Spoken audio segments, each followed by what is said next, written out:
now in the race. I mean, fairly recently we've even had some retirements, but effectively over the course of the night we've had quite a lot of rainfall. Not sure when it started falling, but it only stopped about an hour or so ago in terms of when wet tyres were required, and that has definitely had a big effect on this race. Only 25 still in the race, as I say. 2 hypercars gone. The Supreme eSports #1 car is gone, and that effectively puts an end to the championship battle, you would say, in hypercar, but we'll go through that in more detail later. Team Sheba have also retired. That was quite a while ago. Mika Lucchini was at the wheel at the time. In LMP2 Pro, nobody has retired overnight, which is an impressive job from them. But Hyperion eSports are leading the way by a lap now, rather than the very close race situation which we saw going into last night. There's Roland Zooks chasing them down from over a lap behind the CMT Go Team Racing driver. No, I've seen quite a few retirements, even up until recently. Boyd Transport Racing have retired recently. Janssen Bintz, I think, has still got the fastest lap in that class. Oh, not quite anymore, actually. But it was very quick last night. Unfortunately, has retired overnight as well, or retired this morning, I should say. The Flying Goat number 95 team also retired alongside Sunset Motorsport, Naja Racing White, and the Fuel Savers, although they retired yesterday afternoon, pretty early on in the race, unfortunately. GT3 Pro has seen 4 retirements, sorry. Team Sheba, Arb Cyber, the Casco Sim Racing and Supreme eSports 99 have all retired overnight. And in GT3 AM, we've seen the most 4 by the wayside. In fact, only 5 are remaining in the race. Supreme eSports Pink, the last of them, although they're 8 laps down, which just shows you how attritional it's been in GT3 AM overnight. Team Rookie Monsters most recently retired. That was quite a long time after the most recent before that, which was Virtual Drivers Alliance. KSL with PA are the ones before that. Then Team Sheba, Team Rookie Monsters yesterday afternoon, along with Ninja Esport and Grow Racing Team, retired only 2 hours into the race, so that was quite a while ago. But very, very attritional in GT3 AM. As I say, 25 still in the race as far as I can see, Amir. That is a very, very high attrition rate. We're getting towards 50% of the field retired overnight. I'm suspecting a lot of that has got to do with the overnight rainfall, which has had a big effect on this race. And a couple of things that we also note from our broadcast director, Mariano. He told us that it was also due to reliability of the cars. So some of the cars just went kaput at the worst possible time in the middle of the night. So it might be attributed to the fact that rFactor 2 has this thing where the first 12 hours, reliability is sort of fine. No matter what you do to the car, it will still be running. But after 12 hours, the deterioration rate of any mechanical parts in the car will be much more susceptible to damage. So maybe that was the cause of the retirements that happened. And I did say before we signed off this morning with the other Amir that the cars in the modern day are so reliable. It's just that you can take any of these cars and go all the way to the line. I think, sadly, it might have been a case of it jinxed the whole thing where half the field are now gone. So we can bring up that old term again in Italian, portare sfiga. We kind of spoke too soon and jinxed it. It's certainly been a very attritional night, that is for sure. In terms of the current race situation, then, Ground Effect are leading the race overall. Would you believe it? They're leading by 8 laps now over Level 1 eSports, who are the only other hypercar in the race still at this stage. As I say, when I last was here 3 hours into the race, it was only 2 laps between Ground Effect and Level 1 eSports, and there was 3 cars covered by 30 seconds at the front of the field. That has very much changed now in the hypercar class. In LMP2 Pro, Patrick Sikorsky is leading for Hyperion eSports. That's just by a lap, as I said earlier, from Roland Zooks, who you're seeing on the screen here. Then the other Hyperion eSports car, which is running out the podium, Maciej Zubinski. Then in LMP2 Pro-Am, Supreme eSports are leading. That's by 2 laps ahead of Team Sheba. And then Arm Cyber, who are another 2 laps back. They are in 3rd. GT3 Pro, that is the smallest of the leading gaps of any class. 55 seconds it is between Michael Francesconi and Semir Celik, who is the Caspian Motorsport driver. That's Pescara SRT, by the way, ahead of Caspian Motorsport. And in GT3 AM, Carloni Racing are leading by a lap ahead of MR Motorsport. So GT3 Pro is where a lot of our focus might be, actually, because 55 seconds at this stage in the race is not bad at all. That's pretty close. Yeah, very. And in the context of the entirety of a Le Mans 24 hours, if it goes within anybody within the same lap, that still has a half chance of winning a race. So to be within 55 seconds, that's not a comfortable gap by any means. It could just still go completely south if Francesconi and the Pescara team were to slip up, and Celik and the rest of the Caspian boys can actually just catch up afterwards. So really, it's delicately poised here in that particular class. Plus, the fact that the connotations of the championship are even more so, with the fact that the number 99 has now officially retired and will only score a handful of points due to not completing the same amount, a certain number of laps compared to the leaders in the class. Yeah, I was going to try and run through the championships, actually, but I can't find the amount of points that is scored for this race. It's probably my fault, but I can't quite figure it out for the moment. It's certainly true that in Hypercar, Ground Effect Sim Racing Team are going to win the championship. If they take this race, by the way, that'll be 5 in a row in this season. They didn't win any of the first 3 races of the season, but they have won all of them since. And if it continues like this, then they're going to win this championship by some margin. They come into today with 40 points over the rest. And Sander Callas is, well, he's still got a job to do. There's still nearly 5 hours to go, as I say. However, I always find at this stage very, very difficult to focus. Not that early in the morning anymore, so hopefully a bit more awake. But you don't know how much sleep he's had over the course of the night, of course, because this is a 24-hour race. It's always the sort of sticking point, really. So we'll see. But I think 8 laps of a lead. I think it's almost a job for him to stay focused, even though he is in the lead of this race by some distance. Yeah, I mean, he can probably afford a slight kip, but again, 8 laps, that is a huge, sizable advantage over the rest of the field. He wouldn't want to relinquish that. Though fatigue will certainly have set it, because there's only the 2 of them in that particular car driving throughout the entire season, which is crazy. Callas and Alpeus, who have been astonishingly quick, no matter how long the race distance is, and just between the both of them. So it's just a matter of now whether or not they could just fight that off and bring it all the way home. We're about just almost 1.5 hours into a normal 6-hour duration race, so they only have one normal race length to go here to finish the job and really end the season on a high. Yeah, still 3/4 of a normal race, which is not something these drivers would want to be thinking about at this stage, to be honest. It's makes it feel like a very long way, as both of the leaders, actually, both hypercars, both pull into the pit lane. Amira's just handing me the points, by the way, so I can now figure out what the standings are going to be. It doesn't take much figuring out in LMP2 Pro. The championship leaders are also the race leaders again. Hyperion Esports, number 44, leading the way. And they're also leaders of the championship. LMP2 Pro-Am, Simfree Esports, number 47, are the championship leaders and the race leaders. Again, not much figuring out to be done there. GT3 Pro is where it gets interesting, and it has been all race, because Simfree Esports, number 99, were the championship leaders.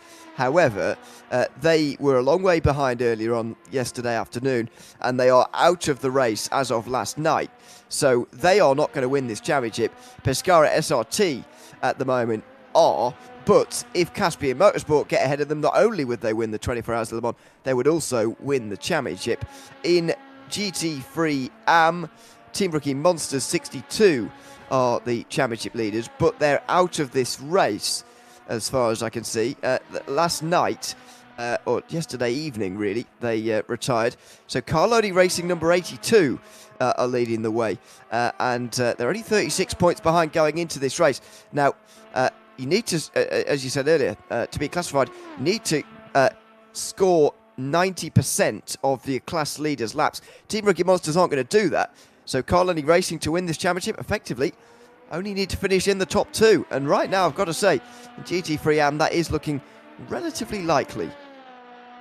Yes, but again, how many percent of laps can they actually do before the points are out of reach for the Team Rookie Monsters car? So that is also going to become a question whether or not they can complete at least beyond half the race distance that the leaders of the class are going to do. So still not over yet. We cannot really definitively say for sure who's won the championships until the points are tallied at the end of it. But yes, Carloni just need to do the right thing, keep going at it, keep hammering at it, and if they could just about sneak in by taking the win here, which right now they are doing that particular minimum, that will do them nicely. But we don't know how many percent of laps has been done in this particular regard to put the number 62 back into contention.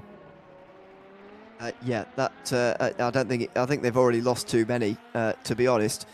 We're on lap 327 at the moment, the overall leader. Carloni are 48 behind, so they've already done 280 odd.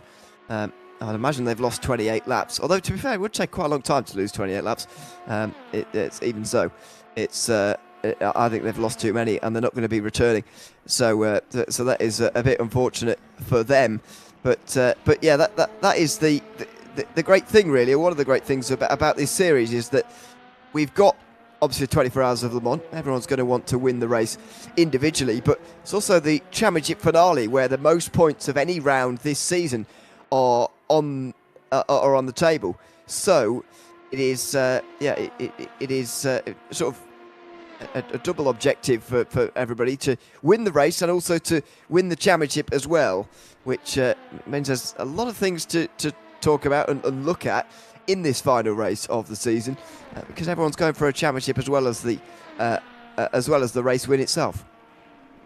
Indeed, and again, that thing we were discussing last night between myself and the other Amir about which is more important, winning a Le Mans or you want to win the championship. Obviously, it's a bonus to get both, but if push comes to shove and it's not going to be in the overall stakes for the championship, might as well just win Le Mans, and that's exactly what we were talking about for the number 1 car, the Sim 3M car. They will probably be happy to get a Le Mans win, even if the championship comes up short. Now, after everything has transpired last night, it looks as though they're gonna sadly walk away empty-handed. What conclusion did you come to, by the way? Because I've got to say, I would rather win Le Mans, if I'm honest. It's an individual race than the overall championship. But then again, I've never been. Well, I'd say that I have won a championship before, but it's not quite the same as this. I mean, it's again, it's a case of whether or not you can get a consolation out of it. Sure, I would love to win Le Mans, especially in an overall stakes, and both as a championship. But again, if let's say you're in a damage limitation mode, you do not want to push the car any further, you would rather take at least a podium or some points away from the race at Le Mans than binning it and completely losing everything. So that's my particular argument about it. Yeah, there's be lots of different opinions about that in terms of Le Mans versus the championship. There is Davide Ragni, sorry. That is the closest battle on the circuit. We just saw Giancarlo Rossi and Davide Ragni for the MR Motorsport team in that BMW. There he is in the GT3 AM class. Just 7 seconds between them. That is the closest overall battle on this circuit. It's not really a battle, though, because they are in different classes, as I say. We have just had a DNF for Carloni Racing. It says on my timing screen at the moment. That could be absolutely massive for this race and this championship as well. They are 2 laps in front of the second place GT3 AM car as it stands, but my timing screen is currently showing Carloni Racing out of this race. My word. Well, we're just talking about them actually needing to do the bare minimum, and would you believe it, they got jinxed on this one. They may have had an internet connection issue which forced them out. They can probably just disconnect and come back in, but this is massive. They needed to win this race to actually stand any chance of overhauling the number 62 car, and it's all gone up in smoke for now. We'll wait and see if Pier Paolo De Maria can actually come back into this. This is gonna be absolutely huge in the context of the championship. Wow, this is potentially a championship losing moment for Carloni Racing. As it stands, and now they're only a lap ahead of MR Motorsport, they are going to lose this lead, it looks like. So they only need a top 2. If we're going we need to get a word on how many laps Team Rookie Monsters actually did before they retired. But I think they're going to have done so few laps that they're not going to get any points. So if they don't get any points, Carloni Racing only needs second, in which case they're really looking at Boyd Transport Racing, who are another 2 laps behind MR Motorsport, which is a little bit more manageable. But I think it's pretty clear MR Motorsport are going to take the race lead at least. Davide Ragni is going to lead this race at the end of this lap for sure. Wow, what a turn up for the books that is. As you can see, this is Ragni now. He's closing in that gap. You can see on the bottom right of the screen to leader into next. That is for the lead of the race in class. You can see that it's closing in a rate of knots because that Carloni car is still in the pits. We're not sure if they're going to come back. They probably are just trying to reconnect the game. But for the 66 car, this will be a way to just end off the season on a high. Because they did win once this season. How they would love to actually win it again, but at the biggest stage of the lot. This is the big race after all, and it's always going to have drama in the final 5 hours or so, as we'll bring you coverage of course, here for the next 5 hours or so. Always going to have drama, and we've already seen some in the first 20 minutes that we've been here. So that is very, very dramatic indeed. Pierpaolo De Maria, DNF at the moment.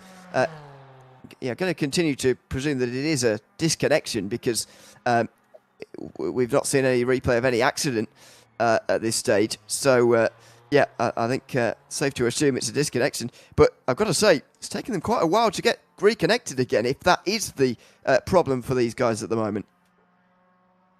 I think it might be because we've seen even last night where a couple of cars like the Sunset Motorsport car actually was stuck in the pit lane for about 3 to 4 laps trying to reconnect back. So that could be a possibility for the Carloni car to just do the same. They just needed to reconnect by re-establishing the internet connection and just start the game again and put Di Maria back into the car to get running. But it looks as though it's taking a bit longer than we expected for them to come back in for now. It's taking a very long time. Don't forget, of course, because rFactor 2, we all know this, when you reconnect, you've got to do a lap to start being scored again, and that can lose you another 4 minutes around this circuit. So they're going to lose an awful lot of time with that. But this is going to be the moment in about 3/4 of a minute's time. Davide Ragni is going to take the lead of this race for MR Motorsport. We've already seen one lead change in one of our classes. We've only been here for 20 minutes or so. This is the drama of Le Mans. This is what can happen around this great circuit for 24 hours. And Davide Ragni is going to be very, very pleased in a moment. This is going to be, I think, a little bit of a shock to the MR Motorsport team. They won't have been expecting to take the lead. They would have been sort of only relying on a mistake, really, trying to chase down the race. And there you go. They've already actually crossed into the lead now because, well, I don't know why actually, but it's changed them around anyway. And he's going to see them in the pit lane. There you go. Davide Ragni is going to come into pit lane. He's going to pass the car that was the race leader in the pit lane. And he's going to make another stop, probably their 5th last stop, you would say, maybe, before the end of this race. Or maybe a splash and dash towards the end, which is still going to be a possibility. But either way, this is another car that we're looking at that might be the main beneficiary to the 82 car's misfortunes. The 206 of Boyd Transport Racing, who's incidentally also coming to the pits. Simon Kingsbury bringing that one around and presumably to take another lap off the 82 car that's still in there. A couple of comments that have come in since then is someone named Storm7 who said that both of the cars are out. 2 accidents killed their engines. Now, I'm trying to pinpoint who this driver is. Highly likely it's either a driver from Team Rookie Monsters or Sim 3M, but either way, accidents and engine failures go hand in hand on this one. We've seen it already happen before, but 20 retirements and counting. This is going to be reaching the halfway point here, Ewan. Yep, it certainly is. Might even get there before the end of this race. Yeah, we've got. Yeah, let us know which team you belong to, because yeah, Simfreem and Rookie Monsters both have two cars, and they're both out. There is Ragni coming out the pit lane, by the way, for MR Motorsport, and that is now the new race leader. We've had confirmation, through, by the way, about how many laps Rookie Monsters did before they retired. Less than 100, which means they won't score any points. You score different amounts of points based on how many laps you do, or the percent at least of the laps you do. But they haven't scored enough. So it's first or second for Carloni. That's where we're following Simon Kingsbury here. Because if this car well, it's now Valentin Ilev, but if this car overtakes the Carloni Racing Audi, then they lose the championship, and Team Rookie Monsters get it. Oh, and there's Ragni through Tête Rouge. He's off, and it doesn't look like there's any damage. Oh, wow, and he's rejoining rather dangerously as well, I've got to say. One of the LMP2s had to dive to the left-hand side there just to avoid, but this is an outlap for Davide Ragni, who has just spun it through Tête Rouge, and there are some of the LMP2s coming past. Goodness me, he's lucky there. There are not very many small accidents at that corner.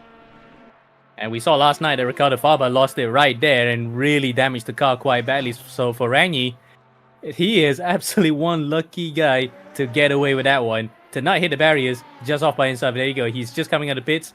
It was just a full service. He's on brand new tires, so that's why is probably the fact that he spun was because he didn't have enough heat in them. So we'll see then. He's coming through the download curves. Still a long way away from the accident site, but highly likely this was unforced driver error. Mariano Cialo fighting with rFactor 2, I'd imagine. this time of the day. Replay is very difficult to get, so thank you, Tim, for this, because this is a big moment in the race in GT3 AM. Through the right-hander, loses the rear end. Goodness me, he's lucky there. Very, very lucky. I mean, it doesn't get that close to the wall on that left-hand side as we look at it here, but so easily you can find yourself there. And by the way, this is pretty dangerous. Yeah, that's the LMP2 that ran wide, as I commented at the time. Not the best rejoin I've ever seen, but you can understand why he wants to get back in the race as quickly as possible. They've just taken the lead after all. Yep, and again, not the most graceful way of doing it, as you said, but really, he's just happy that the car did not hit anything. He could live with flat-spotted tires and just having to endure those vibrations for at least the next 2 or 3 stints. Not ideal at all to start the stint like that. This is Valentin Ilev for Boyd Transport Racing. He's just a lap behind Carloni Racing now. And let's see if they can get back into it. It's looking more and more likely that Carloni Racing don't get back into this at all. Yep. This is not looking good for them at the moment. Ilev is just a few corners away from getting onto the same lap, which would effectively put them into second place.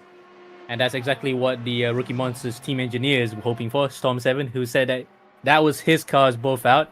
They're only hoping that right now the Carloni car would still be on the wayside, because technically they are still within that championship fight, because it's within the reach in terms of points distribution. But according to Mariano, he said that it may be too much, but to them they might be enough. So we'll see how this pans out.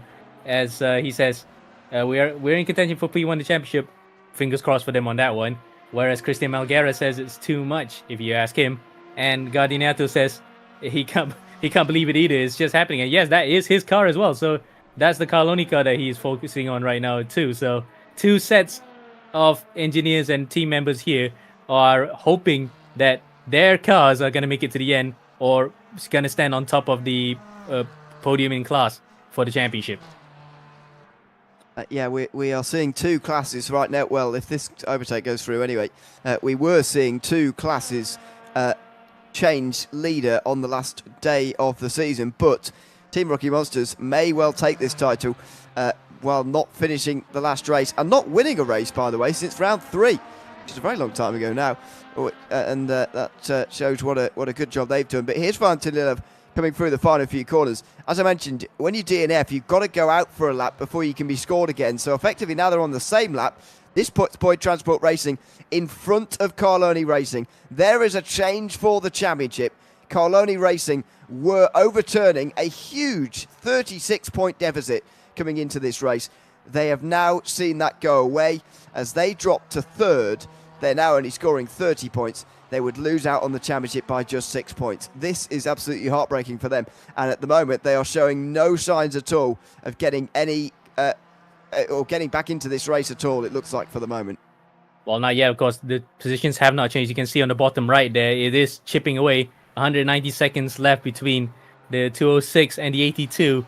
But Iliev, if he keeps it going the right direction and not having to incur a penalty like we saw last night, where he oversped during the code 80 and gets a 60-second stop and go, will take second place away from the 82 car. And again, as you said, the point swing will not be enough to actually get the 82 across the line in first in the overall in the championship stakes.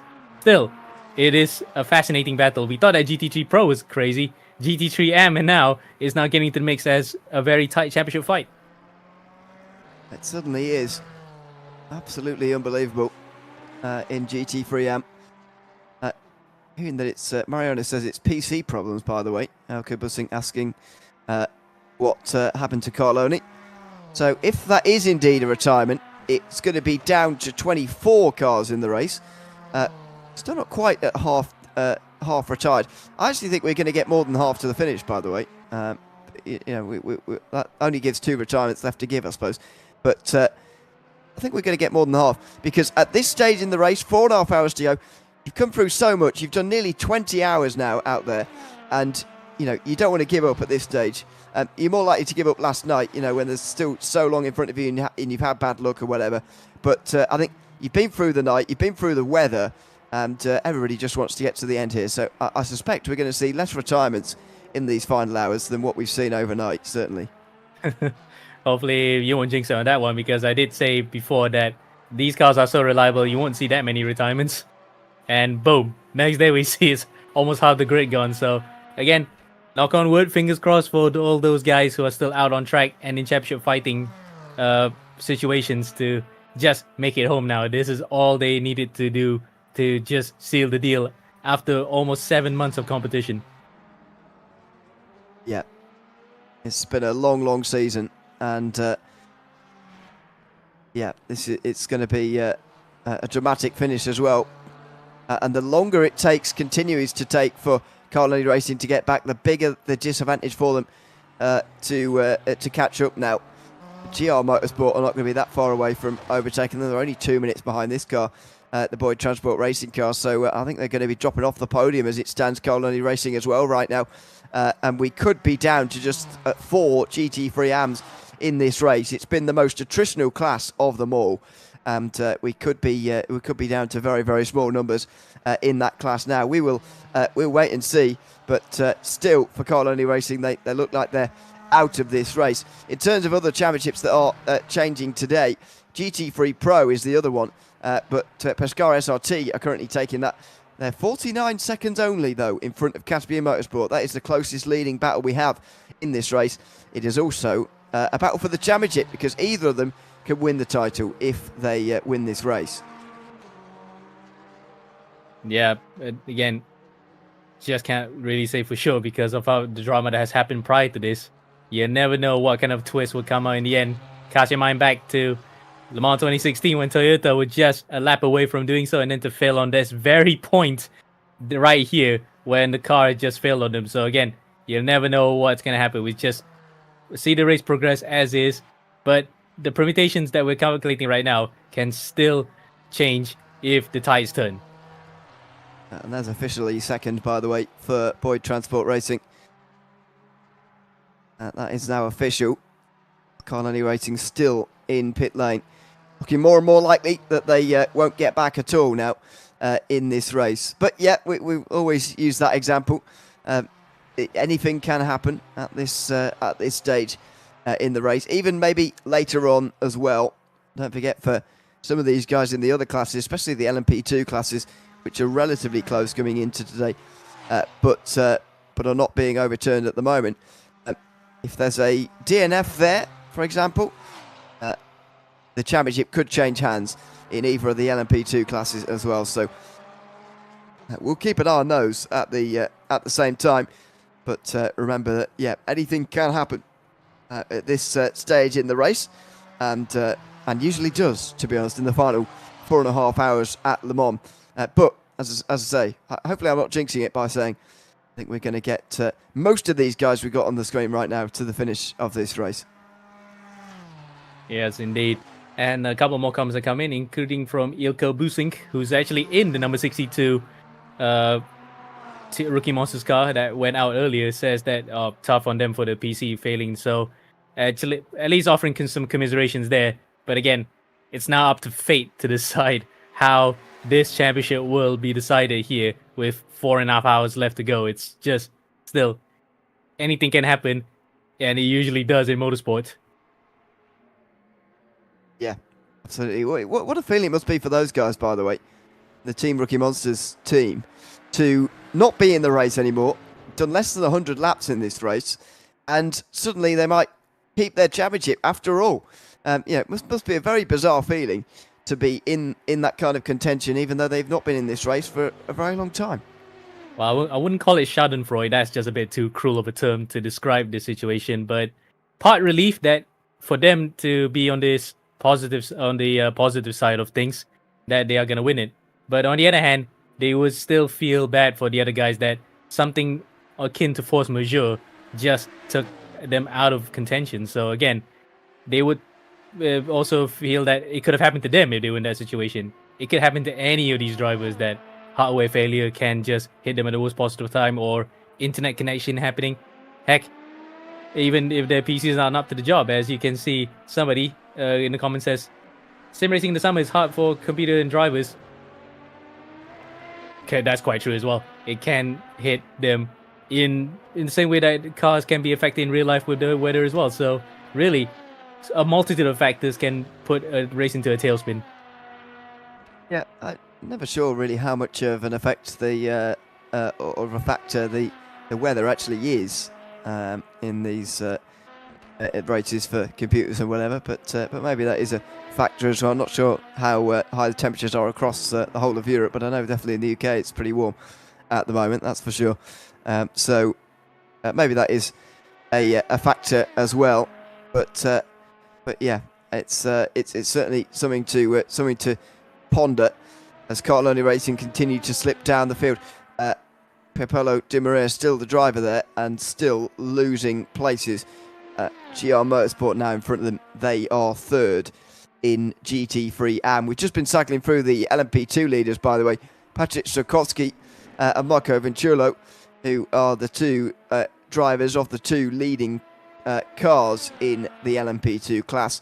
So it's looking comfortable for them, but as we've just seen, anything can happen. Same for Sander Callas as well. Although it would take something very, very major indeed for Grand Effect Sim Racing team to lose this race from here. Well, they sort of overcame that particular problem for not completing the job in races in the past. Like this season, they've finally come good and are really winning on it. But yes, something monumental would be the worst way to do it. But caveat is that since the number one car is already out, they will win it by default anyway. So either or situation for them, they would not be too fussed if they lost this one. But certainly an overall win at Le Mans being snatched away by something out of their control would be a painful pill to swallow. As Di Maria now actually looks as though is back in the race, but still not out of the pits just yet. As you can see the pedal trace, he is pressing on it, but the car ain't moving just yet. Yeah, he needs to get it out of neutral. That might be a start. Let's see if he can... oh!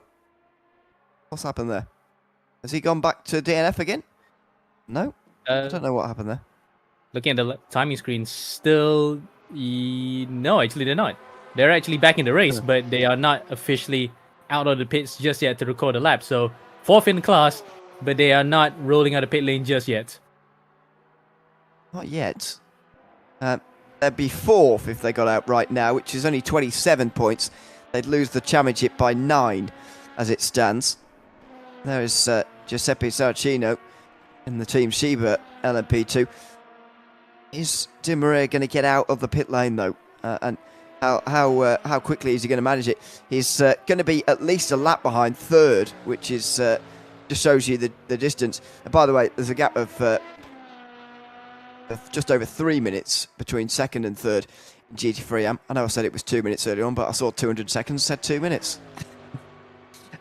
It's obviously not. But yeah, that's a huge gap though, isn't it? I mean, to be a lap behind third and then 3 minutes after that behind second, it's a massive gap for them. Yep. but it wouldn't be bigger if they can manage to get out. In fact, the car has DNF'd again. So the Oh. car was in the race and has left the circuit once again. So Di Maria, whatever problems he had with that, with his PC, he just can't overcome it right now. He has actually left the circuit once again. Wow. Well, the other thing, of course, as well, is that for those guys, if they were towards, I don't know because we weren't here for long enough, but if they were towards the end of a stint there, they could be very low on fuel as well. They might not be able to get all the way round in time for a pit stop with the amount of fuel they had. So that's another factor to bring in here. We'll try and get some word from one of their team members about what's actually going on there. But you've got to remember that if they needed a pit stop before that disconnection, then you can't refuel it while you're disconnected. Also, you go out with exactly the same car that you had, and so that's sometimes how you can get DNF'd entirely from this race as well. That's one of the reasons why you can retire completely. So let's keep an eye on that in the next few moments, because they've definitely reconnected there. The connection no longer a problem, but is it the actual state of the car that now is going to be a problem for them in terms of getting back round again? Yeah, that's something that happened to me during my VC 24 Le Mans race a couple of weeks back, where we had a slight oopsie with trying to get the car around into pit lane. We were supposed to have a send-off for the final 2 hours, but then our driver was distracted by conversations between the team in the chat, and he missed the pit box. He completely missed the pit lane as well, so he had to go around one more lap, and afterwards the car didn't have enough fuel, so we had to stop. We tried to reconnect the same way that we just disconnected the internet and come back in. No dice. The car literally was as is when we left it, so we didn't have enough fuel to get around. So if Di Maria had that same problem, then that's it. That's game over. Oh, yeah. It's slightly hilarious that they got distracted by conversation, by the way, but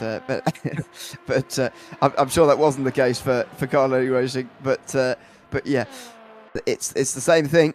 If you reconnect and there's no fuel in the car, there's no chance that you can get round at all. In GT3 Pro, by the way, we're seeing a continual closing of the gap between Michael Francesconi and Semir Celik in the Caspian Motorsport car. Now 48 seconds. So, there's the Audi. He's there. Yeah, yep. So, yes, he's back. He's back.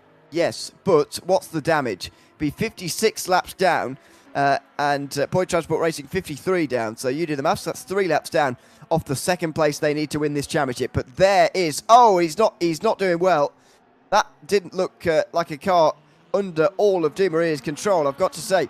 Let's hope that he can actually get round here. I suspect they might just do a lap and then do a driver change. Yeah, for just safety measures, isn't it? And in fact, you can see that the car is still not 100% going correctly. This is more than just a PC failure by the looks of it. It's just the car, it's a hardware failure as well, isn't it? Or is it car trouble? Because it's not really going straight at all. It's crabbing by the looks of it. Yeah, I wonder if he's got wheel problems, maybe? He's sort of moving around all over the place here. Maybe it's suspension damage. Almost looks like he's using a controller at the moment. And yeah, that would be unusual. I wonder whether he's maybe had wheel problems and now he's having to drive around with a controller to, and then obviously take a driver change at the end of this lap. Yeah, you're right about one thing. Let's see when he comes into the corners how much the car is twitching, because it was lurching for a bit. Yeah, by the looks of it, might be a controller, because the way the car just shimmies in the corner there, that definitely looks like it's not being used. A wheel's not being used to control this thing. It looks like it's sort of lurching about a bit. Very unusually. Or might be a mouse controller too. Yeah, could be anything. Certainly not a wheel, as Dave De Bruyn comes into pit lane. But the Level 1 eSports team at the moment, they are currently 8 laps off the leader. They're the only other hypercar in the race, and there is the other hypercar in the race. There you go, 2 hypercars on pit lane together. as Marco Venturlo, who's leading by a pretty long way in LMP2 Pro-Am as well. But what drama we've had. Oh, wow. That didn't look good. Just as you said, drama. Yeah. That nearly could have been two cars phasing in out of each other and cause aerial accident, because we've seen that before in even Le Mans Virtual, where two cars just became Siamese twins and flew into the air. Yeah, I mean, connection problems can cause that. That was very nearly what happened there. Not what you want to see when you're a class leader, of course, when you're closing down on a race win.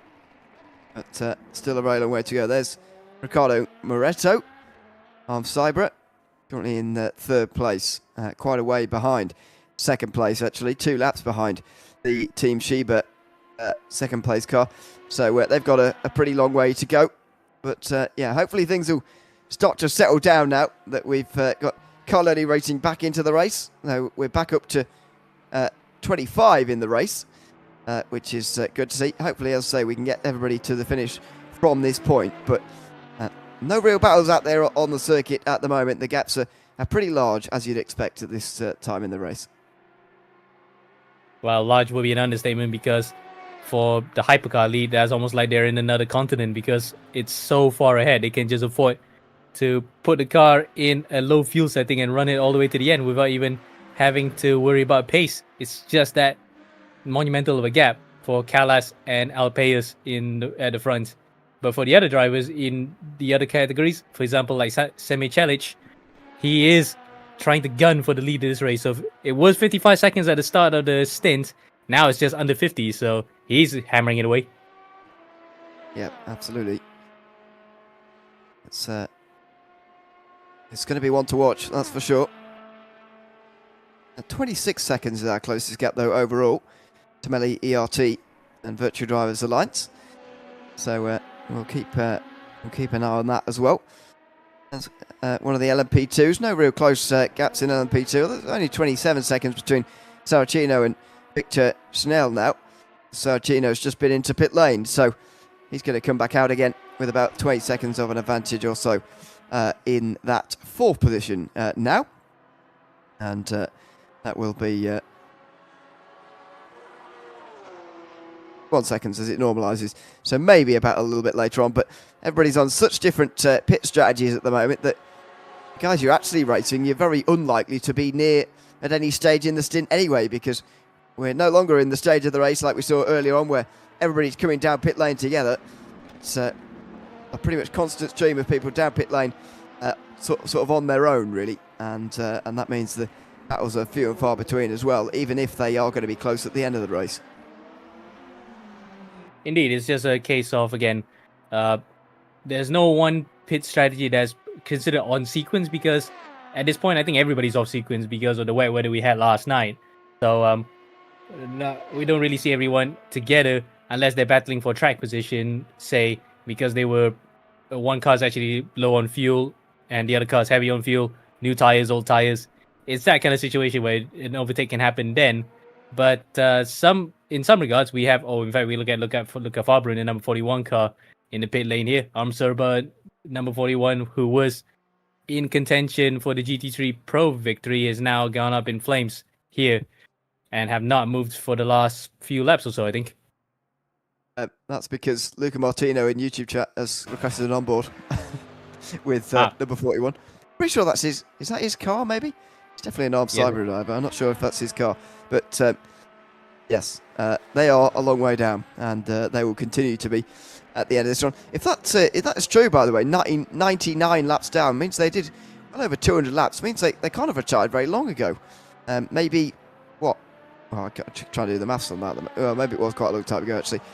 99 laps, but yeah, that's quite unusual for them to be so recently retired, and yet there's been 5 retirements since then, which makes me think that maybe in the last 6 hours or so there's been a real stream of them. I suppose overnight you're more likely to get them, I suppose, but yeah, that feels like a very, very quick stream of retirements in the last sort of 6 hours or so.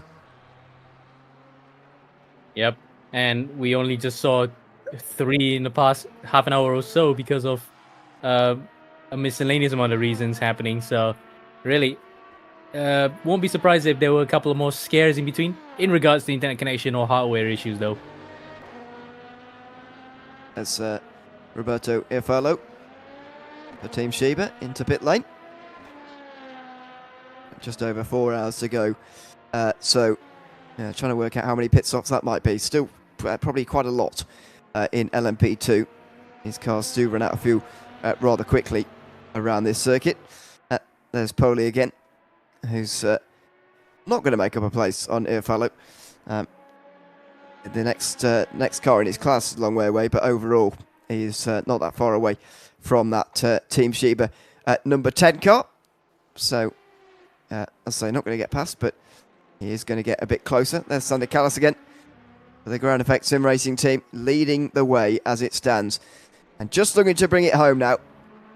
They are going to be the champions of not only this race, but the season as a whole as well. If they can bring this one back 5 rounds in a row, they would have won to take the championship at the season. Can't really argue with that. At the end of it all, it's a very good run to end the season. Yep, indeed.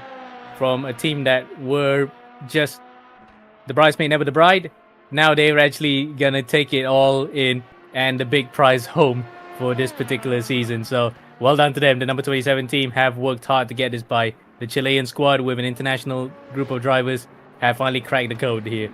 As meanwhile, this is another team that's also going to be on their way to another successful season in ES. The number 44 Hyperion eSports car, they've been absolutely dominant all season. It's just, again, a matter of trying to bring it home. And this is the sister car, number 45.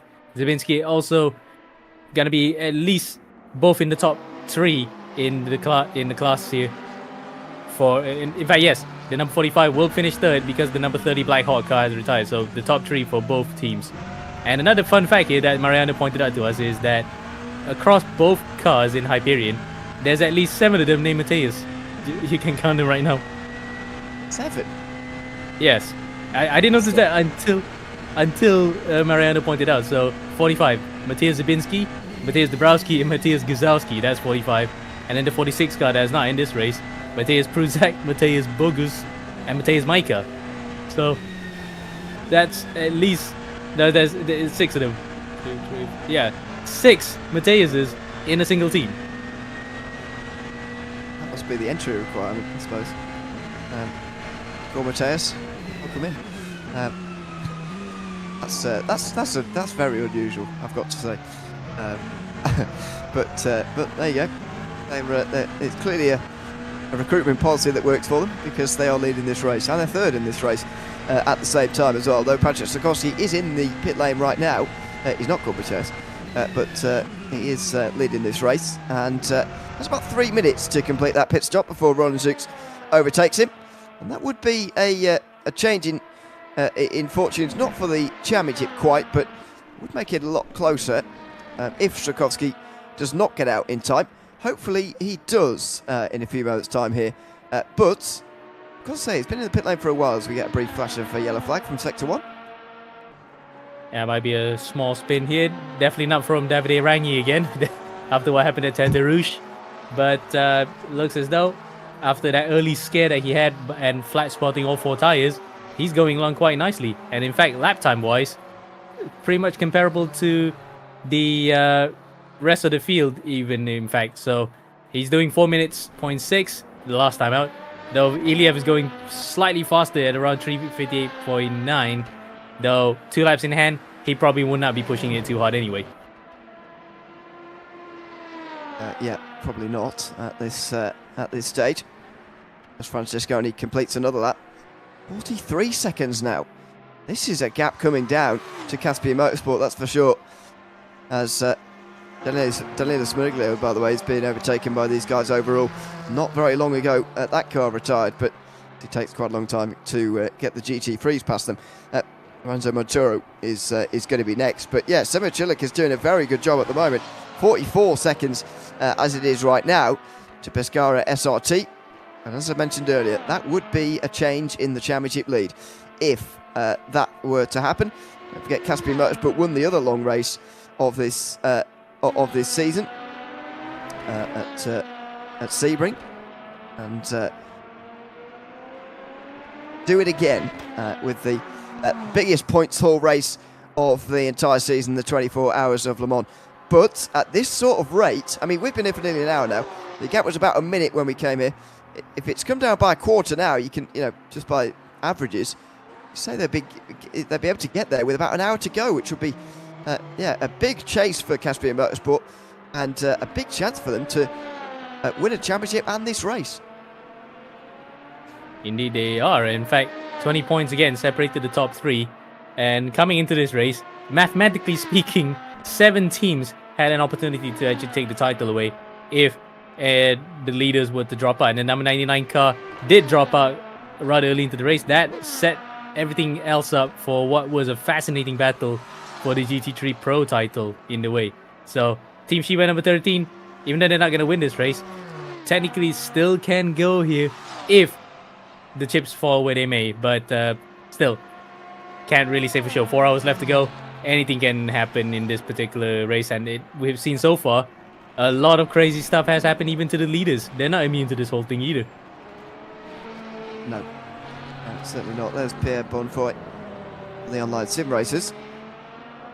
There's that gap springing about a lot. I thought I just saw the gap changing there. It's the last of the running LMP2 Pro-Ams, by the way. Chasing down 4th, but still quite a way behind. There's Victor Chanel in the Black Hawk racing car. Currently only 21 seconds behind Team Shiba. So our closest battle out there on the circuit, I think. 21 seconds or so.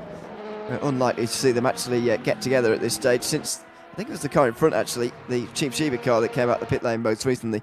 Since they did, the gap hasn't really changed at all. So sorry, my mistake. That. Oh, go on. Yeah. Go on. Sorry to get in there. My mistake was saying just now that the Black Hawk car actually retired earlier. It did retire, but then came back into the race, so just only wanted to point that out. Sorry, Ewan. No, that's all right. Again, they were just cycling through a few of the runners at the moment who are still going, still 25 in the race, but attrition has really struck this race, that's for sure, as we approach 4 hours to go now. We'll be with you here for the final hours of the eSport Endurance Series here on rFactor 2, the 24 Hours of Le Mans. And as Luca Martino was just saying there, unfortunately they're out of the race now, I think with an engine failure, the Alpha 41, as we were talking about early on.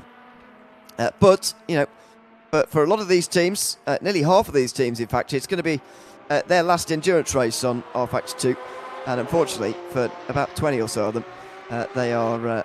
they've fallen by the wayside. Some of them not through any fault of their own, which is going to be a real shame for things to end that way. Yeah, certainly not the best, not the most ideal way at all to end the season and time on rFactor 2 as well. I think most of the endurance leagues have planned to migrate over to LMU after this anyway. So for most of these teams, this is one last chance to have a final hurrah on a platform that has been, let's say, gone through the ringer of sorts in and out the past few years. But as Mariano has put it together in a PowerPoint presentation after this about next season's league, we love rFactor 2, even though we might have hated it at times. So it's a complex relationship, but overall, when it delivers, it really does deliver. Yeah, absolutely, and it's going to be sad to leave it. It's been a lot of years for a lot of people. I've been commentating on it for nearly 10 now, which is excuse me, I'm choking at the thought. There you go. But yeah, it's for a lot of people, been here for a lot of years, and going to be a shame to leave it behind. But as you say, a lot of people migrating over now, which is understandable, I suppose. But it's going to be good for a final few hours to be here for a good final race, and it looks like we're going to get a pretty good finish as well. With 4 hours to go, we've definitely got classes that are still undecided, and be a good way to finish. Indeed it is, and even though the overall battle and the class win for Hypercar is somewhat anticlimactic, but let's forget the other classes still exist as well. So that's the ones that we can have a good talk about coming into the final 4 hours here. So for some of the people who probably have played rFactor 2 the longest period, like you have for the last decade or so, you might feel like there's a bit of a lump in your throat right now, isn't it, to formally say goodbye to rFactor 2 as an endurance platform. But I think many other leagues will still be using it, especially the likes of Formula Sim Racing and GPBWC, who have sworn by the platform for well over a decade as well. So they still will see action there. But in the endurance side of things, because of European Le Mans being announced for LMU, I think the breadth of content might just make people gravitate towards that either way. Yeah, may just do. But for now, we'll enjoy rFactor 2 for these final 4 hours or so. Myself, Ian O'Leary, and Amir Haziq bringing you the action this morning. We've already had drama in the last hour. In case you're just waking up this morning and joining us, the race-leading GT3 AM race-leading Carloni Racing Audi disconnected, we believe now. We haven't had any official confirmation of this, unless you've heard anything different, Amir. I'm going to presume sort of wheel technical problems for Papalo Di Maria, who was driving at the time. Marco Lodo Rossini is now driving because Di Maria had to get back in the session for at least a lap. We think with some sort of controller or maybe even mouse and keyboard to get round for a lap and then come into pit lane to change driver, after which point they'd already lost, what is it, about 7 laps or so, 8 laps, which has really put them into 4th position. It's lost them the class lead in this race. It has also lost them a championship as things stand, because they need 2nd place or better. At the moment they're in 4th, which would mean they'd lose out on the championship by just 9 points. That would be especially difficult for them to take, but it's there's not a lot they can do at this stage. They need to hope for issues, effectively, for 2 of the cars in front of them. Yep. They're hoping to high heaven as well that the first place car also runs into similar problems they did to stand any chance, because they just need the maximum points. They need all the points they could get at this point to try and overhaul the rookie monsters car, who are sitting pretty right now, and at this very point they can still just about clinch it, even though they didn't finish this race. And some of the problems that might hamper them, which I'm gonna go to the comments right now, was what happened to Luca Martin in the number 41 car, where a sign, or probably it was a baller that fell onto the middle of the road, some of the roadside objects, into Indianapolis. They hit that, went to the right, and the engine was completely gone. So it's in a poetic way of ending it. They said it's a sad way to end the RF2 era. It's just unfortunate that some roadside objects do cause damage to these cars. Yeah, it's a real shame for them, but these are the things that happen. Thankfully, no other retirements in this, or no retirements at all. So, you know, I'd say the commentator's curse hasn't been working this morning. We've still got everybody, so that is good news. But we'll be with you for another hour before. I'll definitely be stepping out. I think we both are in an hour or so. But yeah, we'll bring you commentary through the last 4 hours or so towards the end of this race, the end of the season here in 2025. It's going to be an exciting finish to the season, as we know. Cycling through a couple of the cars again. 18 seconds now, the closest gap on the circuit, by the way, as Victor Chanel tries to close in on Giuseppe Saracino. Ooh. Oh, that's quite wide for Stefano Banato, who was just a bit wide at Corvette there. That can be a very dangerous place to run wide. Yeah, he was trying to go around the outside of the Tomelli car, coming through the Porsche curves, and towards the end of it, he just skated off wide. It can happen because you just want to carry momentum, but because you're going so wide in the previous corner, it ends up hurting your trajectory coming into the next one. You just have nothing else to do but just try to at least power your way around. But even then, that sends you into the gravel trap. So very lucky for him, he got away with that one. Maybe with just a corner cut penalty for his troubles. Yeah.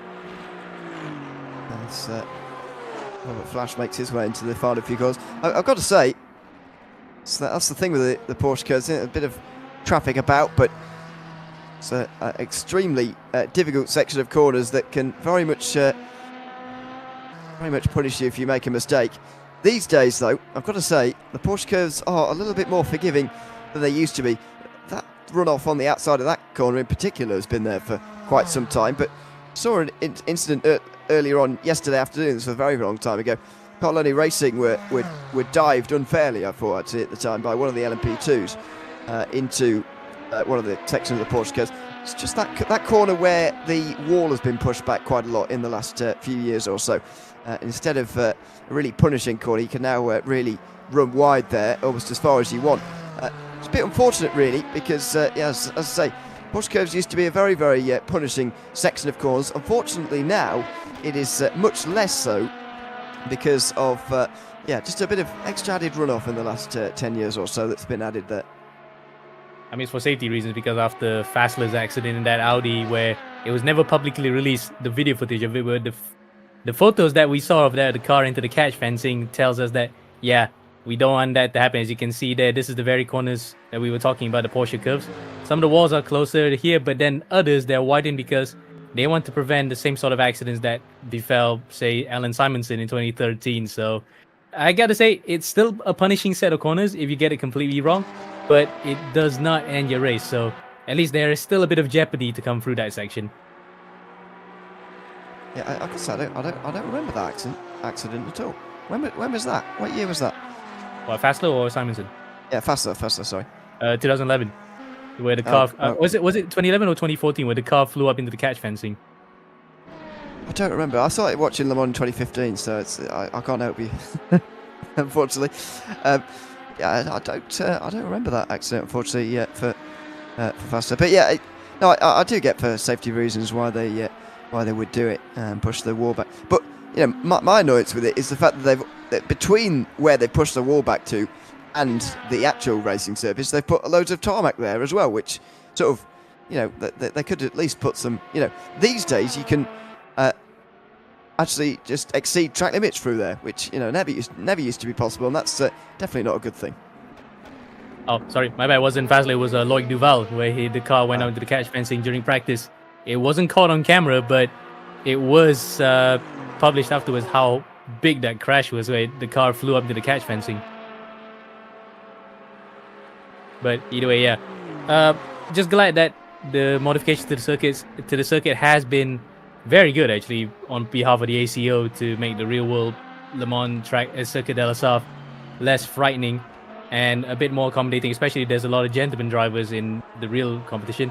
And for us as well, doing sim racing, the virtual rendition of the Circuit de la Sarthe isn't as punishing as it was before, but it's still quite a challenge to extract lap time out of it, especially given the fact that many of these runoff areas can actually catch you out and hit you with corner cut penalties that could invalidate your lap time. So you have to do the whole way around just to start another lap.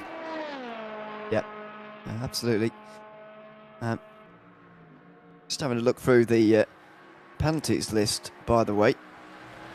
Have we had one this morning? No, I don't think so, actually. Not while we've been here. Anyway, no protests or penalties handed out for anybody. The Carloni racing car about 100 laps ago got a stop and hold 60, but that's the least of their worries now, as they are a long way behind where they need to be for the championship. 4 laps behind where they need to be for the championship. Team Rocky Monsters may well win one, having not been in this race for about 300 laps since they've retired, which is going to be a very, very strange one for them. No rain out there on the circuit right now. If you weren't with us last night, you weren't watching any of the stream overnight, rain was really pouring. Did the rain stop falling, by the way, Amir, when you were still commentating, or was it properly overnight in the dark? I think it was probably the latter, because I did not actually even see rain during when I was doing the broadcast before that. So yeah, whatever happened was with regards to the weather change happened during when there was no commentary. Okay. Yeah, just logged on this morning and went through all the retirements. Thought, yeah, there must have been rain at some point over the course of the night. And yeah, about 2 hours before we joined here, there was definitely rain falling. So I'll just try and find out when it started to rain, but obviously I'll do that in a bit. But yeah, it's certainly affected this race. As I say, in case you weren't with us, started falling right in the dead of night. It has really cut the field down. Wetness actually was at 0 to 5% when we joined, so it was still drying, but everybody was on dries when we joined with 5 hours to go, and now there's no further fears of rain. I suspect as well it's going to remain that way right to the very end of the race. Yeah, but judging by the overcast skies, it could still change. But according to the AccuWeather, at least nothing of the sort will be coming by for the next 4 hours or so. So we're gonna see some clear weather. Well, clear in terms of no rain, though it could still change because you never know how the surf can throw up kind of weird weather conditions. Yeah, it seems to be that that's the situation. So maybe it was about 8 hours to go. I think it started to rain. It wasn't a very long rain shower, but yeah, there was certainly some rain, which has really cut the field down. There's Davide Ragni leading for the GT3 AM class. What's the gap now? Still 2 laps between he and the second place car in that class. We talked a lot about rookie monsters and the fact that they're going to take a title, despite the fact they've not been in this race for a very long time. But those guys as well, MR Motorsport, for that too, have changed around. They wouldn't have been expecting too much from these final hours. They wouldn't have been expecting to take the lead, I wouldn't have thought. But here they are, leading the 24 Hours of Le Mans with less than 4 hours to go. And they'll be praying they can stay away from the same technical problems that got them the lead because of Carloni Racing's problems earlier. And again, we mentioned before about how if that happened to that particular crew, it's just a case of, well, it's a lottery now. Whatever problems come, it's just a matter of whether or not the teams can be prepared to deal with it and just get on with the race in earnest afterwards, which is exactly what the Colony team are doing right now. But the amount of laps they lost completely throws that particular plan out the window. They just now are more or less hoping and praying nothing else happens to them.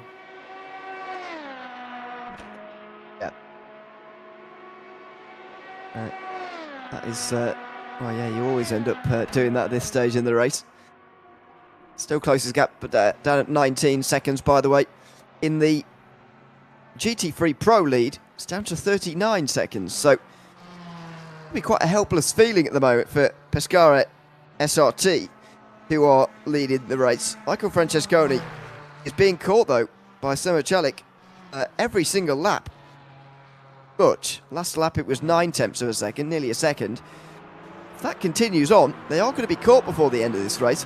And, if they can't do anything about that, and Caspian Motorsport are just quicker than them this morning, it's going to be a very, very helpless feeling, and there could be a battle for the lead coming on before the end of this race. And not only that, but battle for the championship too, mind you. So yeah, the Pescara 4 right now is the one having the ball in their court. They're holding the cards, but they're slowly losing that advantage because the number 75 Caspian car is closing in at the rate of knots here. And there's only 10 points separating between the both of them. And with more points on offer in this final round, this is pretty much a winner-take-all situation. Yeah, it is. And that is going to be very exciting if it indeed is the case. Pescara SRT, by the way, have only won 1 race this season. Caspian have only won 2. So it's been a very topsy-turvy season for both. And if either of them were to win the championship, it'd be a pretty low win count for them to manage it. As Bonfoy there just has to facilitate Sander Callas coming down the inside on the way in towards Indianapolis. Even though this track feels a lot quieter than it did yesterday afternoon, it is still, even though it's contradictory, it's still pretty busy out there. Still a lot of traffic, especially for those 2 hypercars who are probably going past at least a car a lap at the moment. No, they will love it to be this sort of busy rather than absolutely rush hour busy, like we saw at the start of the race when they started lapping the GT field. It is more of a pleasant drive right now. It's a Sunday that really is feeling like Christmas morning. It's just the best possible way to start it. You're in the lead, you got nothing else to worry about apart from just keeping your car away from trouble, as fastest laps are now beginning to drop. As you can see, Renato in the LMP2 Pro-Am class from the Naja car actually recording a new fastest lap there. That actually just highlighted the point, isn't it? Less cars, that means that you have plenty of more room to set your PB or even the fastest lap of the race if you so may wish. That's the only personal best or best lap of the race that happened last time round. Of course, I'm a little bit surprised by that. I would have thought the better times were, I suppose, the ideal track temperatures. It's still slightly wet, which doesn't help. But yeah, that's slightly unusual at this time in the day to see an overall class fastest lap from Stefano Bonato. Unfortunately for him, he's 4 laps behind the next car, so he's unlikely to be catching anybody.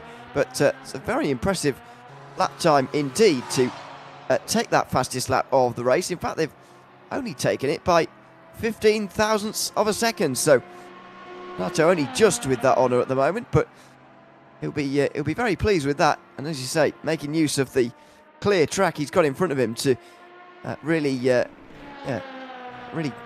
quickly at the moment in this time in the morning. So see if he can do that again in the next lap, to be honest, because seen his first sector time come through pretty quick again. So yeah, maybe we are going to see a couple of fastest laps coming through in the next few moments.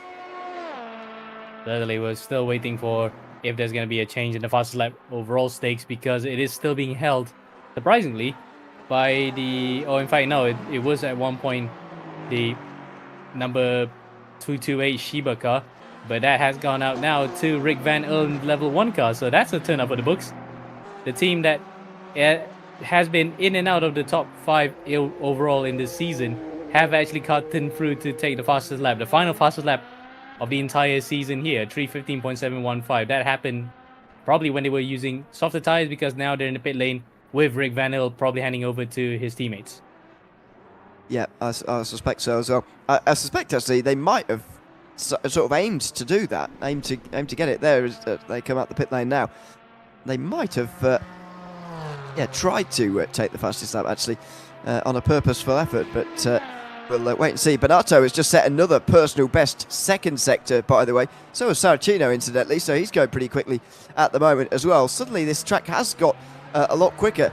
Saracino is not going to be caught by the Black Hawk Racing car like we were maybe commenting earlier on. In fact, he might well set at least a personal best, Saracino, at the end of this lap. We'll wait and see what happens for those two. But yeah, suddenly this track is getting quite a lot quicker, and I can't really see a reason why for the moment. I think because the ambient is 21 degrees C and 32 degrees track temperature, so no wonder that the lap times are beginning to tumble a bit. It has been quite a cool morning, so yeah, quite nice to see that the cars are getting faster here, which hopefully we can see some close racing in regards to some of the battles that we had throughout the entire field.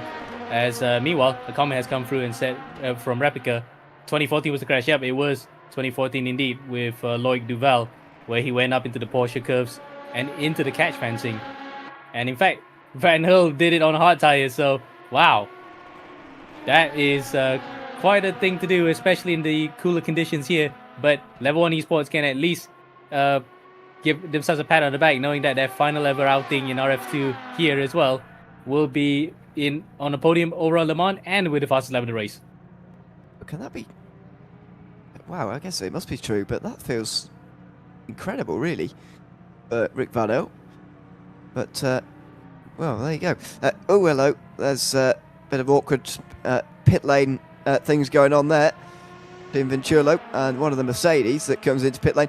Not quite a personal best from Saracino last time round, although he did set a personal best third sector again last time round. For Bonato, it was a 26.1, so not quite fastest lap of the class. Again, might be traffic that will just interrupt that now at this stage. Had a bit of clean air, and now he might well be back into the traffic all over again. But there's a pit stop for Pescara SRT. Michele D'Alessandro comes out of pit lane. Semichelik is into pit lane as well for Caspi Motorsport. So not only are those GT3 pros quite close together within 40 seconds or so, actually on the same strategy as well. Right, so that's easy to keep track now that we have some sort of singularity between some of these cars in terms of strategy, because again, the rain this morning might have actually thrown that particular sequence out the window, but it looks as though because the track's beginning to get rubbered in and got much faster, plus on top of the fact that the fuel and tire wears are going to be increased now because of the pace being picked up. We'll probably see some strategies overlapping, and that's case in point for GT3 Pro that three of the cars were actually in together.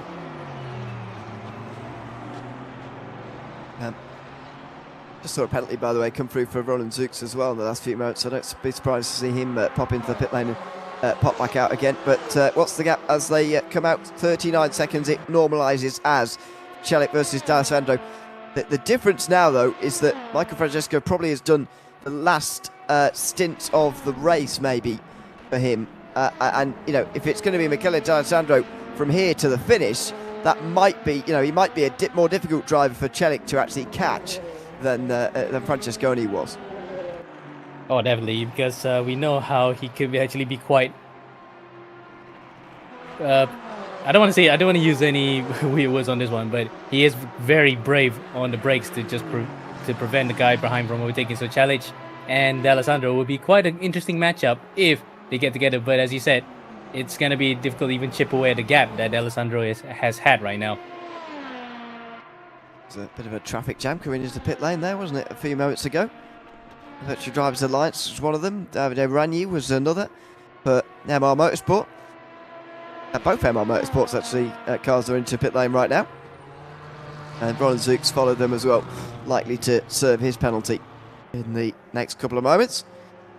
There's the Boyd Transport Racing car in second place in GT3 AM, so both of the leaders in GT3 AM into the pit lane. Don't forget, Coloni Racing need two of those teams from the three in front of them to fall by the wayside and overtake as Bernardo sets another fastest lap of the race. Yep, so the times are tumbling. As meanwhile, we actually have, well, can you imagine if it rains, it pours for a certain team? The number 82 Coloni car had to serve a 60-second stop and go penalty as well for ignoring the full course yellow and overtaking them. So, on top of just coming back into the race, they had to actually to serve a penalty for other incidents that they were involved in. Really painful way to come back into the race. You see the time tumbling there, by the way, for Robert Flash because of the two in pit lane in front of him. But yeah, at the moment, only Stefano Bonato is setting personal best, just getting quicker and quicker and quicker out there on the circuit, which is, well, a bit futile, really. It's 4 laps behind the next car in front of him, for example. But he's making inroads, that's for sure. Quite a rate as well in the last couple of moments. Just nowhere near enough time to make up that kind of disadvantage he's got, effectively. He's, what, 14 minutes behind the next car in front, which is a pretty long way. There is Andrea Gandosi. Does that car look to you like it's crabbing a bit, or is that just my eyes? You're not wrong there. I did think that it was crabbing for a second as well, but probably because the car was not going straight on that dotted line, so it looked like it was crabbing as well. So it was just a visual illusion. It would be quite a shocker right now if Tomelli do have a problem at this point in time, because they're trying to fight for the overall win and in at least finishing off on a high in the championship stakes. Yeah, absolutely. Yeah, it just looked to me like it was going a bit weird down the straight there, which wouldn't be good for them. We will keep an eye on them because that's one of the closest battles we've got on the circuit at the moment. At just 49 seconds between them and the Virtual Drivers Alliance. Celik is continuing to catch up even to D'Alessandro now, less than 38 seconds. So we'll continue to keep an eye, but that is a fight for the championship and the race, as we've been saying. And it looks like it's closing in as well. 3 hours 38 still to go. Carlo Dianda in the Virtual Drivers Alliance. I think he's just got into that car now. We're getting to the stage now where some of these drivers are stepping out the car for the very last time this season, and indeed for this race as well. Yeah, for Dianda, that's taking over for the Virtual Alliance car. I think it was Simone Miazza, who was actually driving prior to that. So that's his last stint ever on rFactor 2 in this particular league, unless, of course, other leagues still carry on with rFactor 2. But again, it's symbolic for a lot of these guys that they've driven their last laps around this version of the SARF inside rFactor 2.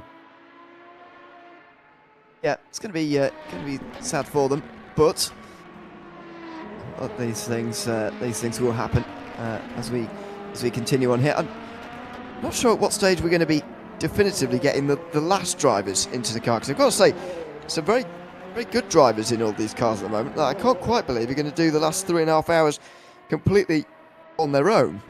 Speaking especially about the hypercar drivers, Sander Callis and Rick Van Erl, I would say, probably the pick of the bunch from both of their two teams, but surely they're not going to go to the end of the race from here. It'd be a mammoth stint to the end. And I don't think they will be able to do so because of the fact that there is a bit of a stint limit on this. So they cannot do 4 hours straight by themselves. They have to give it to their other co-drivers to finish it off. And it'll be like in the case of Kubica this year when he took over from Yifei. He brought it all the way home in 3.5 hours. So that's pretty much ideal then for the driver stint. So Callas may just have turned his last laps here at Le Mans before handing over to Algaria Pails to finish off their season. Yeah, I guess when there's 8 laps of an advantage, there's less pressure as well to definitely have your best driver in the car as well. So that'll be a factor. But yeah, that is true. They won't be able to go to the end because they were here when we started for 5 hours to go. That'll be too long of a driver stint for those two drivers, and we'll try and see those when they happen. Feels to me like Pierre Bonfoy has been into pit lane for quite a long time, by the way. He's the only driver actually on pit lane at the moment in the only car. I wonder whether they've had some sort of accident or not. Their last lap was not slow for an in lap, so maybe not, but I don't know, it feels to me like they've been in there for a while. Maybe I didn't see them come in, but yeah, online sim racers still down in pit lane, still the last running LMP2 Pro-Am. And the car that we thought was going to have a massive accident at one point as well, because Bonfoy was the one that was behind the wheel when we had the English broadcast yesterday. The car was crabbing all over the place.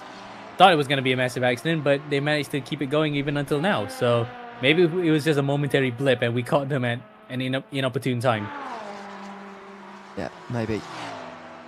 There you go. Roberto Iafallo has joined them now for Team Sheba. As we look at Andrea Riccielli briefly. There's Matches Boggers. Another Matches. Yeah, so there's two in this on the circuit at the moment in this race.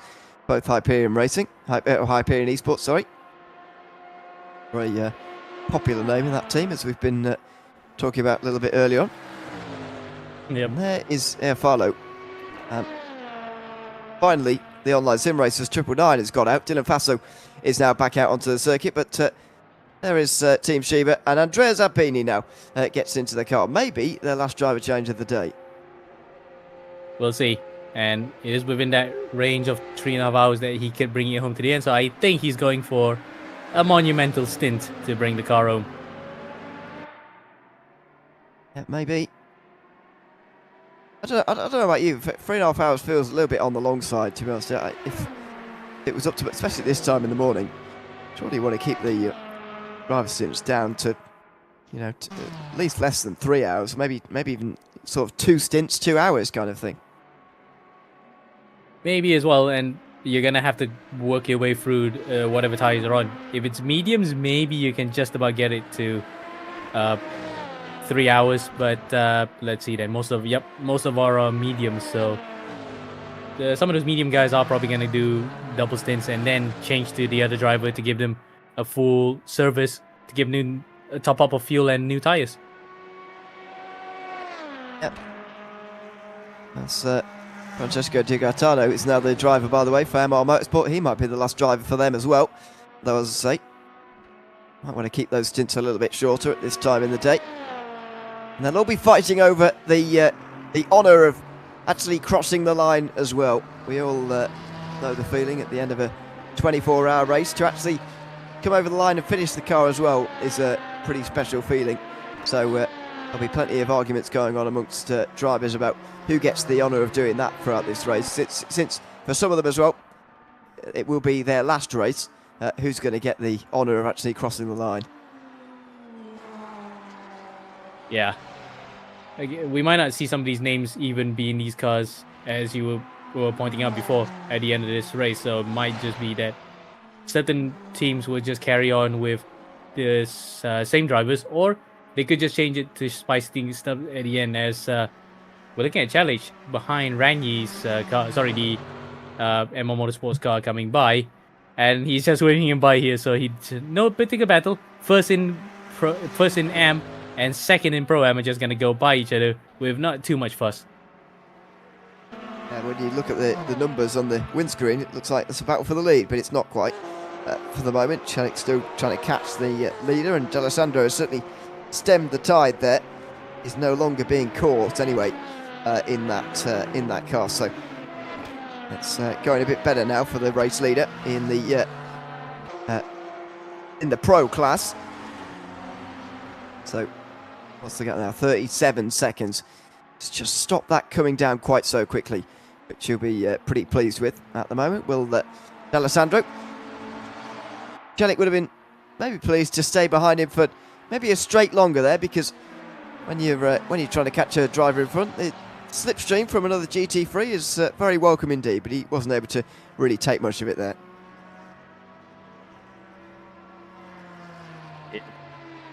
As we're looking at, meanwhile, Iliev once again, this team that was the beneficiary of the Kaloni cars woes earlier, is only about a lap behind now to the GT3 AM lead here from himself and Gaetano. But then again, the MR Motorsport 66 car was in the pits just recently, so that might just be a mirage for him for now, unless there's genuine pace that Iliev's actually showing to catch up to the rest of to the leader here. The sun just seems to have come out as well up there on the circuit. 34 degrees now on the track temperature. 20. Oh well, this end of the circuit looks a bit more gloomy, but 22 ambient, 34 rather on the circuit. Track temperature just going up a little bit, but that's not stemming the tide of personal bests, and it's come for the two leaders in GT3 Pro on the last couple of laps. 55.3 from D'Alessandro and a 55.1 from Celik, taken in the hundredths. 3 tenths of a second gained pretty much there on that last lap from Celik. He's got to do a little bit more than 3 tenths at a time, but personal best certainly shows his intent, definitely. Yeah, and given the fact that he is still trying to chip away at a gap that is about how many seconds now? 37 seconds, so it's still quite a good matchup here between D'Alessandro and Celik, but the rate that he was closing in from earlier may not be the same here, because it's a slightly faster driver than before. I think so, based on what we're seeing at the moment. Oh, meanwhile, there's a reason why we might have gotten the somewhat unpredictable behavior of the 999 online sim racing car, because Pierre Bonnefoy has said that he was suffering from lag. And yes, screen freezes are still a common thing in rFactor 2, so that's why the car is actually going all over the place where we saw him earlier. But luckily, at least he's clarifying that to us here in the broadcast and on stream, that well, it's lags that happen, so nothing we can do there apart from the fact that it's just rFactor 2 things. Yeah, it's unfortunate, but he's out the car now, and that might well be the last time we see him in this race. We will try and get him to let us know, but that might be the last time we see him in this race, as Thomas Vack now drives the number 44 Hyperion eSports car. So that's the driver change in LMP2 Pro. Just over 2 minutes the lead here for Hyperion eSports. I think I mentioned it at the time. Runazuk's got a drive-through penalty not that long ago, and so the gap did just extend a little bit as well as a result of that. But Thomas Vack is now driving that LMP2 at the front of the race and now leading as well. So always such big pressure for those drivers getting into the race leading cars of any of these classes at this stage in the race. Such big pressure being put on them. Yeah, it is, and the fact that those guys are almost expected to perform for the team here, because they're putting their fastest drivers for what could possibly be the final stint. So sometimes the pressure's there, but other times it's just the team's telling them no pressure, drive your race and try to keep the lead, or those who are actually behind try to chip away at the gap that they have to the car in front, especially if it's for a position of the race win. Yeah. Well, Andrea Bricelli is still leading for the LMP2 Prime class. He's got through those early moments of nervousness as he got into the car early on, a race-leading car as it was and still is for Supreme eSports. There is Roland Zooks into the pit lane again, not for a penalty this time round as far as I'm aware. This is a real pit stop this time round. He just gets on the brakes and gets down to the speed limit. Hopefully he pulls to the, he just pulls to the right, and he will make a stop. We have had a protest in the last few moments, by the way, by the Virtual Drivers Alliance, who have protested, I think, the GR Motorsport number 18 car, as far as I can work out. Robert Flash, who lapped somebody, but I guess they felt dangerously, but no further action taken as far as that is concerned, and so we haven't had a penalty awarded by race control for over an hour now, which is good going from all of these drivers, and yeah, pleased to see that, really. That it's nice and clean this morning, and in terms of car incidents, we haven't seen any in the last hour and a half, which is good news for everybody. Yeah, that means that drivers are actually settling into a bit of a lull period where nothing too dramatic is going to happen, apart from ones we saw earlier, of course, with disconnections and all. But yeah, nice to see that everyone's being quite disciplined here, especially with the closing stages of the race coming up very soon, in about 3.5 hours' time. Yeah. It's only 3.5 hours away from the finish here of the 24 Hours of Le Mans. Again, feels a lot quieter out there on the circuit at the moment. I mean, some of just looking at the spread of the cars on the circuit, some of the gaps are very, very large, I've got to say, between on the circuit. I mean, you can see some of them around as we follow D'Alessandro there. 57 seconds. He certainly stopped the time losses, but yeah, feels very, very quiet, very lonely for some of these. I mean, look at Bogus here. Absolutely nobody around him. It's another one of those reasons, as we were talking about earlier on, why so many personal bests have been coming in at this time in the morning. Yeah. And there's your answer there. Nobody around for miles. And we can call it literal miles because it is a 7.5 mile circuit, 13 kilometers, where it's just absolutely long stretches of road with nobody around apart from just a couple of cars that you meet every now and then. So it's a lonely run sometimes, but for drivers who are in new situations, they prefer to have that rather than being stressed about it for long periods of time.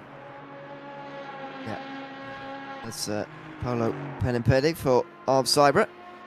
Look like they're going to get a podium from this race to Arv Cybra. They're 5 laps in front of 4th, so looking good as long as they don't have any problems. Even if they do, they've got over a quarter of an hour to get them fixed in time. But as we've seen already this morning, they can still certainly bite even at this time in the day. Carloni Racing, in case you weren't with us earlier on, have all or have had technical problems this morning. They were leading in GT3 AM. They were going to take the title as well, but they ended up losing about 8 laps in a technical problem that took a very long time to fix. And now they're a long, long way behind. A helpless feeling for them, really, because they know now that the championship's only going to come their way if there's problems for any of the other cars in this race. Yeah, indeed. And those set cars are not in contention for the fight per se, but they do want to get on terms with those teams. Otherwise, that will mean their season will come up short, which is not exactly what they signed up for when they took part in it all the way back in October to try and defend their title, to come up short here. Oof. Yeah, Challenge there, nearly good. Yeah, that was a big move from Challenge, and yellow flag is set too, so you can tell how hard he's pushing, but that inroad with D'Alessandro is not making waves. In fact, big problem for MR Motorsport number 71. Santoni is coming to a halt here out of just Tertre Rouge and onto the Mulsanne straight. Have they run out of fuel, having not pitted? Wow, another podium place is going to change here in GT3 Pro. I think they've run out of fuel. Marco Santoni there, we saw the throttle application on the right-hand side of the screen there, the bottom right-hand side of the screen, and the car was not accelerating as he was pressing the throttle, and that is DNF at the moment for Marco Santoni. I think the only hope for them is to, unless they're out of fuel. I think they're out of fuel. Yeah, we can see that he's on high gear. He's trying to keep it planted, but the car is just not going anymore. No way he's going to come back from there. He still has about 11 kilometers to cover from there. Yeah, and even if they get into the session again, they're not going to get round. That might be the end of their day and the end of their season in a very disappointing way. You can see them there pulling off to the side. Yeah, that is the end for MR Motorsport, surely. All of their eggs now are going to be in the GT3 AM basket, where they are still leading the race, but especially disappointing way for their season to finish. And certainly a nice, very sad way to end their time on rFactor 2 as well, with something like that happening to them in the worst possible way. And it's I get that feeling, because they stopped exactly the same point where my particular team stopped during our VEC race because of, well, for lack of a better word, no fuel. So it is really a painful experience. I sympathize with them. It can happen to any team when there was a bit of a lapse in concentration, or forget their moment to just go into the box and literally have their race ended right there and then. Yeah. Yeah, it's a disappointing way to end. I've got to say, it maybe sounds harsh, but one of the things I like about rFactor 2 actually, that it is so sort of punishing when you do make a mistake like that. You can't just come back to the pit lane, get a new car, and carry on a few minutes later.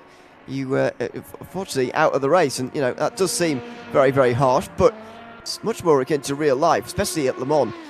If you run out of fuel at Le Mans, you don't get towed back to the pit lane to continue on again. You're out of the race, and I do enjoy the fact that rFactor 2 reflects that.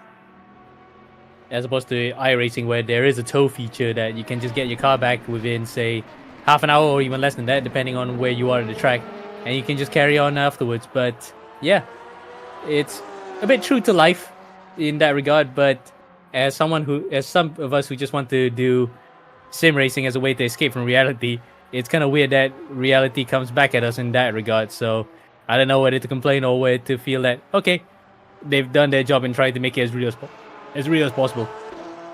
Yeah, I do feel like it's a good thing. Yeah, I believe seems like Edge has just popped up. Good morning. Yes, it does seem to me like they've run out of fuel, and that is the end of their day for Marco Santoni. So new podium potential for Demelli ERT, who are now in that third position. Virtual Drivers Alliance are not actually that far behind them, actually, only a minute or so. So it could be a battle for that podium place between those two cars. But that's the second podium place we've seen change in a second class as well. So it's been happening this morning, but it's all happened because of problems, really. Not in the way of overtakes on the circuit, but problems for teams in different ways, which is, I guess, to be expected at this time of the day. Yeah. And again, these sort of things happen when it's in the closing stages. It's not in the middle of the night where the drivers are feeling a bit tired and dopier than usual. This one's just, again, in the early morning. The cars are still running, but they are not as reliable as they should be. And sometimes even the pit crews can make a bit of an error with judgment for fuel and tires. So again, those sort of things that really shows you how demanding a 24-hour race can be. It certainly does. As we just tick towards 3 hours to go. 3 hours 18 to go specifically at the moment. Christian Koenig now has taken over from Roland Zux in the CMT Go Team number 7. In terms of the championship, it's not quite a winner takes all, but Hyperion eSports would win the title with a top 2 today. And given the fact they are 3 laps in front of third, it would, again, take technical problems. 3 laps in front of their teammates, to be fair, so that wouldn't be too much of a problem for them. They're looking good at the moment, Hyperion eSports, to take that title here later on this afternoon as we approach the end of the race. We're actually approaching midday in Europe, just coming up towards 11 in the UK as Marco Lordo-Rosini comes into pit lane from the Carloni Racing Audi. This team must be feeling absolutely helpless at the moment. Look at that, 6 laps to the leader. When you consider where they were when we logged on this morning, that is very, very disappointing for them. And of course, what makes it even more painful is the fact that the next car in front of him is 3 laps ahead. So it's a mountain to climb, and it's getting even steeper with every passing hour.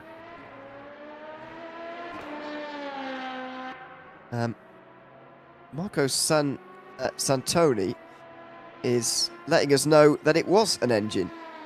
I thought that was definitely had a fuel, but it was an engine apparently. Just died all of a sudden. I've got to say, the amount of drivers who've told us that their engine has died this race through not crash damage, I don't know, does it feel to you like it's been unusually more than normal? It's just to me. I think it's slightly unusual, but more or less par for the course, because I did mention at the start of the broadcast when you came back on, the first 12 hours reliability is fine because it's almost as if it's one-to-one in terms of mechanical issues or wear on the engines and etc. But then past the 12th hour, all the way up to the 24th, it becomes a bit more present that it actually the wear is even more brutal compared to within the first 12 hours. So the cars can become more susceptible to mechanical failures after that. So the drivers really have to take care in not pushing the mechanical bits too hard. Otherwise, you might end up having failures, or sometimes we saw in Imola 2 or 3 cars having failures because the cars went to neutral. So any sort of thing can happen to the gearbox and engine that will cause that. So something that might have been something that fell to Santoni. Yeah, going into neutral has always been an issue. But for this many to come just sort of naturally, I think it's a bit unusual to see actually. But that'll be the end for MR Motorsport, unfortunately. Down to 5 GT3 Pros now. There's 5 GT3 AMs as well. 5 LMP2 Pro AMs as well. The biggest class still is LMP2 Pro, where there's still no retirements, which is a great job from all of those teams. All 7 of the teams still in the race. They're all covered by 9 laps as well, which is pretty impressive at this stage in the race as well. Hyperion eSports still leading the way there. Not sure what it is about that LMP2 Pro class, which is keeping everybody in the race quite so efficiently. Much to the chagrin of some of the teams that were hoping that, say, you needed a championship contender up front to have a failure, but nope, everyone's still running. That is a pretty commendable achievement on this one, as we can see. A couple of comments coming in from William Snowden, who's, I think, from one of the Rookie Monsters cars, saying that the high air temps that we saw impacted reliability. Don't know if rFactor 2 simulates that. Maybe as well, yeah. High ambient temperature can play a cause, but that's mostly, especially if you race in the Middle East, times where the conditions are always hot. Maybe it does that, but I do stand by that theory of the fact that after the 12th hour, reliability actually becomes more sensitive when it comes to damage like that. And Pino Galata says, "Rip." Yeah, I think that's the more likely one to us, because is air temp really that high? I mean, it's only 22 degrees on the circuit. Surely 22 degrees Celsius shouldn't be a problem. So, otherwise, any sort of racing in the summertime would be impossible. Yeah, or maybe cold oil. That was probably not really getting the engines blued up as what they would.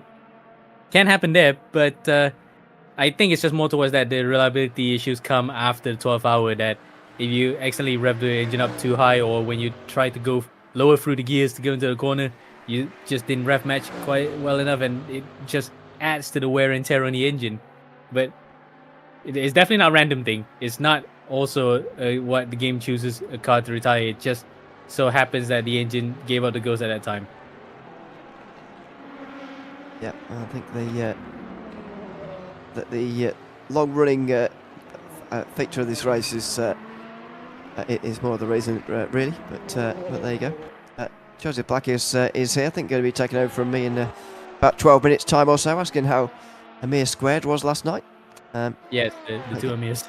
Yeah. The two Amirs. Yeah, we went for a midnight shooting the breeze, shall we say, with just a lot of puns. They were honest. Oh, very good. But how is that? So, sorry, go ahead. No, I was going to say it's just that time in the morning for it, isn't it? Really. Yep. Unless we want to go full Martin Haven and say, what can you have on your cake? No, we won't go there. Or indeed start singing either. That famous bit of commentary there, which I actually thought was Italian, but apparently it's Spanish. So, yes. There you go. Mad lads. No, we'll not start. We'll not start singing. Oh, Joseph Black's joined in with your puns. Although I think that only really works when it's written down, so I won't read it out. but there you go. Look in the YouTube chat if you're interested. But yes, that's exactly what you expect from Le Mans commentary, isn't it? This time in the day, just over 3 hours to go, and yeah, no battles to comment on. So all sorts of other things to talk about instead. I mean, we said it in the commentary room that we have there. There, you can spin it in a myriad of ways. Yep. Yeah, we're going with that.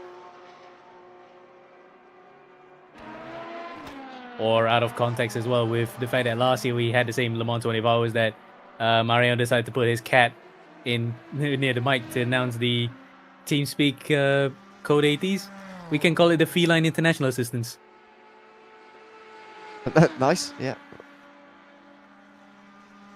Use the cat to announce make announcements. Goodness me. Yep. Instead of Michael Massey, is my cat Massey. Yeah, very good. See if we get a blast of that a little bit later on. There's still time, but not very long left in this race. Smallest gap on the circuit now, out at 39 seconds again. Michele D'Alessandro is doing a very good job at just keeping the Caspian Motorsport car at bay as it stands, and so far he is not only stopping being caught, he's actually extending the advantage now for the first time as well. So this is looking better and better now for Pescara SRT if they can keep this up for another 3 hours. Yeah. Again, D'Alessandro really proving his worth here with regards to just keeping that gap. He knows he's won with the car.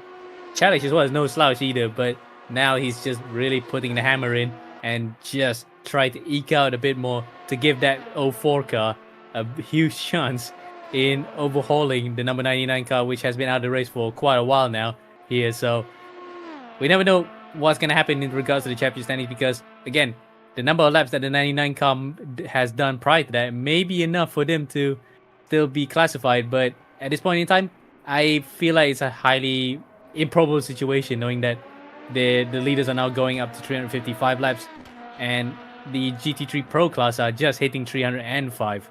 So I think it's pretty much now a case of whether or not the Pescara team can hold on to this and win the championship just under the noses of the 99 team. We'll continue to follow that at the final hours of the race. We close in on the finish of the eSport Endurance Series Season 7, the 24 Hours of Le Mans here in 2025. Always a classic race, delivering once again here. Already had drama this morning with Carloni Racing, as we've talked about. Still, a bit of traffic out there, as you can see there. We just saw it through the final 4 chicanes at the end of another lap. So it's still a very, very busy circuit, as we've said before. Although we are down to just 24 on the circuit. Still going to stand by the fact that we're going to finish with more than half of the field, although we can only afford to lose one more before the finish for that still to be true.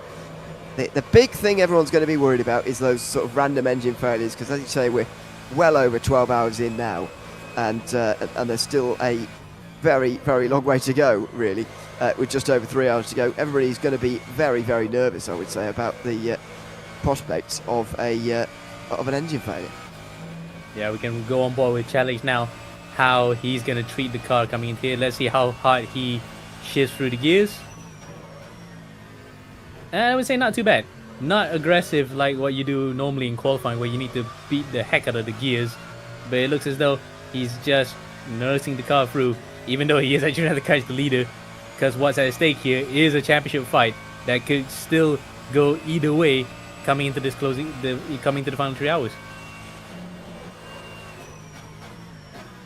I guess if you're in a battle like this, you can't really afford to try and save the engine. You just got to go all out. But for those who do have a much bigger lead, they will be taking it a bit more carefully. As we ride aboard here with Celik, we'll get such a great idea here of just how hard he's pushing right now to try and take this race lead. 40 seconds, 3 hours still to go. It's looking a little bit more difficult now. If we narrow that down, needs about 14 seconds an hour, which maybe is somewhere close to a second a lap. Definitely possible around this circuit, but it is a little bit difficult to close in such a large margin in what is relatively a short space of time for that kind of gap. Yeah, but again, with D'Alessandro actually just slightly holding that advantage back, the rate that he needs to close in will grow even more exponentially larger coming towards the end of the race here. So really then, it's only up to D'Alessandro here how well he can control the pace up in front. Yeah, got to... oh, go on. Joseph just said, the cat should have made a Lemieux announcement. Lemieux. Don't know if I understand that one. Lemieux 24 hours. No, I mean, he says tough crowd. I mean, yeah, that's a good one.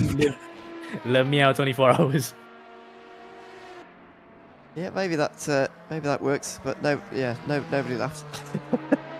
Nobody reacted anyway. So there you go. No, now that they get it, it's a bit better of a joke, but you know, it's not his best work. Ouch. No, I mean, you said the loud part out loud, the quiet part out loud on that one. Quiet part out loud, yeah. Oh dear. Anyway, anyway. Ducat 749 says, "Is this the PSG logo on your profile pic?"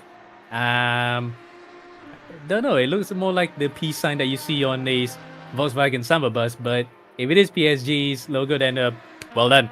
You supported a team that actually is one of the best in Europe right now. I think I thought it was the Eiffel Tower. Am I? It is the Eiffel Tower as well. I see it as the. It's many things. It's it's a picture with multiple meanings. It looks like at the moment. So there we go. I don't know if he's still hanging about. Apparently, you understood Joseph's joke wrong. I think your joke's actually better than the one he was trying to make. Your interpretation is better, I think. I think I was unintentionally doing so because I was thinking he was trying to say Lemieux, but okay, Lemieux, like it was mewing or something. Either way, that's not the sound that a cat makes, though, is it? I know that's how it's spelled, but yeah, it doesn't make that sound. No, unless of course LMUing. Oh, okay, fine. Yeah, that thing he wanted to LMU was what he was trying to say it. Yeah, I prefer your interpretation, but there we go. Is that Francesco Di Gaetano with problems there? Was just taking a slightly stranger line coming out of Arnage. Might have just been driving down a stranger part of the straight, but Di Gaetano is at least back up to speed now, if he ever wasn't, at the lead of GT3 AM. Carloni Racing Team be the ones who really need those to fall by the wayside, because it's fourth place for them as it stands, 2 places behind where they need to be for a championship. I think if we're looking for the headlines, really, Amir, from this last 2 hours, that has got to be it by some distance. We've unfortunately seen the retirement of the MR Motorsport number 71 from GT3 Pro, and that is a shame for them. But they were third in class and not involved really in the championship fight. For Carloni Racing, they are were championship leaders at the time. They needed a top 2. They were the race leaders at the time as well, but technical problems lost them 8 laps or so, and that's the big story from this last couple of hours. Well, yeah, definitely. That one is probably going to really sting a lot when you look back at all the 9 months in competition, nearly 9 months of competition, came to that one moment where it was completely out of their control, snatching their title away. So again, that was one thing that happened. The future's still being written right now. So 3 hours left to go. It still can go back either way to them if everything falls back onto their laps. So watch this space. We'll see how that plays out as a few other comments have come into the stream as well. Ducat 749, I think, is one of the drivers inside the OSR car. Now show to pinpoint which one is that. It could be Jerome Mitral, Dylan Faso, or Victor Brasilet. We're not sure which one is that. That's commenting. He says the OSR Turtle is actually still going on in P5 in their class. So this is probably a good result, a good motivator for them to continue on next season if they were to come. Meanwhile, Mariano has chipped in with joke and says it's a miracle. Yes, a miracle that everyone. Yes. He's contributing to the jokes that Joseph Black would be proud of. And yes, yes indeed. Meanwhile, Kiro Ayadiko has said that despite connection losses and a wall crash, they are still racing. So again, even if you're not in contention for the win, finishing the 24-hour race is still a major achievement, no matter how you spin it. Yeah, it absolutely is, and that's what everybody's going to be aiming for over the course of the next 3 hours or so. That is going to be the big story. Myself, Ian O'Leary, and Amir Haziq are going to step out of the commentary booth now. Big thanks to everyone who's been tuned in this morning. I hope you've enjoyed it. There's been big drama, certainly down in the GT3 AM class. As I say, though, we're going to step out of the commentary booth now, and taking over for an hour is Joseph Black, who's been, I'm sure, going to be making some more jokes over the course of the next hour or two. And joining him, Amir Oates as well. And Ed Hunter's here as well, so I'm not sure if all 3 of them are going to be here. But either way, hand over to you guys. Enjoy the next few hours. Thank you very much, Ewan. And, listen, some of those jokes are defendable, I promise, as we just tick under 3 hours left in these 24 hours of Le Mans here in rFactor 2 for the final time. And, I'll say this joke out loud since it clearly either wasn't funny or didn't get through on the chat. The final race on rFactor prefaces the first race on El Mu. Get it? No, fine. Okay, fine. Anyway, well, nobody's laughing. I am joined. Keep trying. That's a good motto. Listen, I am my own target audience, and so I found that funny. So anyway, hello to Ed Hunter, who's just interjected very rudely there on me, and alongside me, it also is going to be Amir Oates. Hello. A less rude introduction, I'd say, but welcome along to everybody. Nonetheless, anyway, that was harsh of me, but welcome in both of you. And start as you meant to go on, Joseph. I listen. I prefaced everything here. We had a couple of jokes in the chat. I think I'm very funny, but you did lay the groundwork. That's absolutely true. You made everyone absolutely aware when the joke was coming, what the joke would be, and the context of it. So there's no excuse for us to not get it. It's all on us. 3 hours left to go in this one. And Ilko Bussink coming into the chat and saying, I guess that there are not only drivers with too little sleep. Well, that's too true. Harsh, again, but I think fair, and I've been rinsed within my first few minutes in the comms box. So hello to everybody watching along. We've got around 50 people in the stream right now. Some drivers, some keeping tabs for the drivers racing right now. And hello to everybody there. I think 3 hours left to go in this one. Whilst the on-track action appears to have died down, there appears to have been a lot of action with regards to retirement. Yeah, that's certainly the case. Amir, do you want to take this one? Just because I feel like otherwise I'm just going to talk over you all the time. I fell asleep, and then when I woke up, I saw many retirements. I felt like an investigator. It's like, what happened? Also, I've been very lucky because I didn't set my alarm for this stint, and I thought I was going to sleep over it. So I am very lucky. But no, like, a lot of people have indeed retired, and that makes the classes a little bit more easier, but especially for the GT3 pros and the AMs.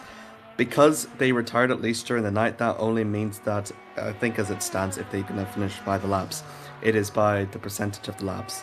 So those that are retired like beyond the 12-hour mark or less than 12 hours to go, they're still going to be awarded at least 6 points to the championship.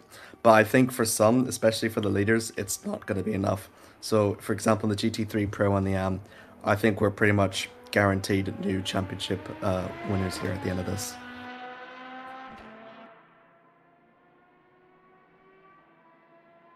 Difficult to know when the queues are when there's three of us in here, isn't it? But we'll get used to it as we continue on, and within the next few hours of this race. Of course, a winner will be decided, and well, not just a winner in one class, but a winner in all of the classes as well. Of course, Sander Kalash and Rick Van Earl, the leaders in the hypercar class, the only hypercars left in the race as well, and well, that's interesting as well.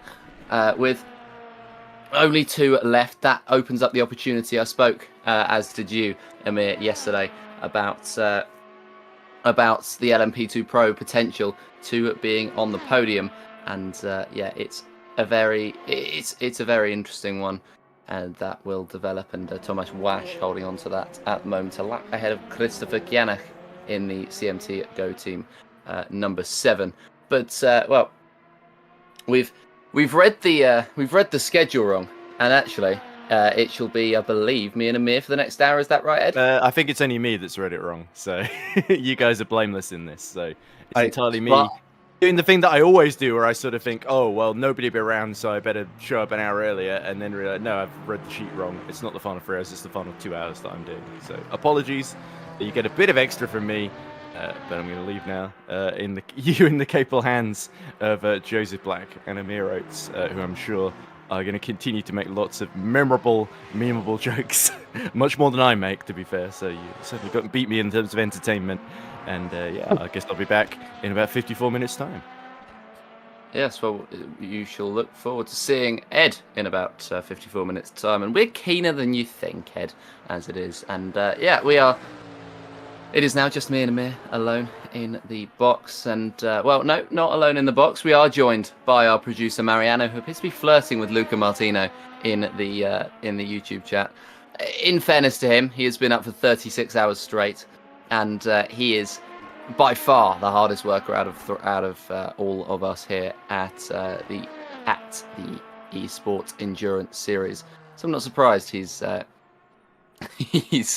having a flirt with Luca Martino. Hello to Amir, by the way, other Amir who came to the chat. Unfortunately, I don't get the joke, but I think it's going to be similar to my El Mew joke, or it might be a good joke. Who knows? Because mine certainly wasn't. I don't understand Hole and Notes. I don't understand that joke, but very. Hang on, let me do some googling. Give me a quick second. It's a rock duo. Okay. It appears to be, at least, a rock duo from the 80s that have had an interest. 80s? No, from 1967 onwards. So yeah, around the 80s is when the majority of their Wikipedia page appears to be. Okay, good. I got it right, Amir. I'm glad that I got that one right. Should we do Amir 1, Amir 2? Should I be biased and decide my favourite Amir? Oh, damn it. I don't know. Amir Hazik did not get my LMU joke, so he's kind of on the back foot in that one. And well, we'll see after the next 2 hours which one I prefer. I guess it's the same thing with Mariano. It just depends on who you flirt with more. Yeah, exactly. Well, listen, there's nothing wrong with a bit of flirting, especially with Luca and Mariano. Mariano's clearly left us to go to Luca's house, I think. I'm not sure what's actually going on there. But anyway, I'll go back to the point and we'll go back to talking about the cars because we've been here for 8 minutes now. And I think I've mentioned the cars once. I mentioned that Sander Kalash was in the lead and Thomas Vash was in the lead of the LMP2 Pros and actually P3 overall. And Andrea Riccielli leads the LMP2 Pro-Ams in the Sim Freedom Esports 47. Michele D'Alessandro leads the GT3s in the Pescara SRT number 4. And Francesco Di Gaetano leads the GT3 AMs as Marco Santoni is dropping through the field. Still hasn't dropped all the way through the field in the MR Motorsport 71, but he has actually DNF'd and he's just waiting for Marco Lotto Rosini and Lucrezia Milanesi to actually catch up themselves and to overtake for P20. What will be to P23 and P24 overall? Still a very tight field, despite having, not enough, well, almost half of the cars, though, been obviously caught a lot by the night and, from the looks of things as well, weather, and then not to mention as well, good amount of them are engine DNFs, so it's going to change the outlook these drivers might have in the closing stages, because as much as they do want to push, usually you push, then just relax a bit during the night and then push again. You need to be a little bit careful on the engines, and I think because of the amount of retirements, we are going to see a little bit slower laps than usual, but still relatively fast nonetheless. Currently looking for the protest window as it stands. Robot Flash has got no further action in regards to, I think it was to do with, yes, Flash laps on Milanze and Dianta follows through, and Flash maintains a reasonable gap on Dianta. So, already, it's the only one that we have seen in regards to Stewart's action in the past hour. There was obviously just a little bit during the night as well, with some drive-throughs and warnings and no further actions. So it's all been very busy here at the Stewart's box, and as we said with Mariano, his cat is doing top-tier work so far. Exactly. I mean, fair enough, I think, as the cat is doing very well to keep up with all of the action. I mean, of course, the action did die down overnight, although the DNFs did not, but the action did seem to be going on all the way through the night, and with the retirements as well, as we've had another report in and completed, and it's the Caspian Motorsport 75 reporting, and a blue flag being waved and ignored by the car in front, and we await to see what the result of that one is, as that one has just been thrown in by the Caspian Motorsport 75 car, currently being driven by, if I can find this one quick enough, it is being driven by Semi Celik. And Vant and Yalev. So they're about 6 laps apiece. Ironically, both of them are second in their respective classes. We'll say though, for Valentin, what we've seen earlier haven't been impacted by the not slowing down enough for the yellow flags and having to pay a very harsh penalty for that for a 60-second stop and go. And we thought, because it's such the back foot and GT3 classes are just so competitive, it's going to be very hard for them to regain those positions. But they've done super well for the 206 car to actually, hold on to second place. And in fact, they're also still only just, 2 laps away from the leaders. So it's been a very strong showing for them, I must say. And we do have a penalty actually on above. Yes, it appears to be that there is a couple of penalties being thrown in at this time. I think it was about 22 hours ago, or the 21 hours ago even, as there was loads of penalties seemingly being thrown in as this is Rick Van El. But it wasn't. This is Rick Van El going through to a lap, but it wasn't actually penalties coming through, and it was instead penalties being applied from last race, which there appeared to be quite a few of them. But I mean, 30 reports for 21 hours racing, as Ilko Bussink agrees with me in chat, is not too bad. I know, I was just... I'm a bit slow, as you can tell by some of my jokes. I'm a bit behind. But yeah, anyway, it's why I'm not on the circuit. I'm slow in many ways, but that is just one of them. But yeah, lots of DNFs out in this race. Not ideal, and Marco Santoni has been passed by Marco Lodi Rizzini, so he drops down to 24th overall, and only Lucrezio Milesi is going to be the next driver to overtake on the next lap, you would imagine, as he's allegedly 5 seconds behind. But of course, Santoni not in the race, and I think the next time the timing boards will update, it will update with the Simframe pink number 17 ahead of the MR Motorsport 71. But yeah, it's been certainly an interesting one to keep an eye on with the amount of DNFs. 80% of them were caused by drivers' mistakes on their own. Well, that's fair enough, because I know we mentioned about the engine failures, but driver mistakes around here appear to be quite prominent, and that's what we were talking about yesterday when we mentioned the fact that the cars that, because of course it's a longer circuit, the cars that won't have got as much practice, they'll have practiced the whole circuit, and well, that's not ideal preparation because it's such a long circuit.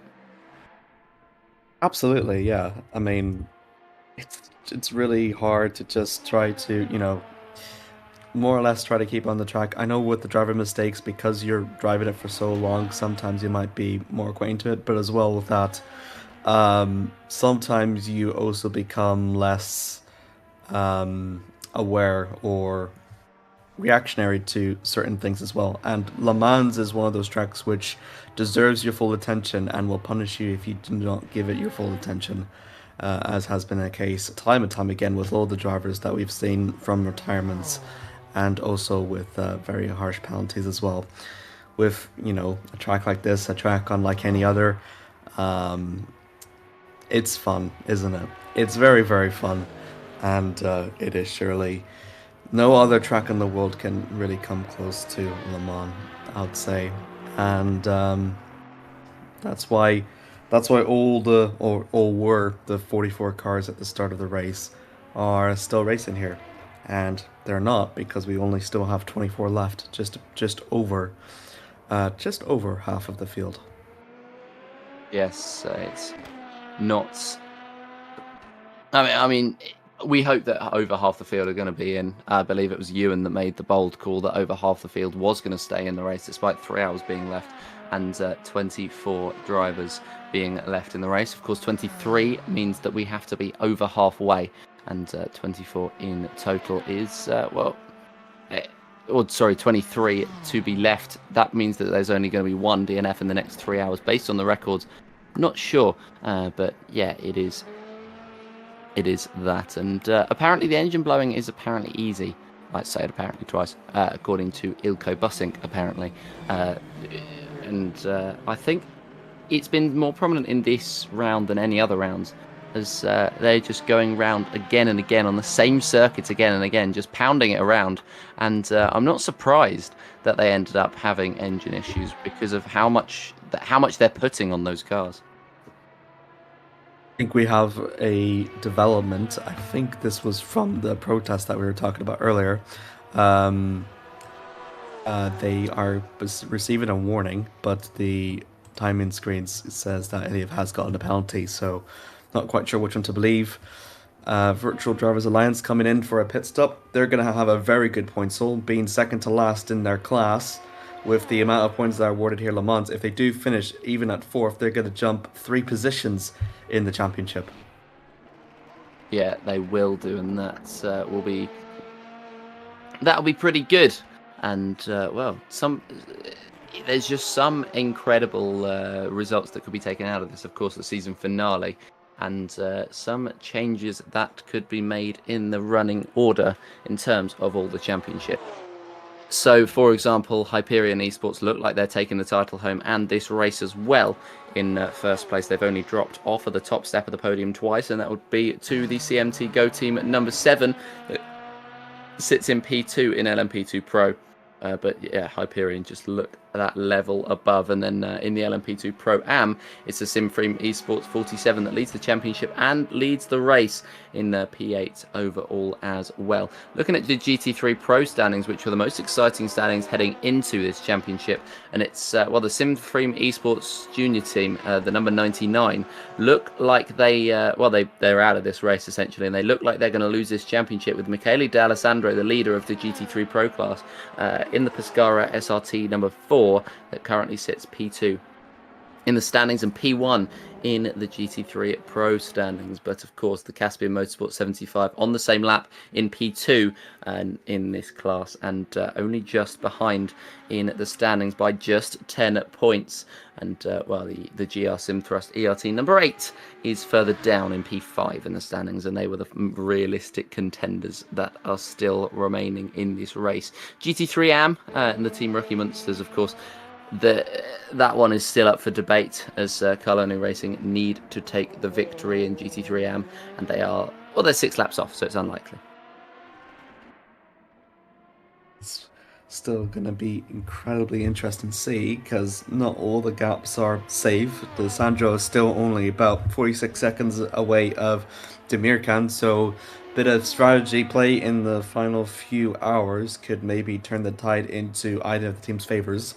As you mentioned before, both of them are going to try and look to win the championship right here on track. So the Pro definitely being the most competitive, even with just the people that are outside of it. So Tomelli, for instance, I think they're currently, if I am not mistaken, they're 6th at the moment. So with the points that they would receive, in terms of, I think it is, believe, 30 points for the 24 hours, I think they will be able to jump a good amount of places, actually, to overtake to 4th. I think 4th in the standings, I believe. Yes, it's going to shake up the field with the amount of DNFs that we have, as well as we have finally got a confirmation. It's not the PSG logo in his profile picture. It's a tower. It's a Eiffel Tower. So it's a little bit different, and it's for a good cause as well. So there's no problems on that front at the very least. We have the finale, the decision in the report for the one with Semi Celik, the 75 Caspian Motorsport, and it's a warning for the number 206 for ignoring, and it's upgraded to a drive-through with the warning from round 6.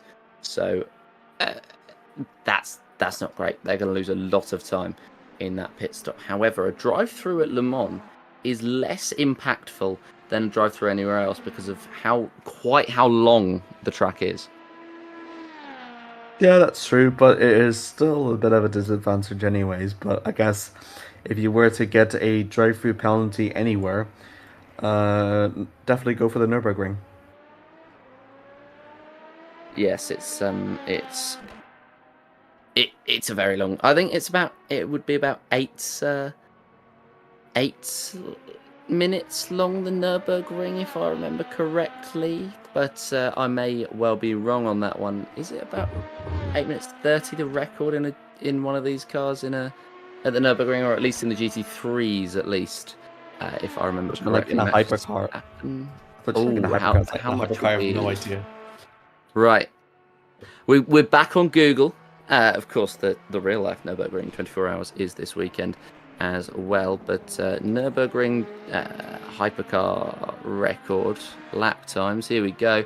The fastest hypercar lap time on the Nürburgring Nordschleife is 6 minutes and 29. Oh, that's mad. But was I right about the GT3 being like 8 minutes something? No, I wasn't. That's 6 minutes 49. So ignore me. I'm incorrect. But it is. It is not the case, and we continue on, regardless of my my oversight. Small bit of lap traffic there, going 3 wide from the exit of Tetra Rouge onto the very long straight. So getting a little bit. I mean, the good thing with the amount of retirements, I suppose, if you're a leading pack or trying to catch up, is that it's the track is more wide, the track is more open. There's, you will have less of a trouble having to navigate around. So that means that there'll also be less lap traffic in addition as well. So I think for LMP2s and the hypercars, all two of them, I think they'll be very proud for that, I think. Yes, it's going to be. Well, we're going to get a very interesting end to this race, the end of this championship, and I mean, it's going to be the end of rFactor 2 as well, which of course is not. It's a sad time to be calling it, as Giuseppe Sarancino we're watching in the Team Shiba 320. Of course, the Team Shiba will be disappointed whatever happens, because Mirko Lucchini earlier on, the Team Shiba 228 was in the lead of the race, and Mirko ended up retiring. Yeah, just a lot of positions for grabs. It's still, with retirements so, heavily impacted here at Le Mans, it can really go anyone's way practically. So, I mean, I'm still amazed that with the championship implication that we have around, we still only have like 10 GT3 cars overall as well. As you can see with the Andrea sliding a bit through the final two corners. And I currently in third. That's actually a driver swap as well. So Iliev has gone off and Kaj has gone in, believe, for the second last driver change for that team. If I remember correctly, that will be with 2 minutes 36 left on the clock. And we'll see what happens. Of course, a couple more driver swaps to go, and with these drivers, there could be mistakes drawn out of them. As you know, I was talking about the Team Shiba earlier on. He had contact at the Porsche curb that ended up killing his race, and his engine as well, and the two of his wheels. So literally, what I would imagine would make up about 50% of the car gone, just like that, in a moment. And that's what I mean by mistakes being drawn out. Could completely shift your race. It could turn it from a race that's going all right to completely destroying it. Into the pits comes in comes Andre Marakach in the number 30 Blackhawk Racing. We'll see whether that's going to be a driver change or something along those lines. With 2 hours 30 left, you'd imagine it would be Carlo Dianda here in the GT3 car. And, he is currently in P4 in both the GT3 and the GT3 Pro classes. Dylan Faso, this is P5 in the LMP2 Pro. The last of the LMP2 Pros. But he's still 26 laps ahead of the GT3s. It makes it difficult, doesn't it, when you have to wind and twist your way through traffic? It does, but as we mentioned before, not much traffic as there was in the earlier stages of the race. And as long as you more or less do them on the straights than in the corners, then it won't be that much of an impact. If it is in the corners, so he's just approaching it before the Series of Indianapolis, and then also those final third sector twisting turns, so like karting, Corvette, and the chicane forward and stuff. It's not really ideal for an LMP2 to be behind that knows it can take these corners very quickly than a GT3. And also, not to mention as well, much riskier overtake, and have seen it before with a bit of collisions here and there, even in the start of the race.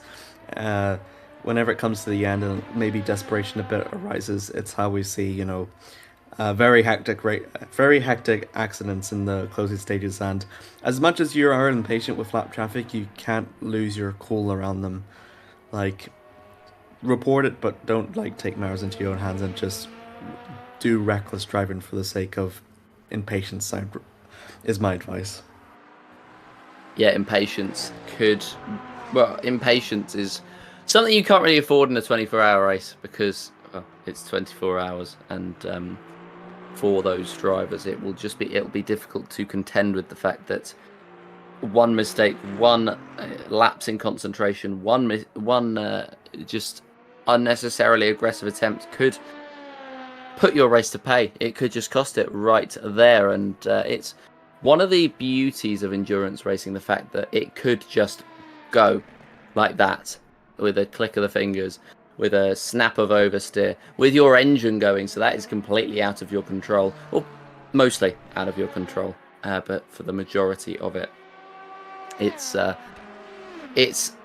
very heartbreaking when you're out, but it feels so good when you win, which is why drivers do continue to race endurance racing, and they, I'd imagine, always will do. Ilari Agpius is in the lead of the hypercar class by a significant amount. He's just lapped Thomas Vash for the 10th time, and well, he's 8 laps ahead of anybody on the circuit.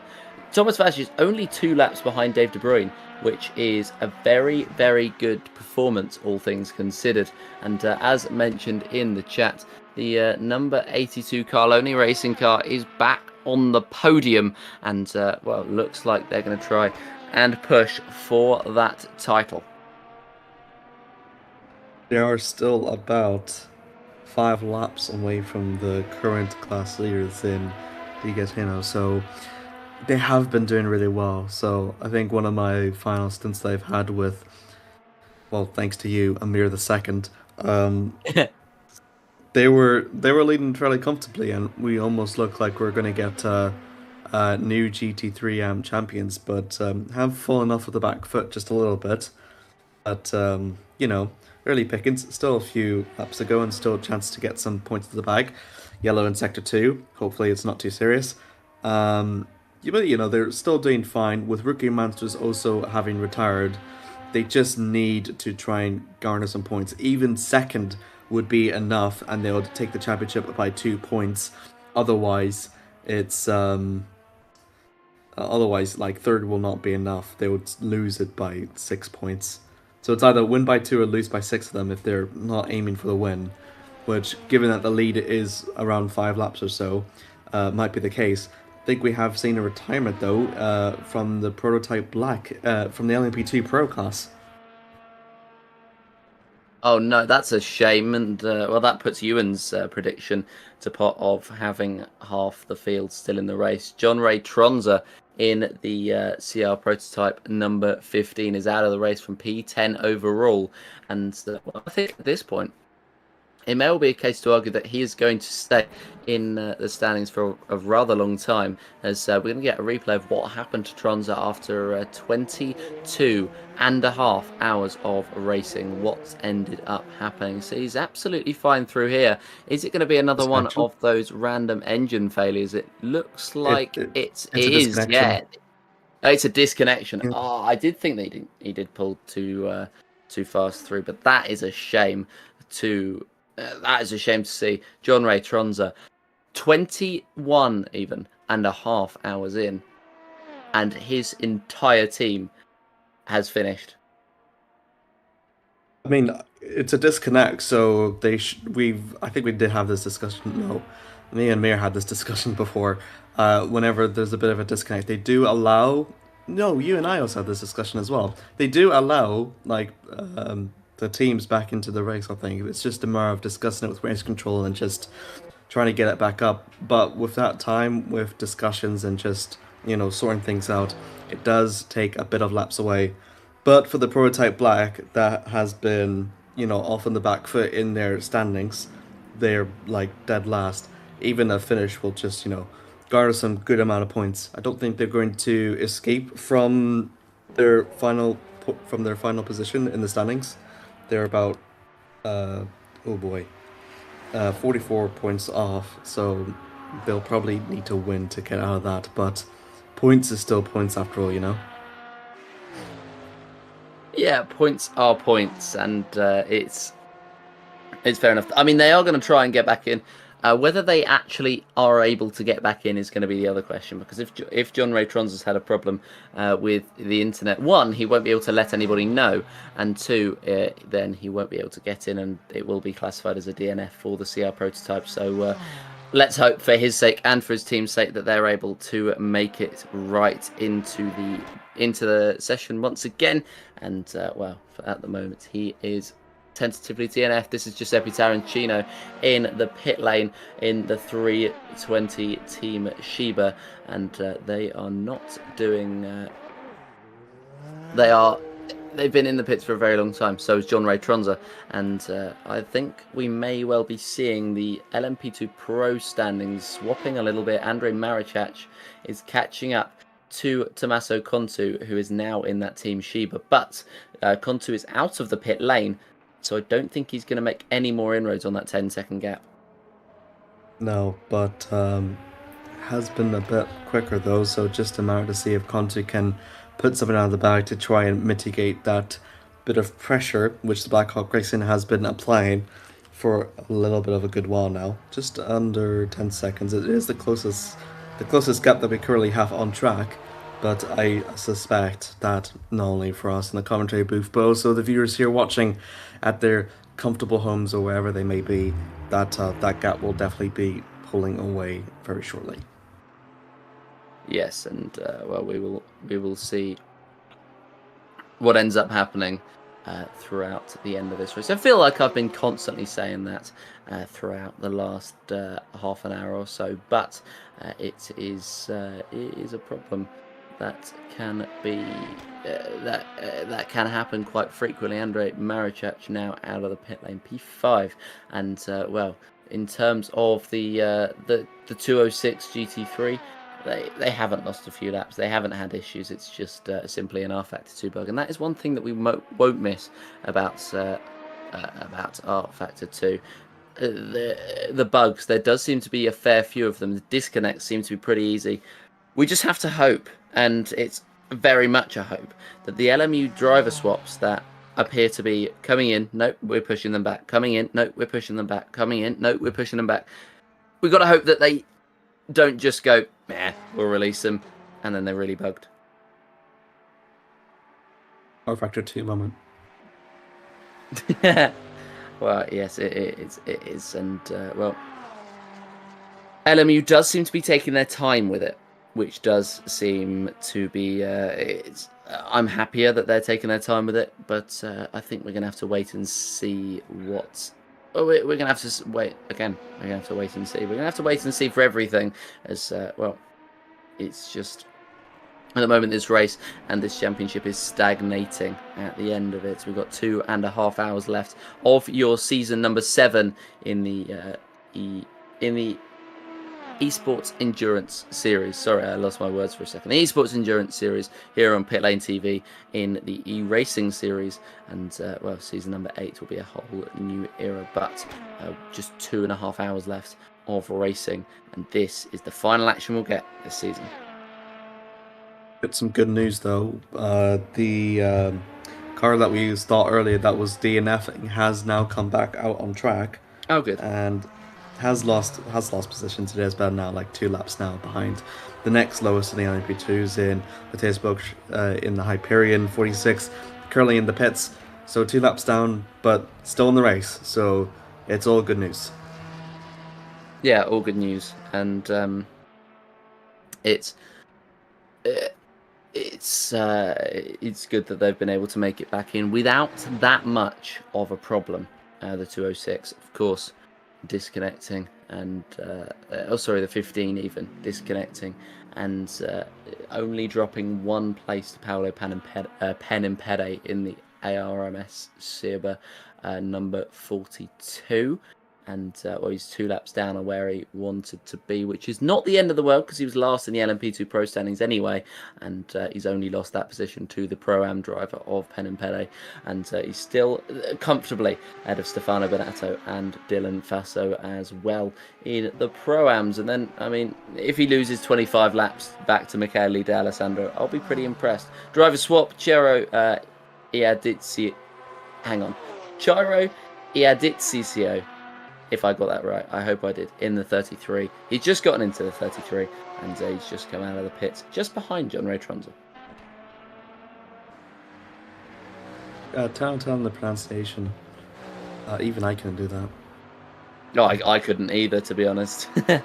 I was attempting it as I went along, but it didn't seem to be the worst that I had. I've had worse. I've also had worse names to pronounce, to be fair. There's quite a few in, because the majority of my background is in the F1 in the F1 space. So some of the names there you see are certainly interesting.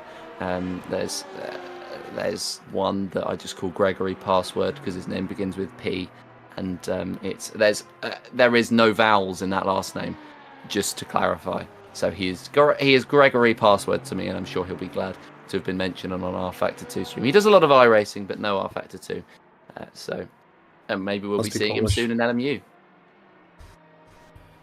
It must be Polish. I think he's Polish descent. He's Australian, but I believe it's Polish descent.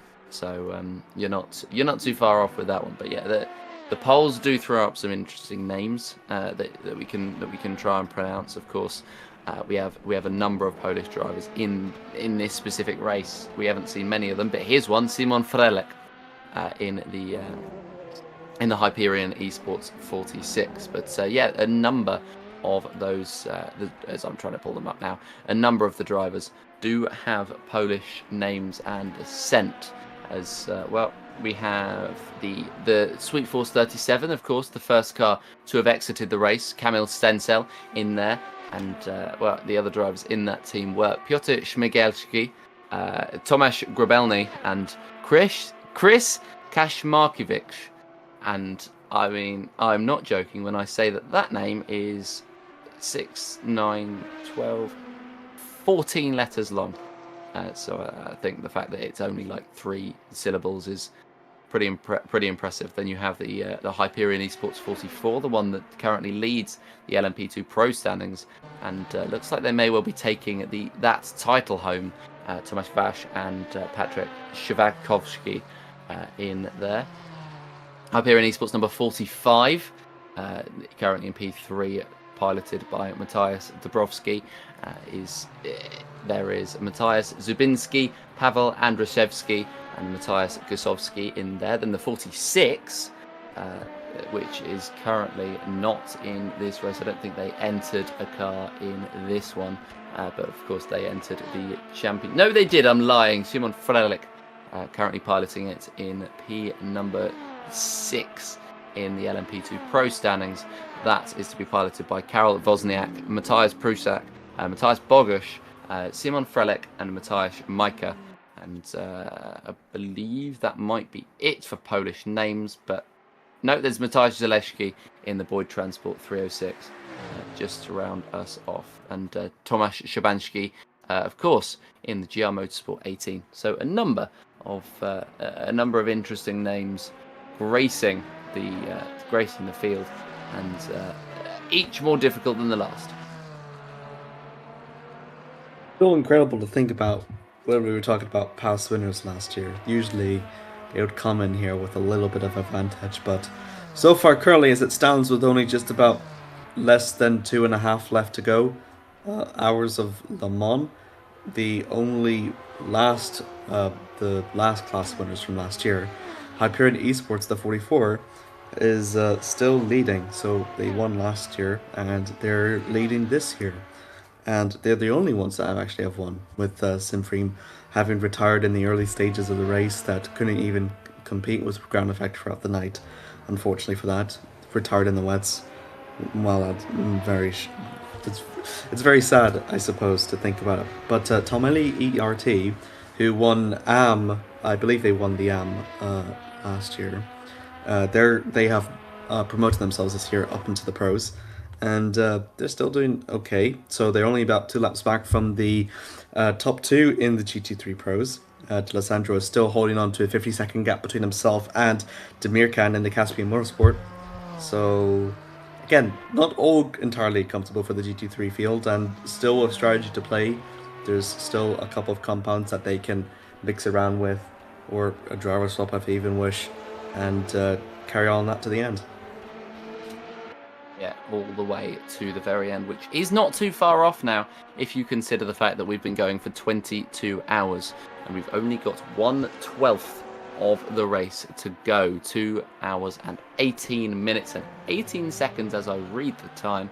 And yeah, it's going to be a very, very good a very good end to the race, I think. And, well, we will be able to crown champions. Of course, it won't be myself and Amir.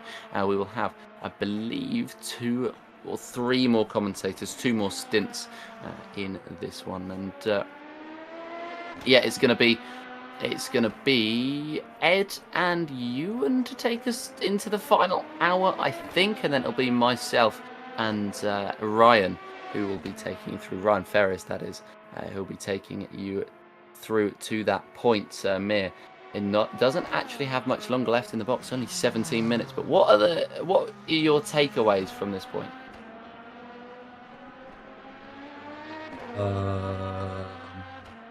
It was a race. No, in all seriousness, it's been a bit of a quiet stint, to be here with Honestly. It's only just one major event, and that was just a disconnection with the prototype black car. Has it been like much lead changes? We are getting a few bugs, but other than that, it's been a little bit quiet. Everything has started to settle down a bit. The track is slowly starting to get warmer, so that means the lap times are going to be dropping a bit. Drivers are being a lot more careful as well, to mention, and you can really tell by the impact of a lesser field allows for much cleaner, shall we say, lapped maneuvers between the LMP2s, the hypercars, and the GT3s as a whole. So, I mean, there's definitely some positives to this, and from the looks of things, we aren't going to see any retirements, I think. So, Ewan's prediction of having... What? Don't say that now. No, I'm taking like an educated guess as a color commentator. So I'd reckon we do have a very good possibility at the conclusion of the last ever rFactor 2 24 Hours of Le Mans here in the e-racing series that we will finish with half a grid. And I don't know about you, Joseph, but to me that's a win in my books. Yeah, I think it is. And well, we've had more finishes before, I think, but not in a 24-hour race, and we have not long to go then in this one. Although it seems to be not long to go when you look at the grand scheme of things, and you look at the fact that we've done 24, or we're going to do 24 hours. We've done 22 hours, and we don't have long left. But if you look at it within the context of like a 6-hour race, which we've had earlier on this year, then it's actually not that much. It's a third of the race. So while we may think it's not that much, it could just be considered that it's significantly different. Of course, the first 3 rounds of the season were all 6-hour races, so this would be a third of the race to go, and it all still to play for. But I think you have to look at it contextually, and 2 hours is going to be quite a decent amount. Not to mention as well, like, the last time that in this series that most of these drivers would have done a 24 hours race under this grid is almost an entire year ago, so 11 months back then. Ever since then, the most that these drivers would have done, at least here within this one, would be either the 12 hours of Daytona, which was round 4, or the 1,000 miles of Sebring. So I think, no, it is the 12 hours of Daytona, sorry. That would have definitely been, the most time-consuming, I reckon. And they're doing 2 times that here on a effectively longer track, a faster track, and probably more dangerous as well. That is very controversial to say, but I think Le Mans is definitely more dangerous in the virtual sense than the Daytona International Speedway road courses. The proof is in the pudding with that just being the fact that we only have about half of the drivers left, and that's been the case with the 80% of the drivers out of the race being because of their own mistakes as opposed to anything else. And it's going to be a very difficult one here for a lot of the teams to go back and reflect and say, well, what could we have done better? What could we have done worse? Well, for those like I don't want to keep harping on about them, but like the number 37 Sweet Force that retired pretty much as soon as the race started. They didn't actually get very long into the race, but for a team like that, where they didn't even make it to their first pit stop, their first driver change, it's going to be a difficult conversation after the race. Yeah, I think we've just had confirmation on the stream chat though that the bug that we've had previously in regards to laps not being counted is now fixed. So everything that you see now on the timing tower up above is indeed correct as of this race is going, with only 2 hours and 12 minutes left to go on the clock. Everyone's slowly pushing for the final stint now. I think trying to let the hair a little bit loose. Gonna see for the last few amount of pit stops that we see. I think for the hypercars, I think they're due for maybe 3 or 2.5. I think the GT3s, I think definitely have 2 at least.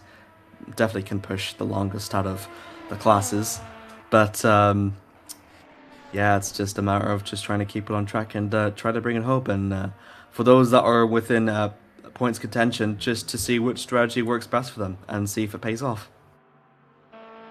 Yeah, it's I mean, there's not much in the way of strategy to think about, but they have 1 or 2 more stops to think about before the end of this one. I think actually potentially there might be a little bit more for a lot of them, but for the GT3s, I think there may well just be 1 or 2 more pit stops.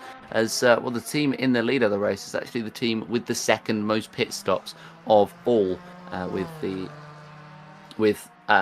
ground effect ST going to 372 laps, 28 pit stops, and Dave De Bruyne in P2 with, well, he's coming now with 428 as well. So the top 2 with the second most pit stops. The most pit stops, by the way, for your information, is Christopher Kianek in the CMC Go team, number 7 overall, 4th LMP2 Pro, 2nd, who has 29 pit stops to his and his team's name, as Simone Malili comes out of the pits in the number 15. They were the ones who disconnected before, and they've just come into the pits legitimately this time to change drivers. I think this is their second driver change after their disconnect as well, so it's interesting to see whether if this is going to be either a driver change to the end or if it might be another driver change on course. So I think the other driver that they had before only had about 30 minutes of a stint, if my mind remembers correctly. So I'm not quite sure why they're changing so early on. It could be just a change in schedule or, a change of the plans. Nothing is really ever planned in Le Mans, in case if you can't tell. Everything changes at the last minute, much like this commentary booth. Well, yes, exactly, and we're 10 minutes away, Amir, from you saying goodbye to the viewers. And well, you've had a pretty good stint, a pretty good run. You, of course, had the race start with me. You had the brain rot of the evening alongside, well, Amir squared and myself helping you in the morning just to stave off your sleep deprivation. As well, I don't imagine it would have been too bad because you got on at the same time as me, and I did watch the stream a little bit, as much as I possibly could, and I fell asleep about half midnight. So we're going to have similar levels of sleep, I would imagine, unless you just stayed up to watch all of the action. But yeah, I mean, you'll get off to a very well-earned sleep, it's fair to say. I wasn't really sleep deprived. I did sleep around like midnight or 1 in the morning in British summertime, and I didn't, as I said before, didn't have my alarm on, and I was like, oh no, am I gonna sleep through my stint? And then I realized, oh no, I'm fine. I've woken myself up in good time, and I got to wake up to the beautiful sounds of Amir Hazik and Ewan O'Leary.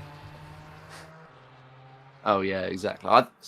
Sorry, that took me a second because you said Ewan O'Leary, and I thought you said you and O'Leary, and I was like, what? But we're on at the same time. But anyway. That's, well, maybe I am sleep deprived. Maybe I'm wrong. Maybe I am sleep deprived. The jokes I was making in the stream chat before coming in would certainly seem to suggest so. As well, we've got a couple of we've got a couple of messages in the chat. Firstly, hello to Flavio Guinci, who comes in and says buongiorno. if that's that. Well, that's my best Italian accent. I'm not going to attempt it again because I know we have a lot of Italians here, and it may well be considered offensive. And Mariano says that well, rain.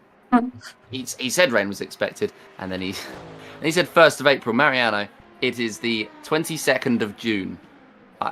I mean, I genuinely thought there was going to be race at some point. Whoa, that's not English. Genuinely thought there was going to be rain at some point in this race. The weather forecast seemed to suggest so, but no such luck. And now I can't actually tell if you're being serious or not. No, it's sunny. It's expected to be sunny for I think the rest of those. Not sure why it quite is cloudy for the amount of cloud cover, but I think in the weather forecast, at least on mine, it says 0% chance of rain. So make of that what you will. So the fact that there might be some rain in 10 minutes might be just I don't know. Wait, is it man-made? I'm not 100% sure. I think so. I'm not. I think I remember seeing Mariano does make it, but I could also be completely incorrect. So that would. I mean, I wouldn't be surprised as well if I was incorrect. But yeah, it is what it is. And it rained a lot this morning. We had 10 minutes, 100%. So I knew there was rain on the horizon at some point in the race. And Mariano's just going to confirm 10 minutes of 100%. Did they switch over to the wets? Did they have a pit stop? Is that where some of those pit stops have originated from? I'm not 100% sure. No, no one's on the wets yet. I think they'll just rather wait until the raindrops happen rather than just, I'm talking about the rain that was earlier on this morning. Oh, yes, there was. Smirlirgo retired on the wets.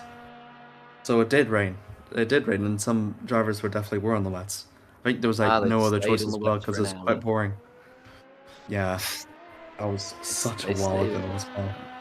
Yeah, I mean, how long ago would that have been? I mean, Smeriglio was the penultimate DNF, Marcos Antoni being the most recent one, and luckily the other DNF of the LMP2 Pro number 15 has been able to keep going and actually un-DNF themselves, so it's no problem there. But yes, it's going to be a very good end to this race. As you can see, lots of traffic here on the circuit as they're just trying to make their way through and scythe their way through, as some of the hypercars that have had problems getting through traffic. We had an incident early on yesterday where one of the hypercars wasn't actually scything through traffic, but was trying to treat them like traffic, and that didn't go down well. I believe there was a report made out of that one, but it was a GT3 trying to defend from a hypercar, which never goes well. I think we've gotten some new steward news. I think the Team Shiba 10, I believe, is under investigation. So it might be another warning, because there's another blue flag warning which they've ignored.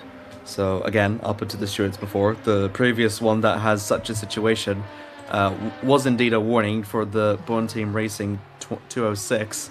So I'd reckon here, unless if they have done it again, it'll just be another warning on the wrist. But again, with the time slowly ticking down, you really can't afford yourself to, get yourself a penalty at this stage, because, the more desperate that you get, the more you are prone to, make mistakes. And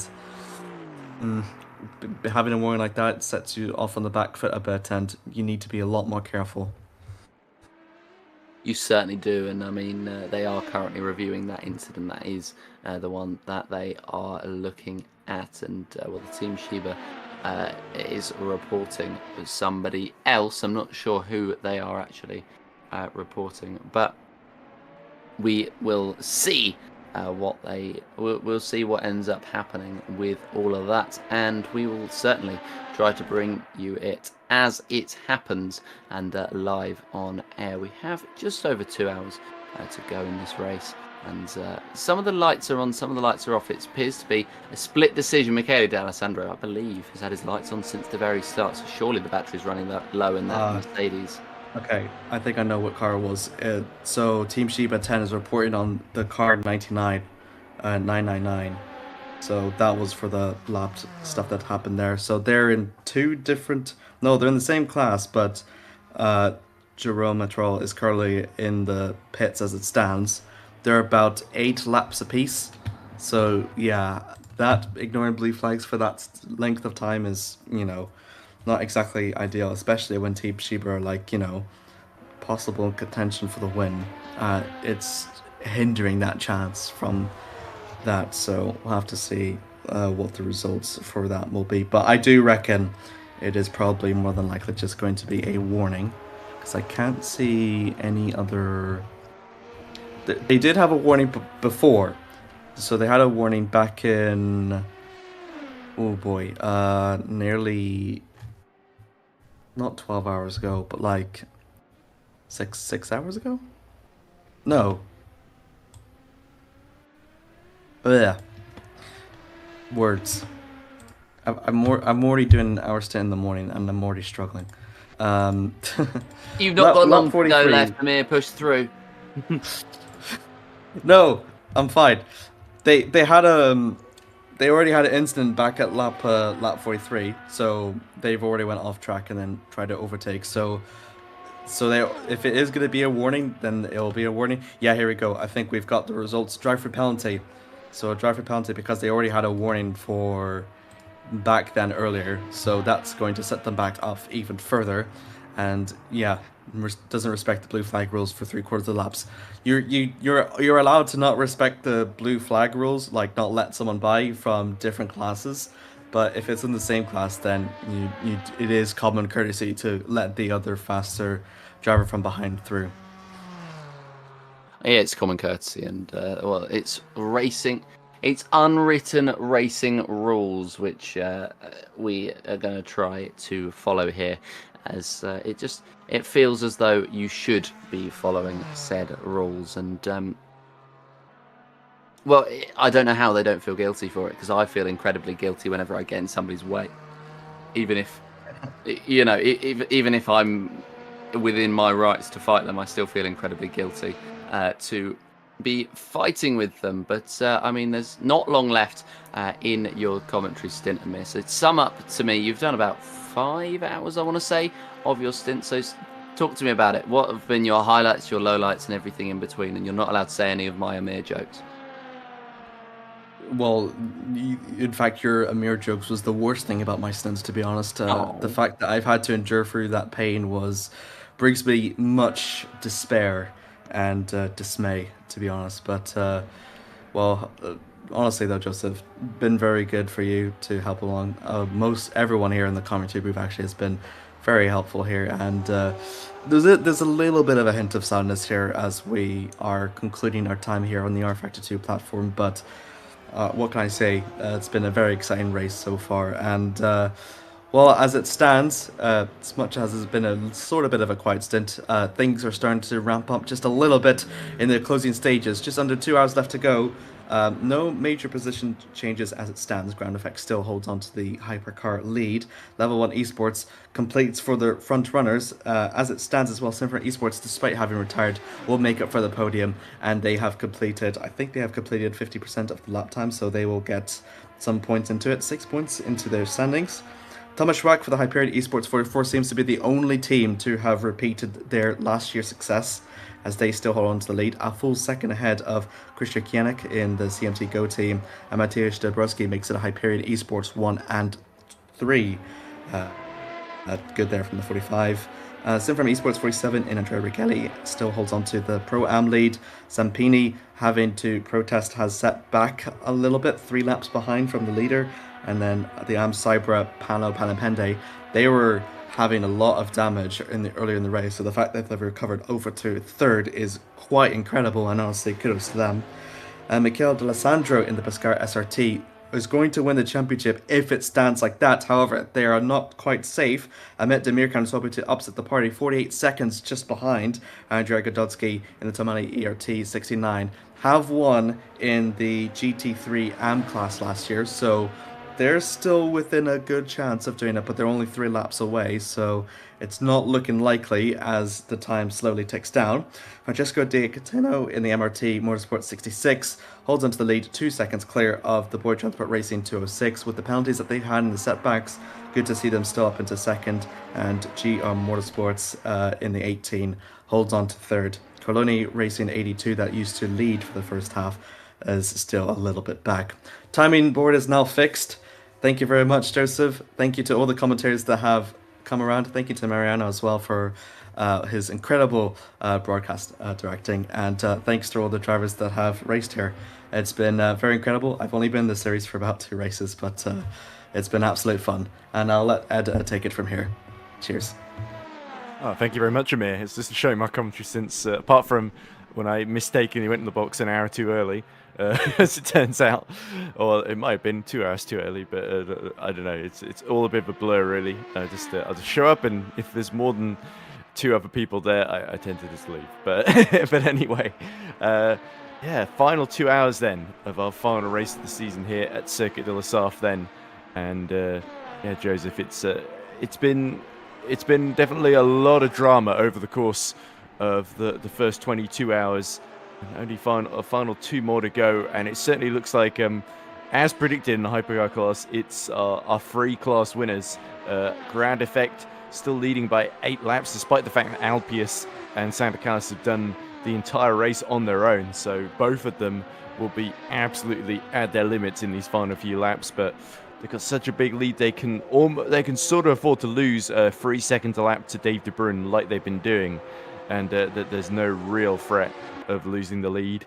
We see LMP2 Pro, of course, Thomas Vack absolutely doing more than enough to keep pulling away. They've got that lap to Christopher Kianik, but of course with so many things that can go wrong, there's no room for complacency there, as we see Andrea Riccelli also pitting from the LMP2 Pro-Am lead, and the 47 have been absolutely peerless today, and the 42 Arms Sabra were their main challengers, but not quite able to really hold the candle. We see Zampini, Team Sheep, are doing very, very well to get the number 10 in between the 2 title protagonists, but they are about 3 laps down on the race leader, but they will gain a little bit due to the fact the race leaders are stationary in the pits at the moment.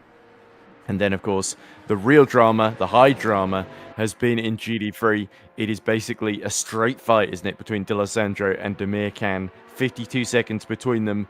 D'Alessandro has been absolutely flying out there, as we see the OSR car just coming out of the pits and almost gets collected by the Black Hawk there. That's coming through the lap, D'Alessandro. And there is Milanese near the back of the GT3 AM field, but of course with the demise during the night of the Simframe Junior team, it's a shame that such a difficult race. In terms of GT3s, this is their sole representation. Milanese refusing to say die, but they've also had their issues in this race, and they're a lap down on Maggiolo, who can see what looked like Carloni Racing's very strong title hopes with that disconnection some hours ago, then rejoining about 4 laps down on the class lead, and more than that actually. It would be about 6 laps down the class lead and 3 laps down on the next car as well. They need to finish in the top 2. At the moment they are 4th, and a distant 4th at that, and Maggiolo doing his level best to get on song, but at the moment the class winner looks like it may well be Francesco Di Gaetano, and Elmar Motorsport 66 probably weren't expecting this when they woke up this morning, that they would be leading by 2 laps over Boyd Transport. So that would be an amazing result for both teams, to be quite honest. MR Motorsports, of course, who have won before in AM, but so far yet to win this season. This would be a huge, huge result for both parties there, and Boyd Transport desperate to end the season on a high. Their best result this season, that's got to be their second place at Sebring a couple of rounds ago. So yeah, Boyd Transport, the GT3 squad tends to come into their own in these long races where it's all about just keeping it together and not making any silly mistakes and just lapping consistently, which is what all of our front runners have been doing. Yes, well, consistency is very key, especially in a 24-hour race, and that is exactly what we've had from a number of the drivers so far. And I think especially a shout out has to go to the likes of Dave De Bruyne, who even at this point is still setting 3-minute 17s, while Alaria Alcapius in the Ground Effect 27 is setting 21, so he's 4 seconds that quicker. Of course, he's eight laps down, so he's not going to be able to close in. But yeah, it's just about consistency being key. And then in the LMP2 Pro classes, of course, as the 321 may well be because of lapped traffic. But in the LMP2 Pro class, Dabrowski and Kontu are both setting almost identical lap times, 27.2, and I believe it was the 27.3 that were chucked in just at that last time, which is only 2 seconds off their fastest lap, which is pretty good going, all things considered. And they are just going to keep going with that one, and they're going to try and stay in the battle for the podium positions. Of course, that Dabrowski and Hyperion Esports appear to have sealed that third place, and well, it's the other Hyperion Esports, the 44, that's going to take the victory home, it appears, and the CMT Go team at number 7, as Andrea Gandossi is in the pit lane now. And, well, there's a few cars in the pit lane. Tommaso Contu in the Team Shiba 320, Andrea Gandossi in the Tamele ERT 69, and GR Simthrust ERT number 8 of Piotr Morawiecki, as Kontu is now out of the pit lane and out onto the circuit. And well, this is Amit Demirkan. He's the car in front of Andrea Gandossi, and he's 2 laps ahead. There appears to be a huge split in the GT3 Pros, as the only GT3 Pros on the same lap as the leaders of it are Michele De Alessandro, the leader himself, and the man you're seeing on your screens, Demirkan. Yeah, let's also not forget about Carlo D'Ando and the Virtual Drivers Alliance, because they have done an absolutely fantastic job to sort of close in on Tamele ERT, because they didn't have a great start to the race. They were mired in the pack, had all sorts of issues. But it just shows, and it's a similar story really for NAR Racing Italia 33, who were fighting for the overall podium in LMP2 Pro-Am early on, had a series. It was Ciro Ia Di Ciogo, whose last name Ia Di Ciogo, whose last name I've been pronouncing differently each time I say it, because I'm, as a typical British commentator, just anglicising every name as I try and say it. But yeah, Ciro had loads of issues. I think he had 4 or 5 disconnections in the night, all at like one time as well, last night essentially, where NAR Racing Italia 33 just had to keep at it. Luckily, they've used their pace, the raw pace that they've got, to get past the online sim racers, and they are 5 laps down, of course, on the podium in LMP2 Pro-Am. But I think the entire NAR Racing team has done a really, really good job. And P4, it may not be the podium, but that will be, considering how far down they were, they are going to feel quite satisfied that they didn't give up and that they are looking good for P4 in class, which would be, I think, their joint best result, if memory serves. If I just have a look at NAR Racing Italia 33, 4th in the season opener, and 4th last time out at Spa. So, yep, that would be 3 4th places, which, considering some of the competition, they are up against the likes of Sunset Motorsports, Simvroom 47, that look to be about to seal the title, and Armsubra 42. To be sort of in the top 4, I think, is a relatively very, very strong achievement for them, considering where they were the last couple of seasons. Yeah, and it's all about improving, and potentially we could be having brand new leaders and a brand new era here on in the Esports Endurance Series with the LMU update, and season number 8 looks like it may well be hosted on there. But yeah, it's going to be a very interesting one towards the end of this game cycle, as it were, and towards the next one, to see who's able to put up a good performance. I think there's a case to say that, or to shout out at least, the Team Shiba 288 that only has 25 points and will only finish with 25 points in this championship because of how well they've done. And I think they've got bad luck in the fact that they are they only have 25 points in this championship, because they've been very quick. This could be something that they get rid of in LMU. It may well be more forgiving for them, or it may well be suited more to their driving style, and we shall see what ends up happening with that one, as Carlo Deanda in 4th place in the GT3 Pros is only 4 seconds back on Nicola Pagani. So we could be seeing our first on-track battle in an hour. Yeah, I think it's fair to bring them up because they were doing a very, very good job, Lorenzo Di Cutis and Federico Russo, and it was really a mistake from Mirko Licini, who'd they just trained drivers, they got from the lead to 3rd at that moment in the race in hypercar, and Licini saw that, I think it was Sander Callas in the ground effect, was really starting to light up the timing screens, was trying to keep him in sight and pushed a little bit too hard into the Porsche curves, went a little bit wide, a little bit too fast than the car was expecting, and it's the sort of thing that the first couple of laps out the pits, you really don't want that sort of thing to happen, because it can just absolutely destroy your race. And there's enough things that can go wrong without the drivers making mistakes. So yeah, but they had some good other rounds this season. I think Sebring also comes to mind as one that Team Schuber were near the front at as well. And I think in the early stages at Spa, they may have even also been fighting for the lead too. So yeah, it's all about just sealing the deal as well. And they're up against those. There's some very, very good competition in Grand Effect, in Simfream as well. Of course, we have seen number 1 since also retire from the race earlier this morning. And that was a big loss too, because they were running 2nd place at the time, although they were a lap down on Grand Effect even at that point. So yeah, championship hopes well and truly over for Simframe, but they are definitely got an amazing chance to still seal it in LMP2 Pro Am from Arms Super 42. Like, even if they get disconnected and lose a couple of laps, they should be able to see. I think 2nd place would still be more than enough to seal it with the gap that they've got. So because of course Arms Super are 3rd at the moment. So yeah, they would sort of be 3rd place. So it would be the sort of worst case scenario, but they would still win. So yeah, Suave doing more than enough right now, and in fact the whole team there as well, as we look at the Simframe Pink squad that's still tracking along fairly competitively, keeping on the same lap now actually as Maggiolo.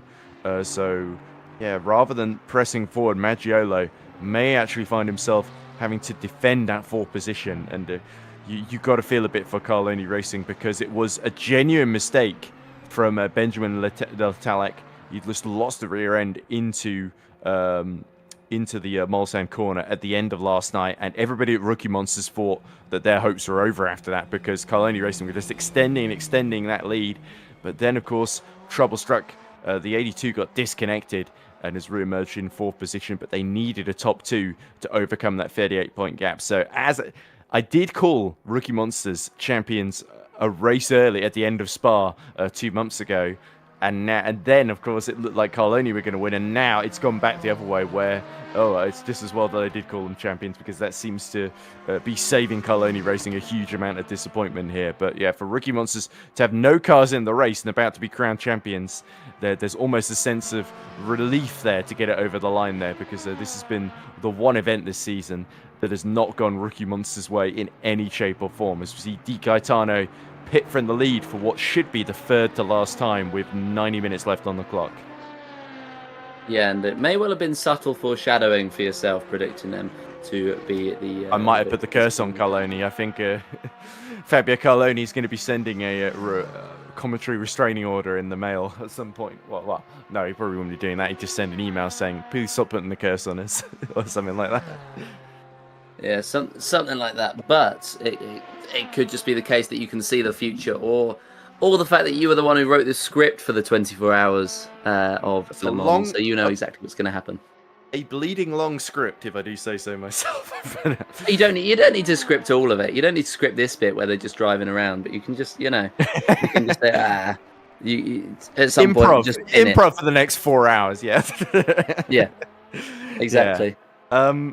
We get a comment in the chat now just from William Snowden from Boyd Transport. A real shame, actually, that Jansen Bintz, I believe, hit trouble some hours ago, just before Symphony number 1 also left the fray. But Boyd Transport were looking good for sort of 3rd or 4th in class, fighting away with Arm Subra at that point. So if I'm feeling very much for I think Boyd Transit may have actually hit some trouble earlier in the race as well, but they were very, very competitive. It's a real shame to see them out. And Will Snowden says, I'm looking forward to all those rFactor championships eSports Endurance Series said they were going to do starting in September. I believe that's absolutely true. There was, of course, an Indy 500 that they did last month, if I'm not mistaken, in May. So that was a lot of fun to see loads of competitors, including our very own Caitlin Penny, who's commentated a couple of races, got involved in that too. So I forget who actually won. I only watched the qualifying of that. But nonetheless, yeah, it's not just it isn't just a clean. It could be. It might not be just a bunch of Le Mans Ultimate championships that we do in the future. There might be a little bit of rFactor 2 holdover for the sort of bonus championships, as that were. As it happens, actually, I've been lucky enough to do a lot of Le Mans Ultimate commentary for the VMS Pro Series and the Platinum split that they do at the moment. There's a lot of drivers like Jene Simoncic, James Baldwin, and co. all competing. So I can actually tell you those races have been Hypercar and GT3. So not quite the 5 classes that we do here. It'll be interesting to see how they set that up. In game, of course, with the different. They do have the LMP2, I believe, in that game as well. So yeah, there's a lot of hype around that game at the moment, of course. So it will be interesting to see how that's set up. But the big difference in Hypercar is there's a thing called the virtual energy, effectively. It's appropriate enough. We look at Dave De Bruyn in the Ferrari 499P, which is actually one of the top hypercars in that game as well, as long with the likes. The Porsche 963 is in there as well, but there's also like you've got your Peugeots, you've got your Aston Martin Valkyries, you've got your whatever manufacturer. The Alpine is in there. Not many people use it, but it is in there. And what other ones do people use? Yeah, I think the other one of choice is the Toyota, of course, which I think is actually, with the latest BOP update, is probably one of the top ones. I expect we're going to see a lot of Toyotas in EES next season as well. But yeah, going back to my point, virtual energy, it's effectively a system where it's kind of fuel, but also your sort of essentially performance, the extra electrical performance in the sort of battery in the hypercar that you can use. But there's very, very strict rules around it. You're given a set amount at the start of your stint, effectively. You can refuel, top it up, but it takes a bit longer in the pit stop to do so.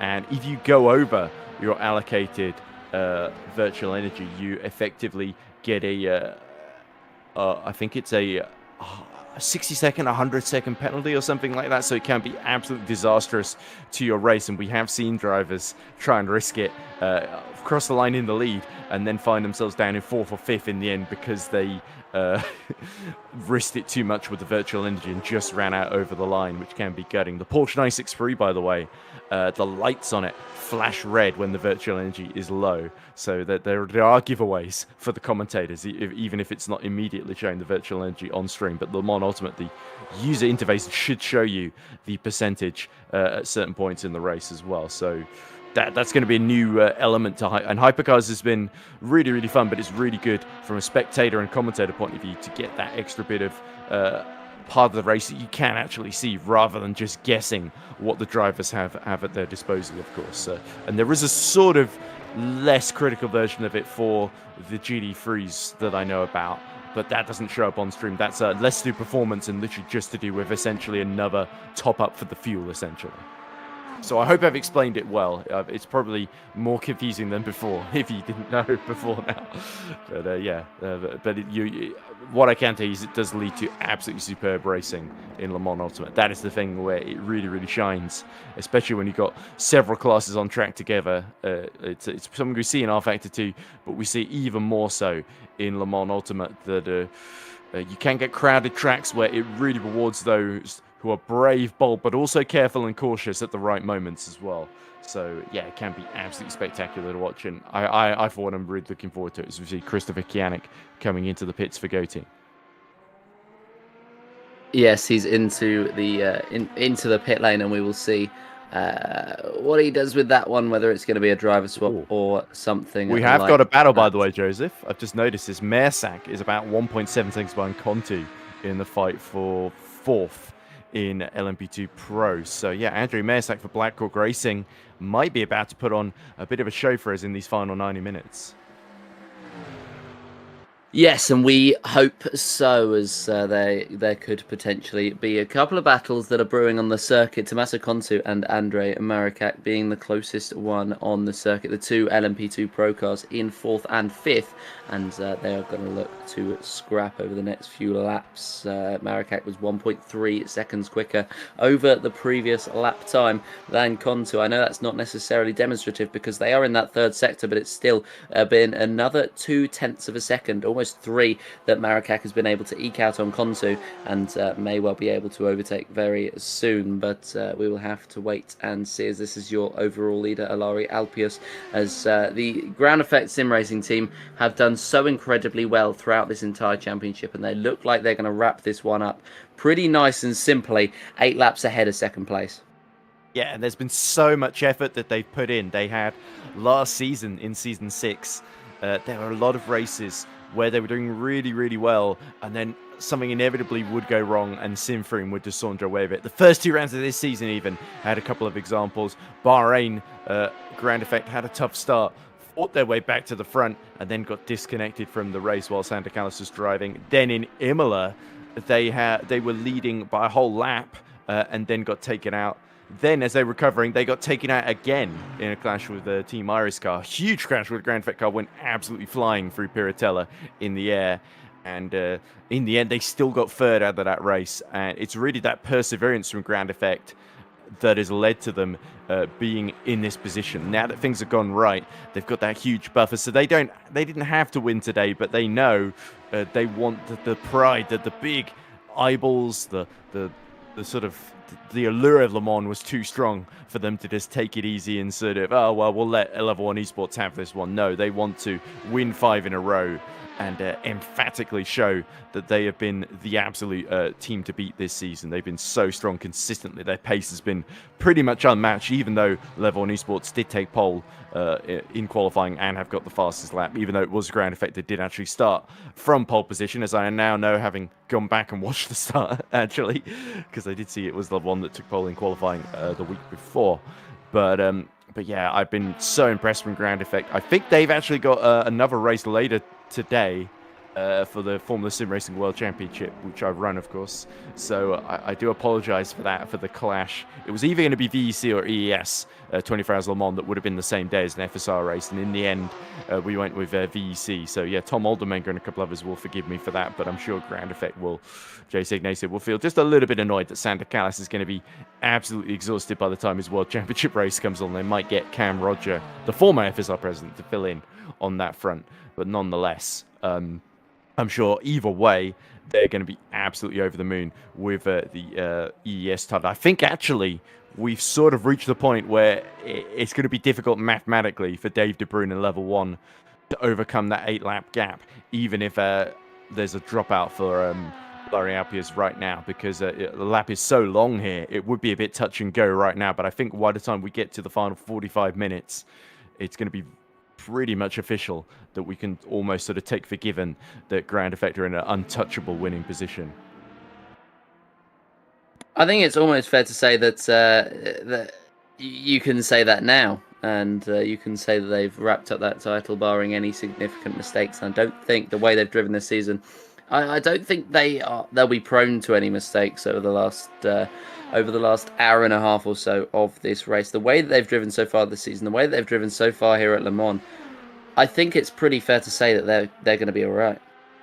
I've just been also looking at Ahmet Demirkan. He's had a bit of a late wind in this race, or second wind, I should say, is the official phrase, because Masculi, since he's gotten on board the Pescara SRT, he has been lapping in sort of the low 57s, pretty good pace, but it's Demirkan who's been consistently up to 1.2 seconds faster per lap, and the gap has gone from 50 seconds to 44 seconds. So all of a sudden, Pescara SRT, that did look like they had everything in hand, are slowly being caught here. Of course, 45 seconds is still quite the gap, but it's not as big around here as certainly Pescara SRT might have had you believe early on. So Caspian Motorsport, great to see they haven't given up on stealing this championship. And if they could go from going to third in the points, going in 20 points down on the lead, to stealing it in the final race of the season, that will be a spectacular comeback from Caspian Motorsport. Of course, they've been really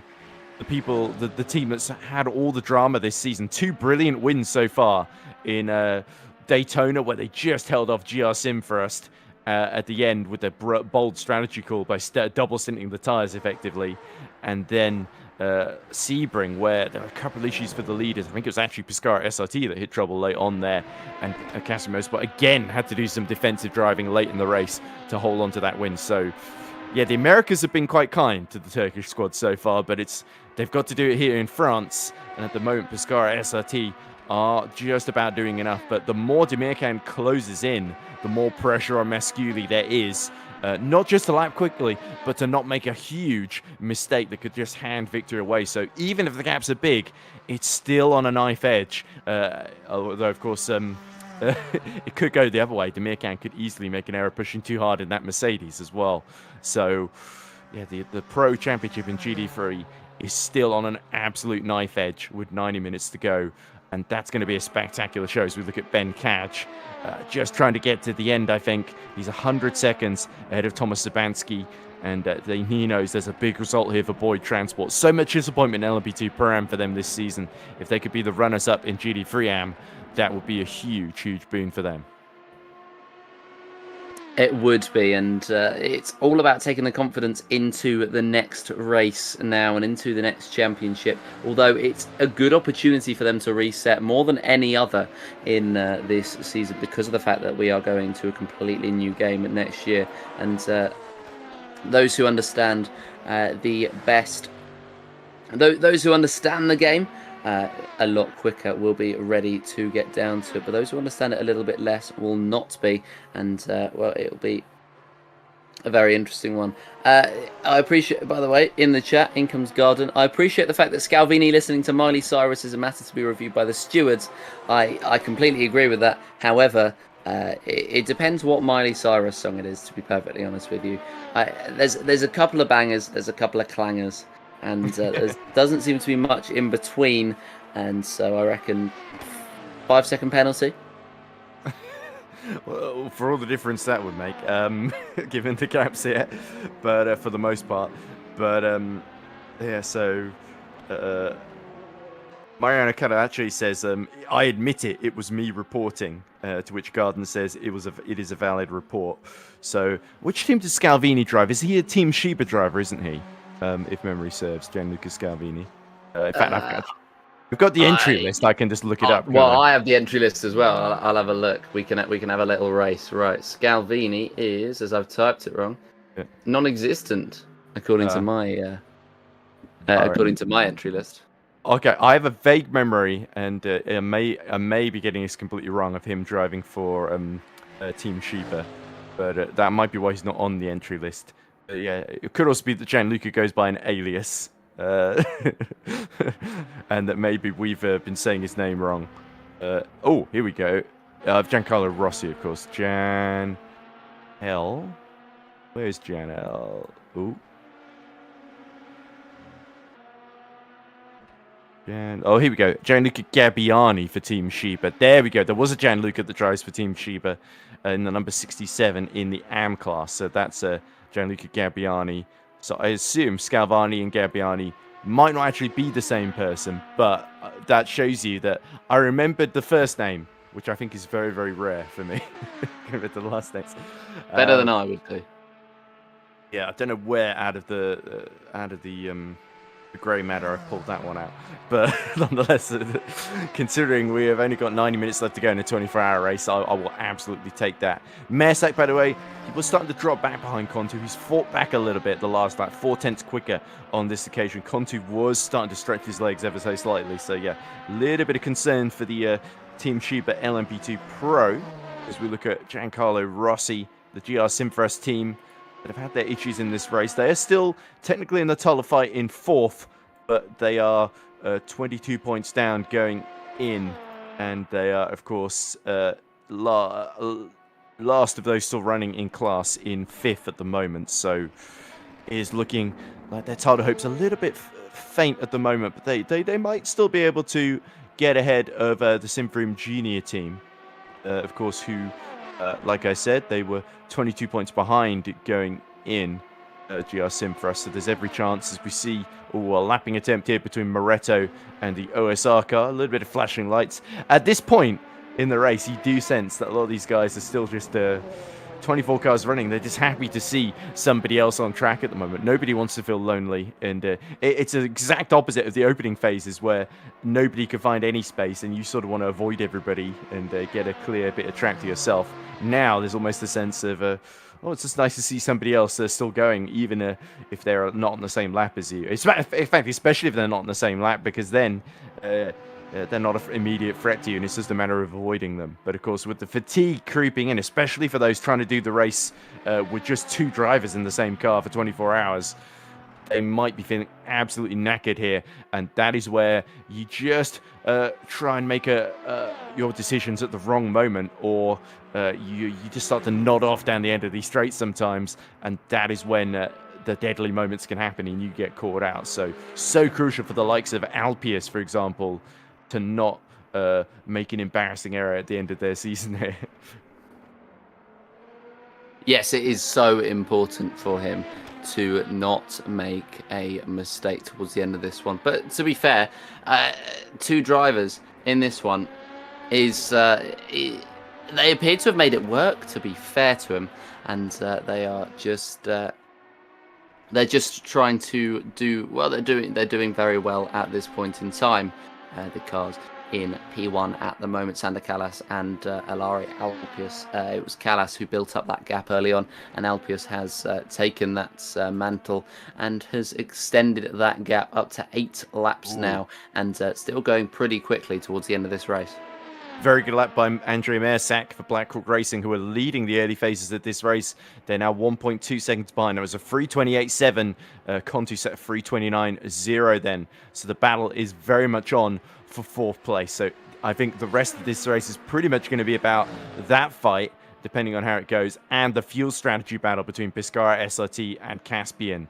42 seconds the gap as Demirkan continues to close in. So yeah, Masculi has got to hope that all the fuel saving that the Piscara team were doing in the early phases of the race, this is where they're really going to feel the benefit of that. If they can stretch the fuel tank into sort of the 40-minute range essentially remaining, that should get them to the end. Whereas if Caspian have to sort of do a splash and dash near the end, that could really halt their charge ever so slightly. And yeah, you've got to say Piscara Sim Racing team, even though they are being closed in on, they will be feeling quietly confident that they've got enough in hand here. But tense moments are nevertheless at the end of this race.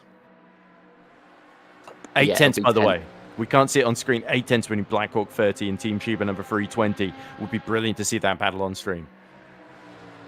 It'll be tense towards the end of this race, I'm sure. And with only an hour and 26 left on the clock, the tension is building up and up and up. And towards the checkered flag, I think we're going to get some very good fighting, especially with for that 4th place in LMP2 Pro, which is currently being contested over by Tommaso Contu and Andre Marichak.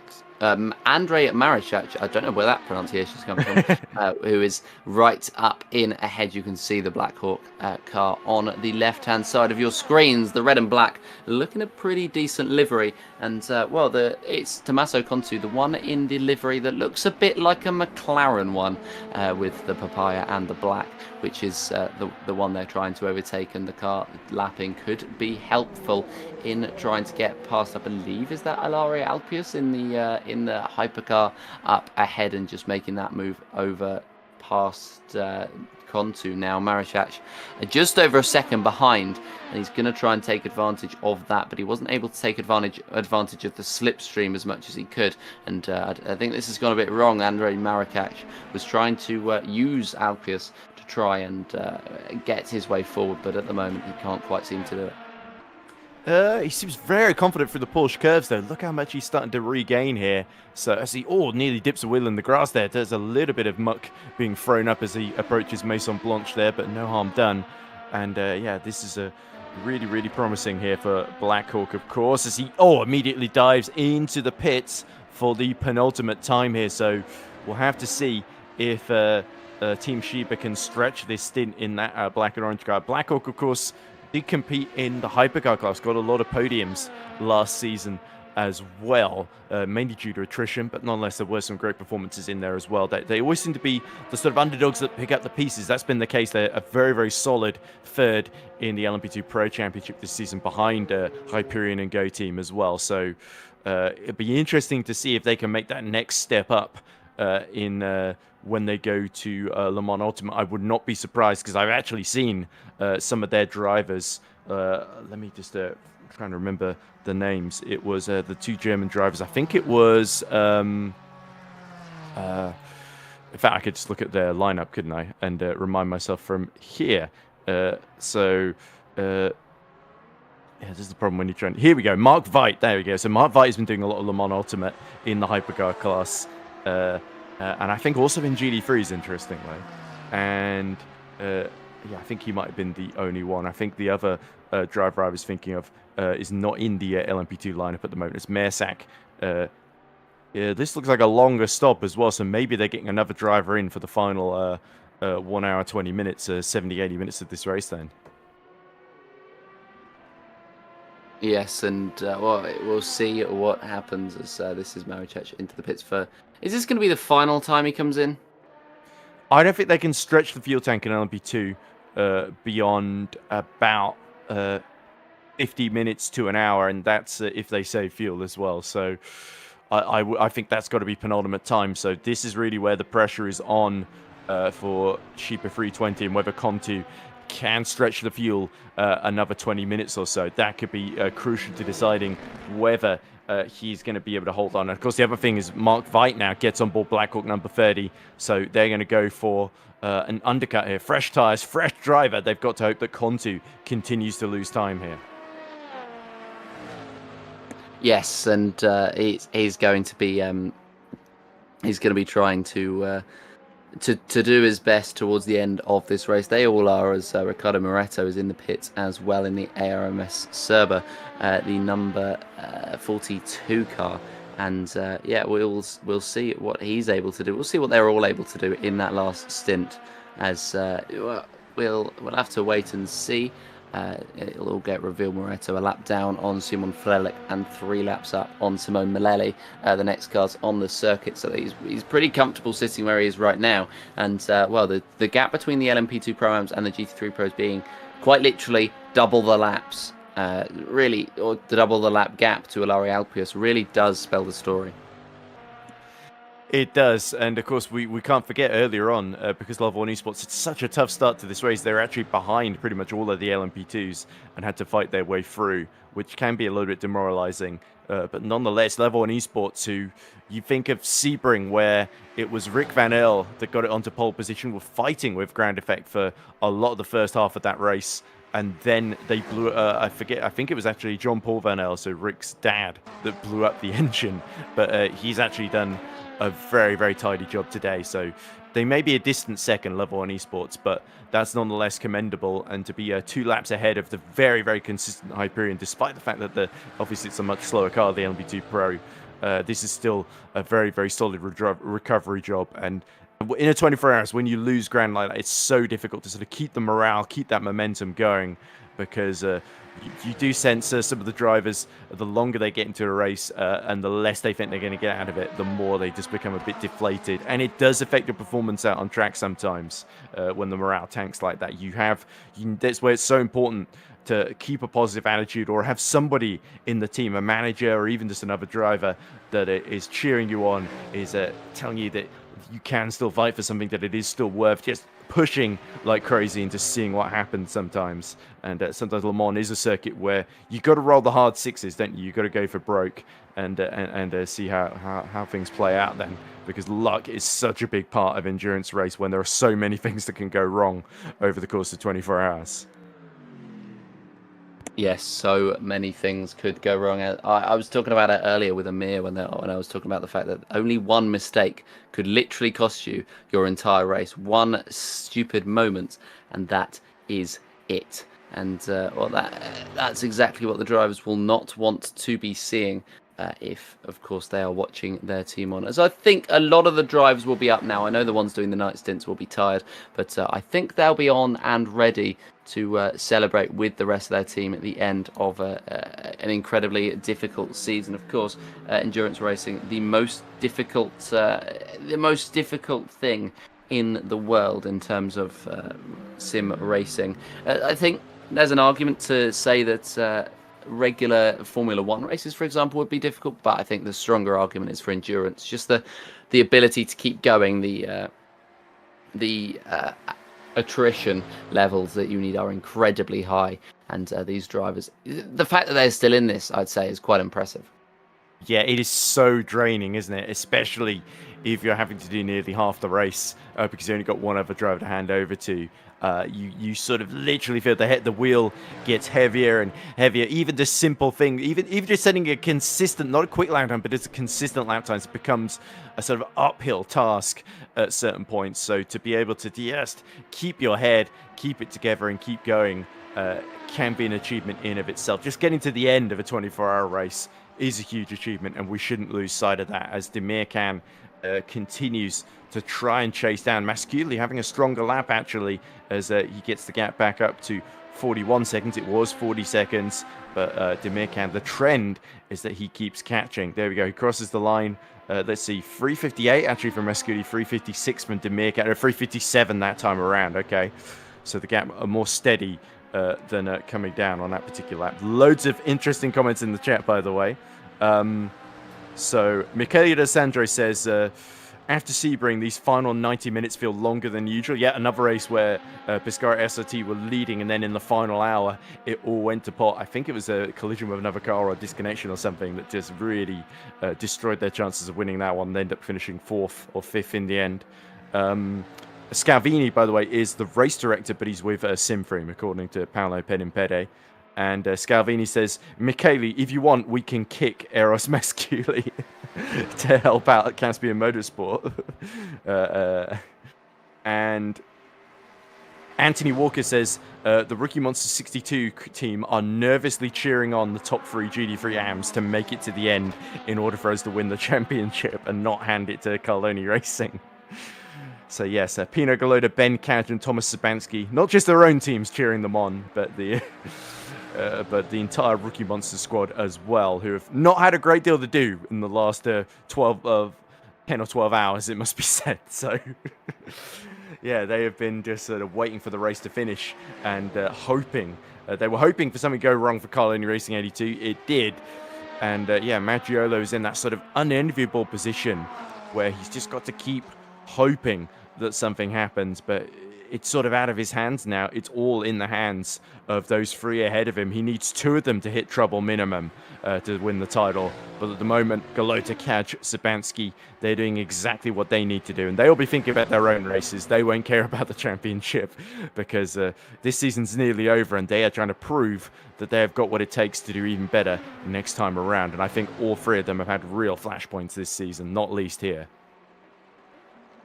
Yeah, a lot of the teams now will be racing for Pride, and that is exactly what we want, especially in Pride Month. But position change. We're seeing Blackhawk Racing number 3. Sorry, I keep interrupting you. Position change. Davide Lupi. They changed drivers at Team Shiba. Lupi getting on board, but Mark Veit, he's been able to undercut Team Shiba 320, and he's come out 4 seconds ahead. But of course, that stop for Team Shiba, that's come with 1 hour 17 minutes left to go, 1 hour 15 minutes left to go in the race. So that could be a very, very heavy fuel-saving strategy from Team Shiba to make it to the end. But I suspect both of them have got to stop again. So that's really, really good strategy from Blackhawk Racing.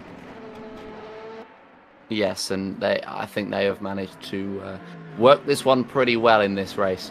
I think that there is quite a few that have been able to work this one pretty well. And Mark Veit back in the car like he was at the start of the race. He's back in it at the end of the race, and he's looking to try and push forward for. Is it Veit or Veit? I've been pronouncing it Veit. So yeah, and I mean it's all up to interpretation. Who knows? And I'm trying to. I reckon it's Veit.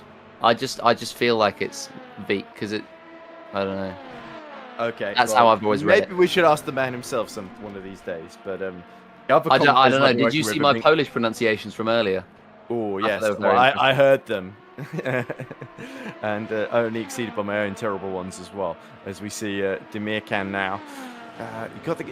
He's just losing a little bit. I think it might be a little bit of a moment where when he's going through the Porsche curves, Masculi's going down the Mulsanne straight. So I think that's why the gap keeps fluctuating a little bit here and there. But I think we're looking at sort of a 39-second gap. So again, he's taken about nearly over the last hour or so, about 20 seconds out of him there. And if he keeps that trend up, he could get worryingly close. And you never know. So close to the finish line. Pescara SRT cannot afford to lose this championship at the final hurdle here, and Cassian Motorsport are throwing absolutely everything at them. Is it enough? They're getting closer and closer to the sort of final pit window. We know the GT3s can run a little bit longer naturally than the prototypes because they're a bit slower, because they've got the better fuel mileage. So they're more likely of getting below that hour mark here, and if they can, that could be their final pit stops. Yeah, the final pit stops are beginning to beckon as, Christopher Kanek, the driver in the CMT Go team number 7, is the one with the most pit stops at the moment, 30. But the top 2, only 1 pit stop behind. So it shows the point that I was making earlier with Amir, that it doesn't necessarily matter how many pit stops you have here because of how long the circuit is. Yeah, Thomas Grabelny from Sweet Force chat, he says in the YouTube chat, only when you see the checker flag is it finished. So he's agreeing with me there. How many times have Sweet Force seen the checker flag this season, incidentally? Or actually, all but 2 rounds, including this one. So, Sweet Force, they've had their ups and downs this season, but it's really only here in Istanbul where I think they've had to actually flat out retire from races. Other than that, they have usually been able to get to the end. And in some cases, they have eked out onto the podium with perhaps the most notable example being Spa last time out, where they did get their Spa and Sebring the round before. They finished on the podium in, I think, both of those races, if memory serves. Yeah, they did. 22 points to their name. So the 3rd place in both. So, it's been... it's certainly...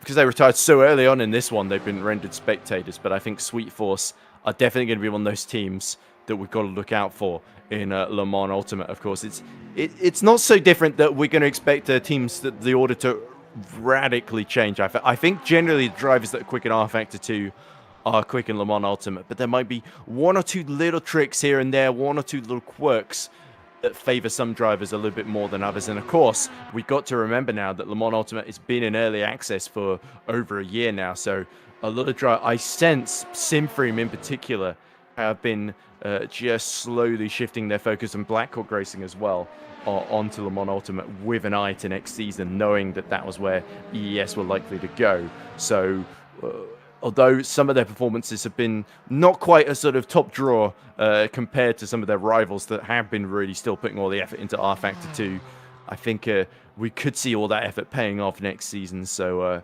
certainly there is a little bit of a not a development race, but more of a acclimatization race to Le Mans Ultimate. And of course, with every update, the handling changes in incremental ways. So this preseason has been sort of an exciting time where we don't know quite where everybody stands, but there's this exciting little trade-off that everybody's having to decide where they put their time, focus, and frankly their money into as well.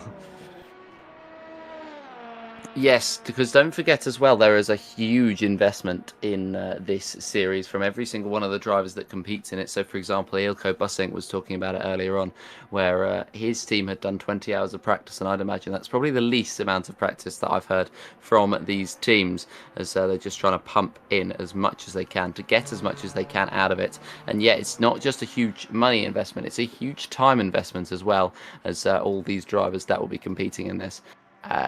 They'll just have to just keep going and going and going, and we shall see what happens with all of that at the end of this series, and we'll see also if they go on to LMU, because of obviously new game, new investment, and we might be leaving some drivers behind. Could be, and we might not have everybody make the transition, but we could also. I think it's very likely we'll see a lot of new drivers in ES as well, especially because, like I said, there aren't many sort of top level endurance championship VMS platinum split, and they've got their sort of junior splits for the less experienced or just drivers that don't quite make the cut for the platinum in the top 30 in qualifying for each class or whatever. But yeah, certainly one thing that we have seen with Le Mans Ultimate, occasionally attendance has been a little bit spotty here and there. And I think ES, considering rFactor 2 itself has had attendance issues, they've done really, really well. Mariano Callan, everybody in the admin and management team, just to get relatively full grids for each race in the season, to the point that even this late on in a 24 hours, we still got 24 cars running. We still got battles. We still got championships that are up for grabs. And I think that's really a testament to not just this season, but really because we are 7 seasons in. So yeah, I think all 7 of them, they have absolutely delivered. And of course, it's the end of one era for ES on rFactor 2 after first 7s. But what are the next 7 going to hold? That's going to be the really exciting question to answer. And I'm going to be excited to, frankly, just be along for the ride then, as you see Masculi trying to hold on 38.5 seconds, the gap between himself and Ahmet Demirkan, who continues to light up the timing screen in the mid 56s. And Masculi, you sense, is just trying to hold on just to get to that next pit stop, as we are nearly below that hour mark. So I think both Pescara and Caspian are going to be able to stretch the fuel and do just one more stop and get to the end. Yeah, it's all about saving now, and they have a good opportunity to do so, mainly because of the fact that they are just they're sitting 38.6 seconds ahead of everybody else ahead of everybody else in their class at the moment, or sorry, behind the car in front, but they are sitting 2 laps ahead of everybody else in their class at the moment, so they're pretty happy. They're the closest on the track is still Team Sheba 320, 5.5 seconds behind the Blackhawk Racing number 30, but the Blackhawk Racing number 30 is I think going to be pretty happy with that strategy, as you say, and they look like they're going to take home a comfortable P4.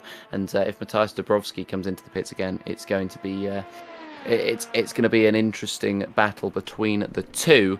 And at the end of it, we shall see who is going to come out on top.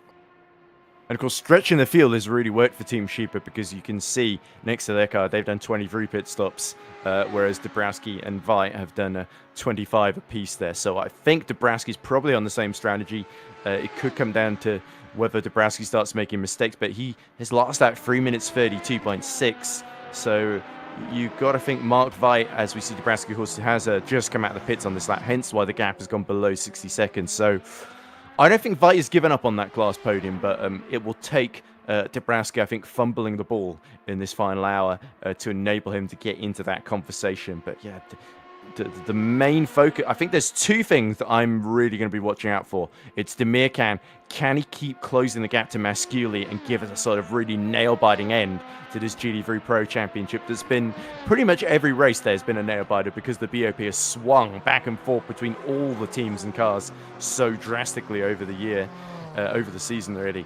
And then GT3 AM, there is a interesting little battle that's starting to shape up between Boyd Transport 204 and GR Motorsport number 18, because Thomas Sabansky has been lapping about 3 or 4 seconds per lap quicker than Ben Couch, to the point that he's got the gap down to almost below 80 seconds now. If he keeps that up, Ben Couch, who is doing his level best, but yeah, Sabansky has found an extra gear here right when he needs it.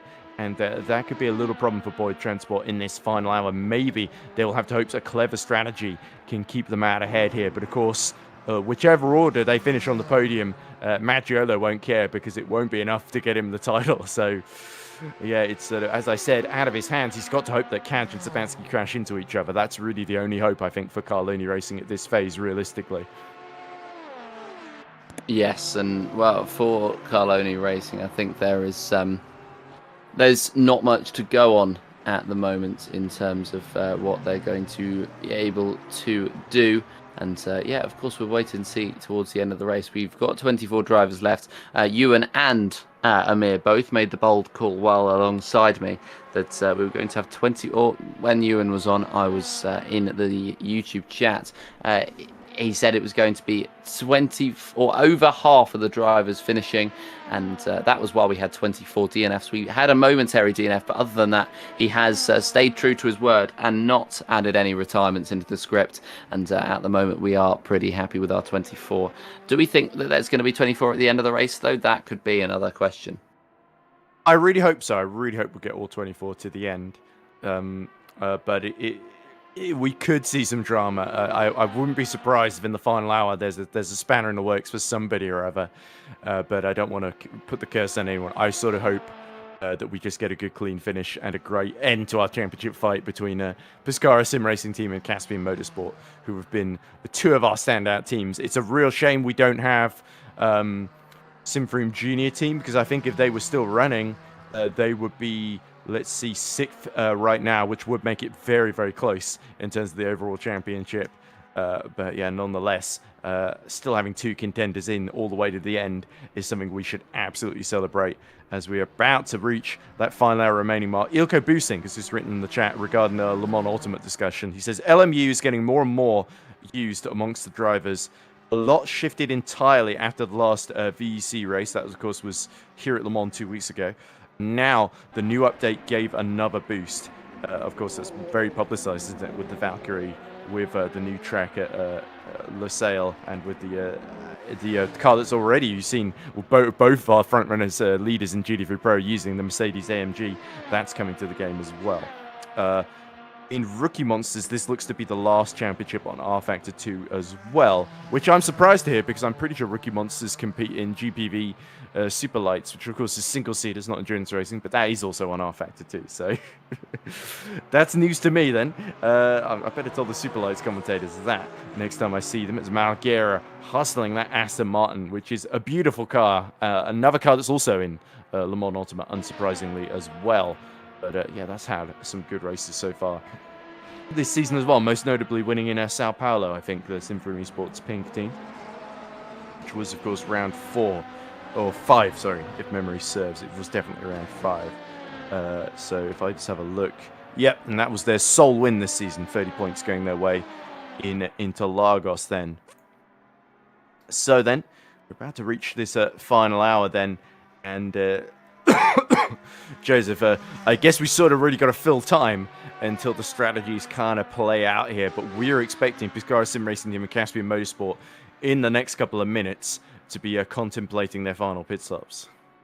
Yeah, it's going to be, they're going to think about it as we head up towards that final hour now, and we have a couple of interesting storylines developing, and of course, champions to be crowned. I'm into what could potentially be my final minute on the broadcast. That is, if Ewan wakes up and remembers that he is doing the final hour, but hopefully he's going to be able to excuse you. It's not bless you, is it? Because it's a cough, isn't it? That's absolutely fine. I was simply being polite. Yeah, I actually brought my coffee up with me. Initially thinking I wouldn't get the chance to finish it downstairs before the commentary started. Then I had another hour, and I thought another 2 hours. So I thought, I'll wait to go take it back down. And then I spent longer drinking the coffee than I ideally would, and so now that's why it's only just starting to go down now. So there we go. Not a fascinating conversation, I will admit, but that's what's going on with me. But yeah, definitely Loopy then continuing to fall off the back of Mark Veit, so I think that battle is just going to slowly extend unless there's any mistakes. There's Mark Veit, 55 seconds down, continuing to close on Dabrowski. So yes, Dabrowski slowly being caught, but not quite at the rate of knots that, for example, Sabansky, who is now 76 seconds behind Ben Cadge, taking another 3.5 seconds out of the Boyd Transport car that previous lap. Could be a very, very tense final hour for Boyd Transport here, with Sabansky just eating up the road in front of him. And yeah, GT3 AM battles may not be done there as well, but I think all of our eyes are going to be on, you can see him in the background, Ahmet Demirkan, now 37 seconds behind Eros Masculi And the closer he gets, the tenser it gets, the longer he runs in this stint, the better it looks for Caspian Motorsport in taking the fight to Piscara Sim Racing team. So they're both in the Mercedes. In terms of fuel mileage, it is pretty much a stalemate between them there. So it's all going to come down to, can Demir Khan put the pressure and break Masculi in the final hour of the race? Neither of them are going to be more tired than in these final stretches. No, they are not, and this is exactly where they're going to be very tired. And this is when you switch over to your final driver, and it's going to be a last chance saloon for anybody who wants to get any further up in the race, and it's going to be the last chance for drivers to make their mistakes as well. And it's going to be a debate towards the end of it, what they're going to be able to do, what they decide to do, because of course Alari could actually give over to Sander Callas once again in that hypercar, for example, in the lead of the race, and then Sander Callas can do the final race. However, Ed, I believe you've got something for the viewers. Yeah, absolutely. So, of course, 1 hour left to go then. So it might be a good opportunity then just to showcase our Season 8 preview for next season as well. Here we go. So, of course, it is a goodbye to rFactor 2, at least for the main championship, and a hello to Le Mans Ultimate there. Of course, a big asterisk next to the LMP2s, which I believe are still they're still working out the quirks for that, but which should be 3 classes then, rather than the 5 that we enjoy now. Still our hypercars, still our MP2s, still our GT3s, but with the new physics engine, all the new toys that Le Mans Ultimate has on offer, and you can see there very similar race lengths to this season: 6 hours and 8 hours, and then 12 hours and 24. So here is the schedule. Of course, we're going to start at Circuit des Americas before we go to Sebring, Mount Fuji in Japan, Spa-Francorchamps in Belgium, and of course this round Circuit de South. We're going to end at Le Mans as we usually do. But of course, 12 hours of Sebring, 8 hours of Spa, and 24 hours of Le Mans, all 3 iconic races that tend to end our season. And as you can see, Mariano's written there, starting from Italy, because a pizza is always a good choice. So we've got to get all of our Italian stereotypes in there for our Italian championship, even though we haven't got our Italian commentary team here to take us through to the finish. And of course, there you go. We are also seeing classes here. In terms of the server sizes, we got limited to 38 on some tracks, particularly the smaller ones. This is the plan at the moment. We have got 3 categories: bronze, silver, and gold classes then. So it'll be fascinating to see who ends up in which class and how we fit everybody on track, because if we get an oversubscribed championship, it could be very difficult to fit everybody in. But I'm sure the organisers have got a cunning plan to see that through then. So the sign-ups will open in August with a little invitation phase for the most well-known and trusted drivers, of course, and I'm sure all the champions from this season will definitely be invited back to take part again in Le Mans Ultimate. Maybe they can even use their prize money to buy the game and take part that way, but I'm sure it wouldn't be too expensive either way. And there may even be a delay if it takes a while to get entries up to scratch in terms of quantity. And then finally, here we go. A farewell. Let's give a little tribute to rFactor 2. We posted more than 40 championships and 150 races on it. We've had ups and downs, limitations, and consternations, but in the end, we can't help but feel just a little bit fond, and a tiny bit sad. Even when we loved you even when we hated you, it says up there. And Le Mans Ultimate, I think, will certainly have its own fair share of issues, as we've already seen in a way with the updates and constant patches. But nonetheless, it's a constantly iterative product. And I'm sure what we've seen already is promising. What Le Mans Ultimate could end up being in the next 2, 3, 4 years could be a very, very competitive product, and I think that's exactly what ES are hoping for and where it should be going, personally. So there we go. I think I just about covered the presentation. I read about half of that, but the rest was editorializing. But nonetheless, I think, Joseph, now it might be time to hand over the second position. Well, I say second position. I'm not really elevated above either of you, if I'm being I'll completely honest. have you know I'm the lead commentator. Thank you. Right, okay, well, then I'll let you commentate your own exit then. Well, I mean, just thank you very much to those of you who have come in and supported. I'm not, by the way. We are all working together as a team, is what I tell the kids I teach. But yeah, it's been a very good race. I tell the Cub Scouts as well. Oh, exactly. We've got 23 hours completed, 1 hour left. And to take you through the final one, Ewan O'Leary. Thanks very much. And good to be back alongside you, Ed, again for the final 55 minutes of this race. I'm very pleased to hit C since I was last here, only a couple of hours ago, I suppose. But no more retirements. It doesn't look like too much has changed around either, if I'm being honest, from when I was last here. Very dramatic when I was last here because the GT3 AM leader just disconnected and all sorts was going on. But yeah, I'm glad to see it's calmed down the last 2 hours. Interesting news there. Ahmet Demirkan, Cassie Motorsport, had got the gap to about 35 seconds to Eros Mescul and Pescara Simrace. Those two both are sole sort of remaining realistic title contenders from second and third in the points. And Masculi staying out a bit longer, but he is certainly not going to be able to get to the end of these last 53 minutes. So Caspian Motorsport, it will be fascinating to see, of course. 50 minutes or so should be enough for them to get the fuel tank of that Mercedes to the flag fairly comfortably.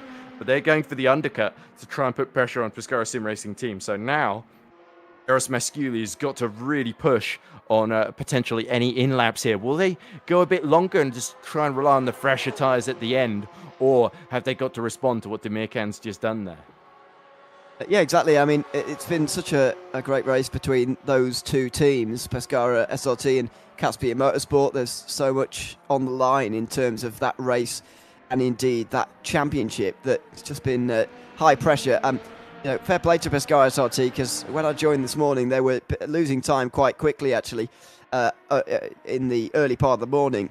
And they've just stemmed that tide a little bit. They still are losing time a little bit, but they've just stopped losing quite as much time now, which is a very, very positive thing for them because the rate it was going, they were going to be caught at about this stage in the race.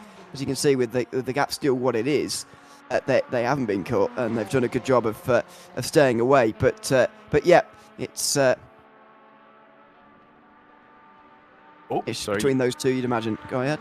You dropped out there. I didn't know if that was happening on stream as well, but it felt like you just sort of didn't end that sentence, but you actually clearly kept going, and it was just Discord being buggy on my end. Oh, I just got a message about your co-commentator for FSR World Championship unfortunately having other plans. So he's asked me to do it. Unfortunately, I've already booked and committed to do something else that I thought I was going to be able to do because there was another championship. In fact, it was on Le Mans Ultimate, funnily enough, given there's been all the discussion here. And that's sort of been cancelled because, of course, they postponed it due to issues with a sort of not game-breaking bug, but potentially one that gave advantage to certain cars and not others through the pit stops, through the speed and the handling of the tyres after the change as well. So yeah, that there's a lot going on, but it's not all to do with the race, unfortunately. Anyway, we'll have to figure that one out, but. Nevertheless, it's not really EES's problem as we look at John Paul Van Earl and Level 1 eSports, who, of course, with the demise of Smeruglia, you also, of course, you were commentating, I believe, at the time, you got a feel for MR Motorsport 71 because Santoni had a great chance to win in GT3 Pro class. And, of course, it's made things a lot more straightforward for Pescara and Caspian in the championship because it's just a straight fight between the two of them. There's nobody in between, of course. And now... we are just sort of seeing these sole 24 runners left in the race continuing on the way. So the other fight to keep an eye on, by the way, we've heard in the chat from Rookie Monsters, of course, both their cars are out. So the quest in this championship is completely out of their hands. It's all in the hands of MR Motorsport 66, Boyd Transport 206, and GR Motorsport 18. And Thomas Sabansky has been consistently catching Ben Cadge at 3 or 4 seconds a lap. The gap is now 69.9 seconds. So Ben Cadge is under a lot of pressure now. He's got to find something. He wants to hold on to that runners-up spot. It sort of says there's like they're not on the same lap, but that's literally just because of the 70 seconds between them or so. So if you're Boyd Transport here, this is worrying times because you dearly love that second position. Third would still be good, but second would be amazing. And GR Motorsport 18 are desperate to take it off them and are throwing the kitchen sink at this race to try and get things to happen their way. Maggiolo, though, another 3 laps behind. He's just got to hope that 2 drivers ahead hit trouble, because otherwise they're going to fall just short in their title quest. Certainly, as we see 50 minutes left on the clock, they are running out of time then to turn things around in this championship. It was slim going in, but the retirement of Rookie Monsters with that fairly it was sort of an unforced error, really, it must be said, from Benjamin Letalik, and I think he's had several hours to apologize for it with the rest of the team, and I think they're going to forgive him if they still come away with the title, as it were. But yeah, certainly that opened up for Carloni, and you can't help but feel a little bit of frustration for the reigning champions that disconnection has taken them out of contention, essentially. Yeah, I mean, so I thought that push would go a bit slowly. It's fine. It's just a GT car on the Mulsanne straight. Yeah, there's plenty of battles like that where it's relatively close, and these pit stops are going to mean a lot. I mean, Black Hawk Racing and Team Sheba and LMP2 Pro is particularly one to keep an eye on, because that's only 10 seconds. It's definitely our smallest gap out there on the circuit, but any gap that's sort of less than a minute or so, pit stops can certainly play a role in those and change things around in terms of who's going to take those positions by the end of the race. So we'll just have to keep an eye on them. But yeah, 36 seconds is now the gap between the 2 GT3 pros as the pit stops end. Yep, and of course that means Eros Maskili has made his final stop as well and come out 35 seconds ahead of Amit Demirkan. So that's the gap that Demirkan's got to close in these final 48 minutes. It's a tough ask, especially if he's only gaining a second a lap here. He might find that he only catches at the end, essentially. So it could be very, very tense. And you can see the pit stops really tell the story of the race. Pescara Sim Racing team, since the beginning, were going much longer than everybody else. In this stint, Mescudi's done 14 stops, Demirkan has done 16. So that really shows that the job, even with a strategy that's less favorable to them, Caspian Motorsport are within almost 30 seconds of their championship rivals and their rivals for victory in this race. We're in for an absolutely cracking finale where even if Demirkan can't quite get close enough to mount a move, if he can put pressure on Mescudi, Mescudi will see Demirkan eating up the road behind him, and that could force him into a mistake on its own with fatigue at its highest. This is where the Italian has got so much pressure in to bring home Pescara's first title in GT3 Pro after a really, really up and down season. They're peaking at the right moment, but will Caspian Motorsport steal it from them? That would be so cruel for Pescara SRT, but brilliant for the Turkish squad, who have had some really standout performances this season themselves. Yeah, it's been a very interesting season in GT3 Pro. So many teams who have had good races here and there, but not necessarily strung together a season. Simframe Esports number 99, who are out of the race, won 3 of our races this season, but and that might end up being the most, depending on who wins this final race of the season. But they're not going to win the title because they retired so long ago. They not going to score points from all the way down there, DNF for a very, very long time now. So it's for them a loss of the championship, and somebody else is going to take it instead. Will it be Caspian, who would also take their 3rd win of the season if they can, or will Eros Mashuli, who you can see on your screen here, take it for Pescara, what would be only their 2nd win of the season, coming into today 10 points behind in the championship? It is a race for the win, but also a race for the title as well. It's what makes it so exciting. Well, you look at Boyd Transport, by the way, they have decided quite boldly in the last 46 minutes to put Matthias Zaleski at the wheel and relieve Ben Couch, who I think was really starting to... He wasn't making any major mistakes. His pace wasn't quite there to keep Sabansky at bay. So now Zaleski's come out of the pits just 2.4 seconds ahead of Sabansky. So that was actually a crucial decision for Boyd Transport. If they'd left that any later, they could have been in real trouble. So now Zaleski's got to get that BMW up to speed, and he's got to do it pronto because GR Motorsport are coming for them. Yeah, they are. This is going to be close to the finish now for the last 45 minutes between the two. So how quickly can the new driver Zaleski get up to speed? That's going to be the real thing here, because when you are new in the car, it's very, very difficult to get yourself bedded in to the pace that you really need straight away. But you can do it. Certainly the top drivers can. And so will Zaleski be able to just get that pace immediately, or will he need those couple of laps to get himself in? If he does need a couple of laps to get himself up to speed, then he's going to be caught in that time. Yeah, exactly. So that's why Zaleski, it's almost like you sort of have to take risks even on the outlap, because if Sabanski gets close enough that he's getting like a major slipstream down the Mulsanne, that's a real problem. We know that Porsche is pretty nifty in a straight line. The BMW too has got it to match, but of course, if they lose that track position, it could be very, very tricky to get it back then. So they can't rely on just tucking back in and hoping to counter-attack here.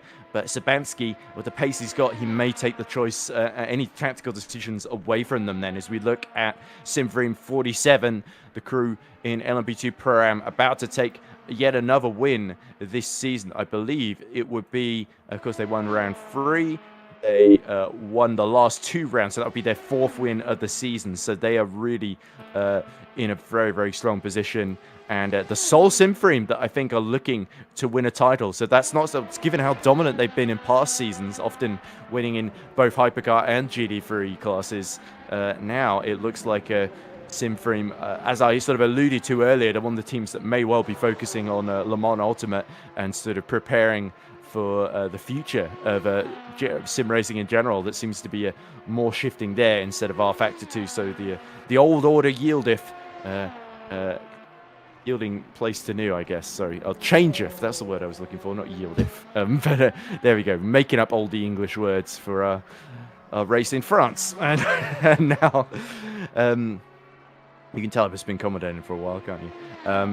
But yeah, nonetheless, this grandstand finish, just Sabanski still within 8 tenths now of Matthias Zaleski. So Zaleski not quite able to pull away, and he's got to hope that Pano Penimpede just briefly breaks up, but now he's actually got to let him through himself. So yeah, not really helping him particularly, as he almost has to brake slightly earlier through the Porsche curves just to avoid any collision there. So now Zaleski, all the pressure is on him, and Sabanski, this is a great position for him right at the end, knows he's just got to keep the pressure on, and that he is faster and he should be able to find a way through. His Pino Galota, though, has not got to worry about any of this. He's about 2 laps ahead of both of them.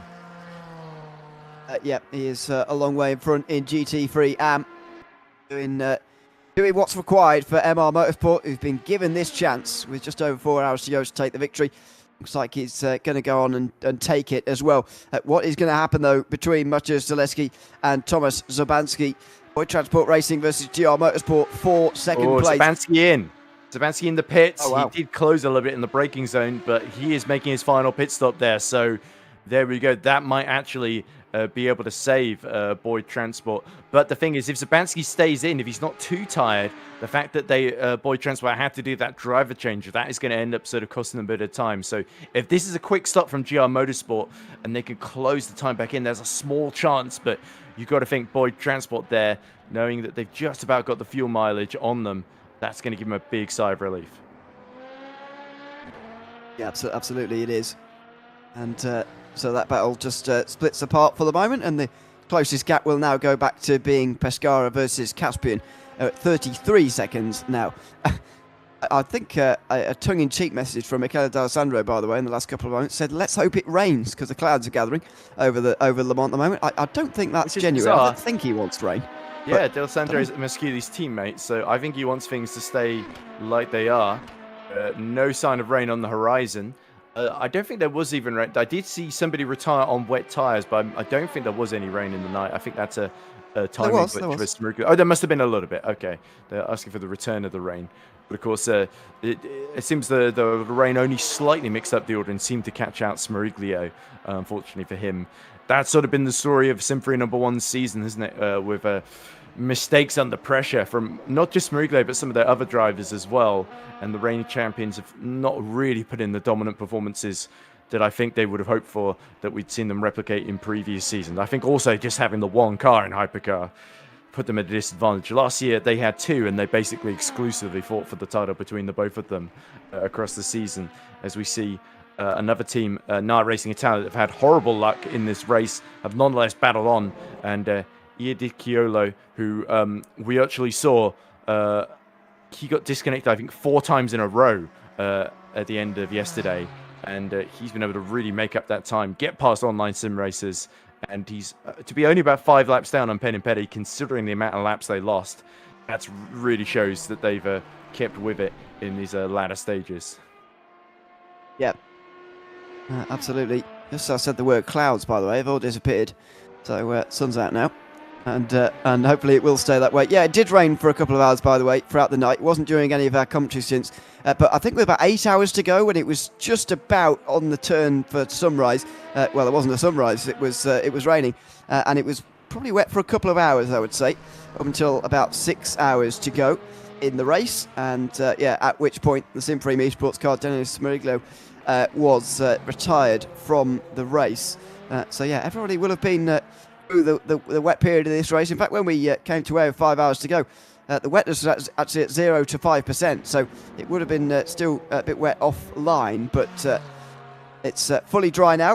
It looks like it's going to stay that way to the very end. I would imagine, much to Eros Brasili's relief, actually.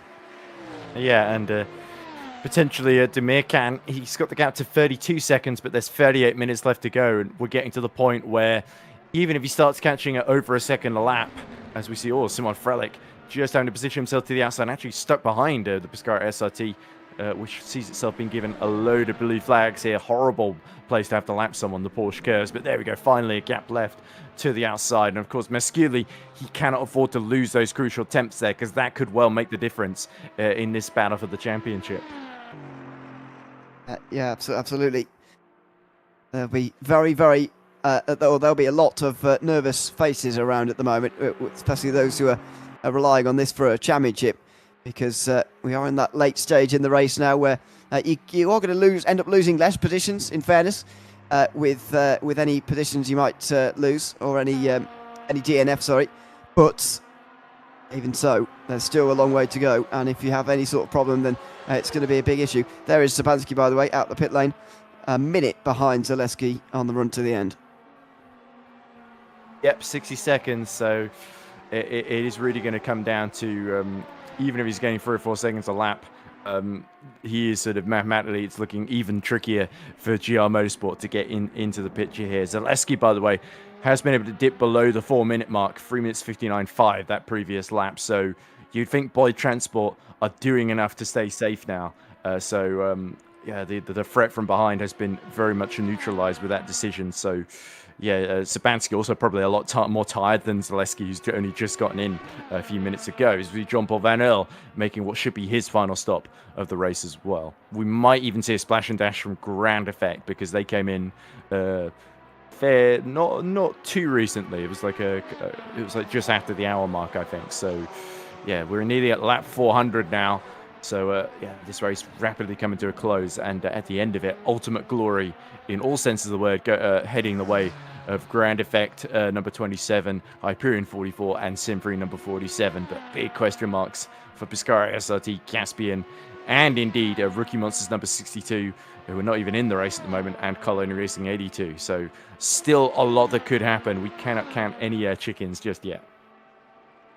Certainly not with this amount of time remaining, 36 minutes. Although, having said that, for Ground Effect, the team you just referenced there, about to start lap 400, by the way, they are getting close to the stage now where they can actually pull off to the side of the road and just relax. In 10 minutes' time, they could pull off to the side and still win, because they've got 8 laps of an advantage over the level 1 eSports team. I don't think they are going to pull over and just enjoy the advantage that they've got themselves at the moment, but they are going to be able to just relax a little bit, knowing that the win will be going their way. And there'll be plenty of gaps like that as well in these final few minutes. Plenty of teams breathing sighs of relief.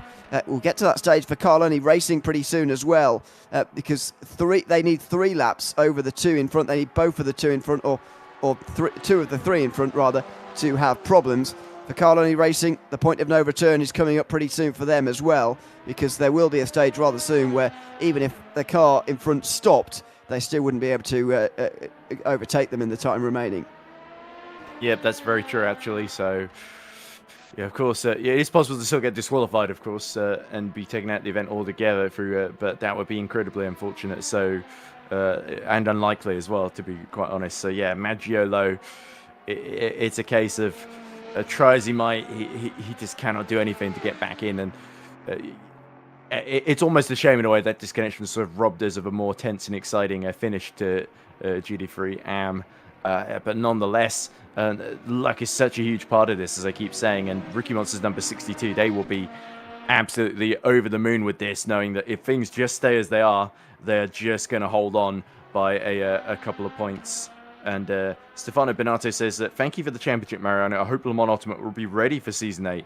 And Mariano says, let's hope too. So yeah, of course, there's still a couple of question marks to be locked up there, but Le Mans Ultimate very, very close to its final release. There's a lot of momentum behind it. It's a small team at Studio 397, of course, updating it over the years, but it has had a lot of success so far. A lot of big names have gravitated towards LMU, so it's no surprise to see EES following suit, and we expect the likes of VEC also to sort of take the initiative too, and join the likes of the Virtual Motorsport Pro Series on that platform. Then, as you see Maximilian Pinter making his final stop, and it looks like Simone Melili at the back of the LMP2 Pro field. Good to see our Coloni Racing LMP2 still going, actually, because they've had a bit of a tough season. So to finish in, that's going to be, I think, 7th position, 8th position in class. That will be at least something they can say at the end of the season, that they at least got to the end of the 24 Hours of Le Mans in a relatively decent shape, although they are about 3 laps away from the next car in class. As we cut back to Maggiolo and the Audi R8, that it has really just been up against it in a sort of impossible task to try and turn things around here. It's such a shame for them to lose the race in the way that they have, losing so many laps in a technical problem for them earlier on this morning. That has put them well behind, and it's a disadvantage they've not been able to overturn, unfortunately. As I said earlier, they're getting to the stage now where they won't be able to in the minutes that are left in this race. 2 Hyperion cars, by the way, going past the Giancarlo Rossi-driven Porsche here. Hyperion have had a very good afternoon. They're 1st and 3rd in LMP2 Pro. And I wonder whether they're going to do a little bit of a photo finish between those two teams there and yeah, celebrate the victory coming across the line together. Yeah, absolutely. So we should expect a lot of that with the teams that have still got multiple cars running. Of course, Hyperion has still got all 3 cars running, which is very impressive that they've been able to field such strong lineups, actually. And Simon Frelick, I'm very familiar with from a lot of single-seater racing, where he's also very, very competitive. He was actually competing in a Grand Prix Virtual Super League on Thursday as well at Montreal. So yeah, he's certainly been he's certainly delivered at a very, very high level. And if you need a plug-and-play driver in your 3rd of your LMP2s, then Frelick is definitely somebody that would be your sort of go-to driver. And he's Polish as well, so there's the national link with the Hyperion team as well. Sabansky, by the way, personal best lap of the race, 3 minutes 57.0. So that's 2.3 seconds faster than Zaleski, but 58 seconds is the gap. That's the true gap that he's got to close as well. It's 31 minutes left on the clock. Even if he's gaining 2 seconds a lap, it looks unlikely. Demirkan, he's not given up either. Gained about, it was less than a second. Maschili 357.1, Demirkan 356.4. He needed low 56s, really. He had been able to dip into the 355s, but you sense Cassidy Motorsport still on a charge, but not with as much momentum as they really need to make the difference here in this final furlong. Well, 32 minutes to go. 4 minutes a lap is 8 laps, if I'm doing the maths right. So 32 seconds, 8 laps. You need to be closing at least 4 seconds a lap there for your Caspian Motorsport, and they are definitely closing. Demirkan is doing a very good job, Caspian Motorsport, at the moment, but it's just not enough. 7 tenths a second last time round, as I say, not enough. 2 tenths in the first sector for this lap, a few tenths in the second as well, but they need more than that. You need multiple seconds a sector, really, and fortunately for Caspian, they've left themselves a little bit too much to do with too little time remaining. Yeah, certainly not through lack of effort, though, but great to see the never give up attitude in full effect as Frelick makes his final stop with 30 minutes left on the clock. And I wonder how many other splashes and dashes we're going to see in this final 30-minute period of the race then. And this is where it's so crucial not to just lock a brake and dip it into the gravel, or even worse, into the wall here, because for a lot of drivers that could well mean not just the end of their races, but the end of their championships, particularly in the GT3 classes. Yeah, exactly. Where it is so close in those GT3 classes. 10 points and 36 points, the two classes were separated by, first and second, in the run up to this race, as we cross over half an hour to go. The very final stretches here. Still 24 cars running to what will be the end of the final race on RF2 in the ES. So it'll be a good moment for everybody who's going to cross the line here. Each driver especially, who's going to get the pleasure of finishing their car's race. Yeah, exactly. It's always a bit of a privilege, isn't it, to be the one that gets to cross the line and sort of seal either over a really strong result, or in some cases the actual championship as well, because that's a sort of historic moment for a lot of these teams and drivers that they're going to look back on in years to come with a lot of pride, understandably, because it takes quite a lot of effort to win a 24-hour race.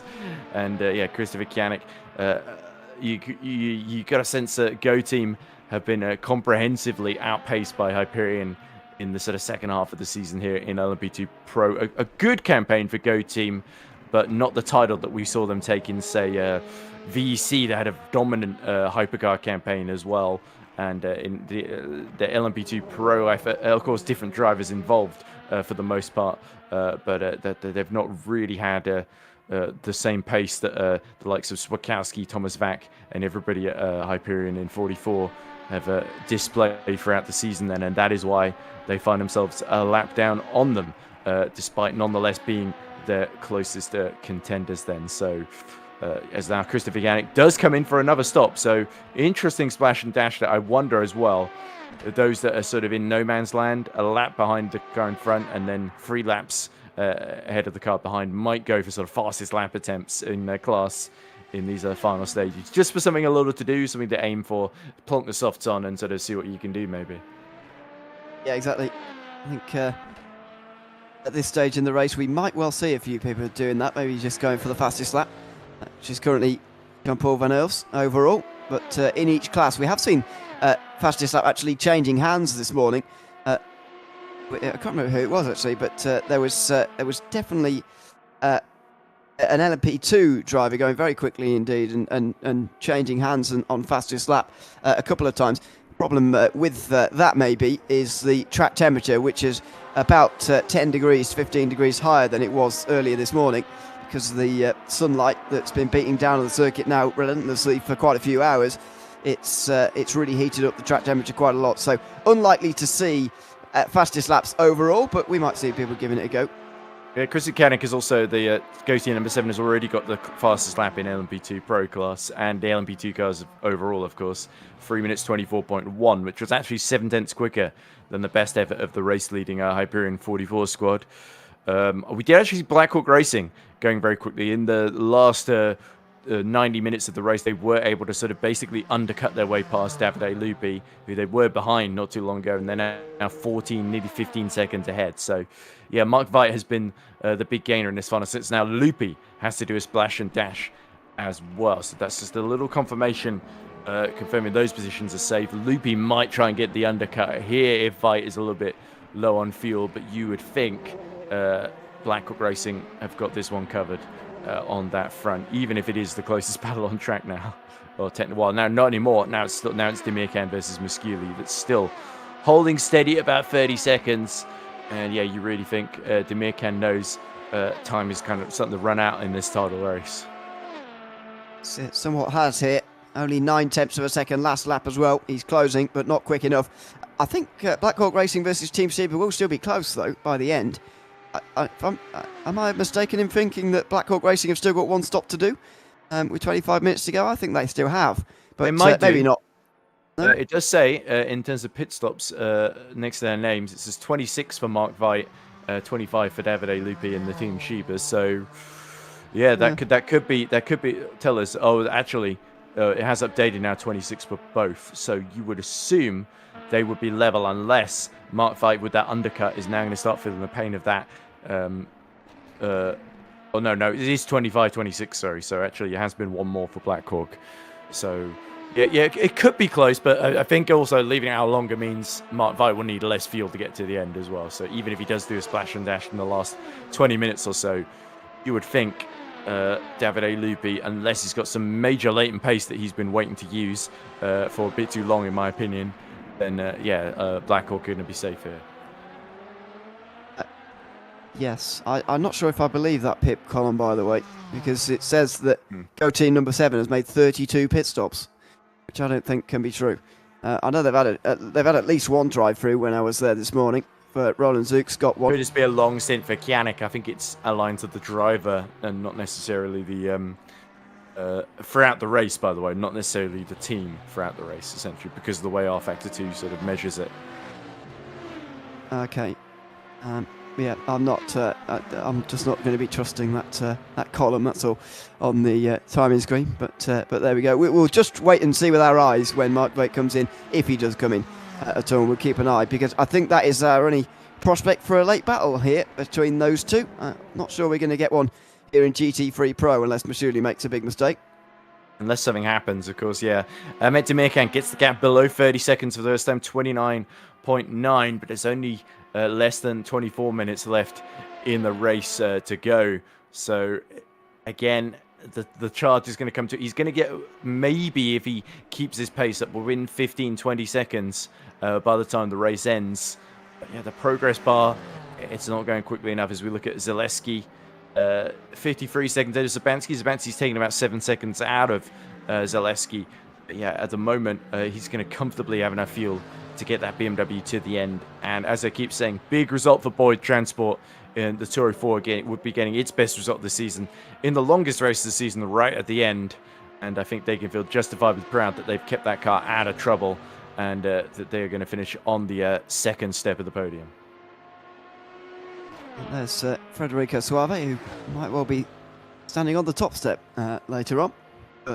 Simfreen leading by 2 laps. Yeah, it's difficult to see it ending any other way, really, for Simfreen, isn't it? Yeah. Again, we're getting to that stage now where actually some of these guys can pull off and just wait for the checkered flag now. But although they won't, they could do. There's Demirkan, who certainly can't. 29 seconds after 24 hours nearly. That is an extraordinary race in GT3 Pro to bring an end to a pretty extraordinary season. Yeah, the gap, I think a couple of hours ago, it was, 60-80 seconds? So, yeah, they have been the big gainers so far. But, yeah, GT3 Pro, it's been so back and forth. So many different teams have won.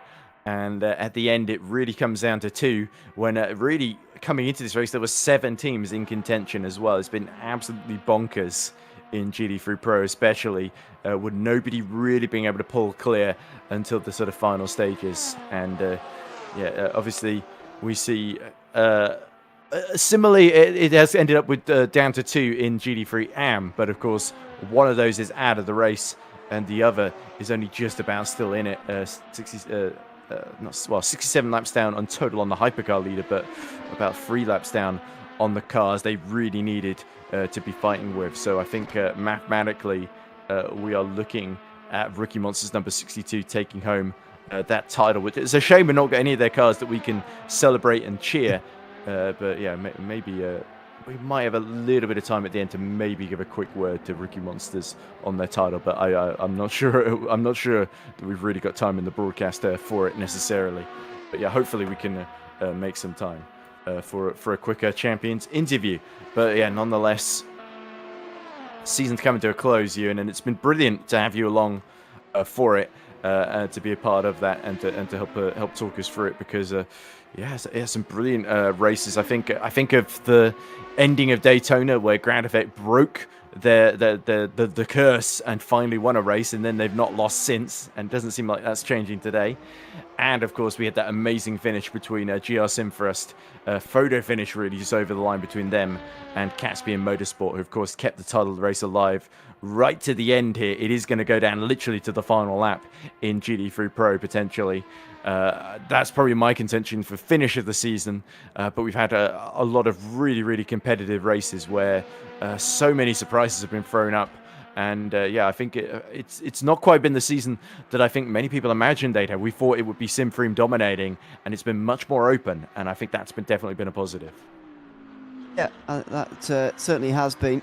So I was just trying to figure out what that yellow flag was about, but Carloni Racing, I think. Oh, Spin wow. into Indianapolis. So Maggiolo pushing that a little bit too hard in a vain attempt to try and reverse their fortunes in the championship. And he ends up having to do a big 360 through the track and through the gravel at Indianapolis. Luckily, nobody else around that part of the track. Or there is actually Ilaria Alpius, who's going to finish the race, of course, for Grand Effect coming through to lap them now. But yeah, that really sums up their Sunday morning, isn't it, for Carloni Racing? It's been a run of misfortune and disappointment. Yeah. Absolutely, that really underscores Carloni Racing's day today.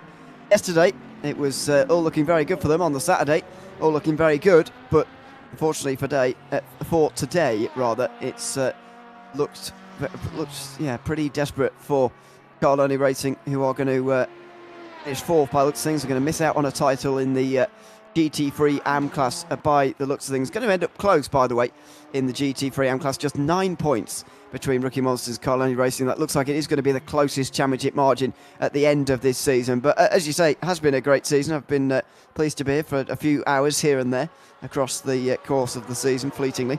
It's been a lot of fun. It always is. I always enjoy endurance racing and endurance seasons like this. There's nothing better than a 24 hours of Le Mans at the end of the season either. And that's exactly what we've got here. A great finish to the 24 hours of Le Mans ahead of us, with a couple of positions that are still hanging in the balance at the end. Yeah, but certainly the drivers that have stayed on the lead lap with the drivers ahead have stayed in contention. Dabrowski has still got Mark Veit about 43 seconds behind him with that late pit stop for Loopy. Loopy's dropped to 53 behind Black Hawk Racing then. So yes, this has been a really strong stint from Black Hawk Racing number 30 in these final few hours then. They've had a very productive Sunday, and will take a mistake for Dabrowski, I think, to steal the class podium though. 42 seconds, of course, the gap as we speak, and they were 2 seconds a lap faster. What Caspian Motorsport wouldn't give to be 2, 3, 4, 5 seconds a lap faster than Pescara SRT at the moment. But Eros Mescudi is doing exactly what he needs to do, lapping in the 357s, and that at the moment is doing enough to cover off anything that Caspian can throw at that. So the only hope they've got is if Pescara SRT really run out of tyres or hit some sort of issue in this dying moment of the race.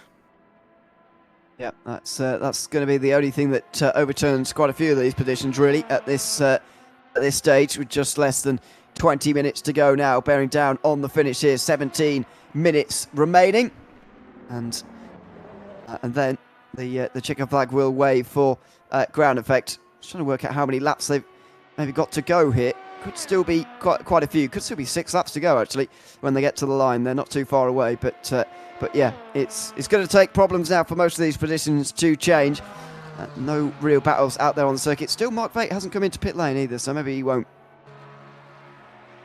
Yeah, it could be that Black Hawk are trying to stretch out the field for as long as possible, just to keep the pressure on Hyperion in that battle for the final podium spot. But yeah, nonetheless, that really shows you the sort of thinking at Black Hawk Racing. They were leading this race early doors before dropping back a bit with some issues. But yeah, certainly they are in a very, very credible but slightly distant third behind Hyperion and Go Team in the standings. And Black Hawk, of course, very, very proud German team. They've come a long way in a short time in their time in sim racing. I think they will be, I wouldn't be surprised to see them moving up to Hypercar once we go to LMU next season, because they have been, their drivers have been really practicing, especially Mark Veit himself, actually, who's been doing the Hypercars and the GT3s in that game, particularly as we look now at Giancarlo Rossi for the GR Simfrust team. Still 106 seconds down on Michele Rizzo. Both Virtual Drivers Alliance and GR Simfrust had difficult middle and starts to this race. To see them still going at the end and within on the same lap as each other, and almost the same lap as Nicola Pagani too in the Tamelli ERT. that really speaks volumes for the jobs that they have done as Loopy all really struggling out of that forward chicane there. You can tell fatigue really starting to grow. It's these last few laps where you know all you've got to do is just keep going, where suddenly the brakes become heavy, the wheel just will not get you through these corners. Your body starts to fight back against you in a really horrible way, and that's when the car can suddenly become a very hot, humid, and not a friendly place to be.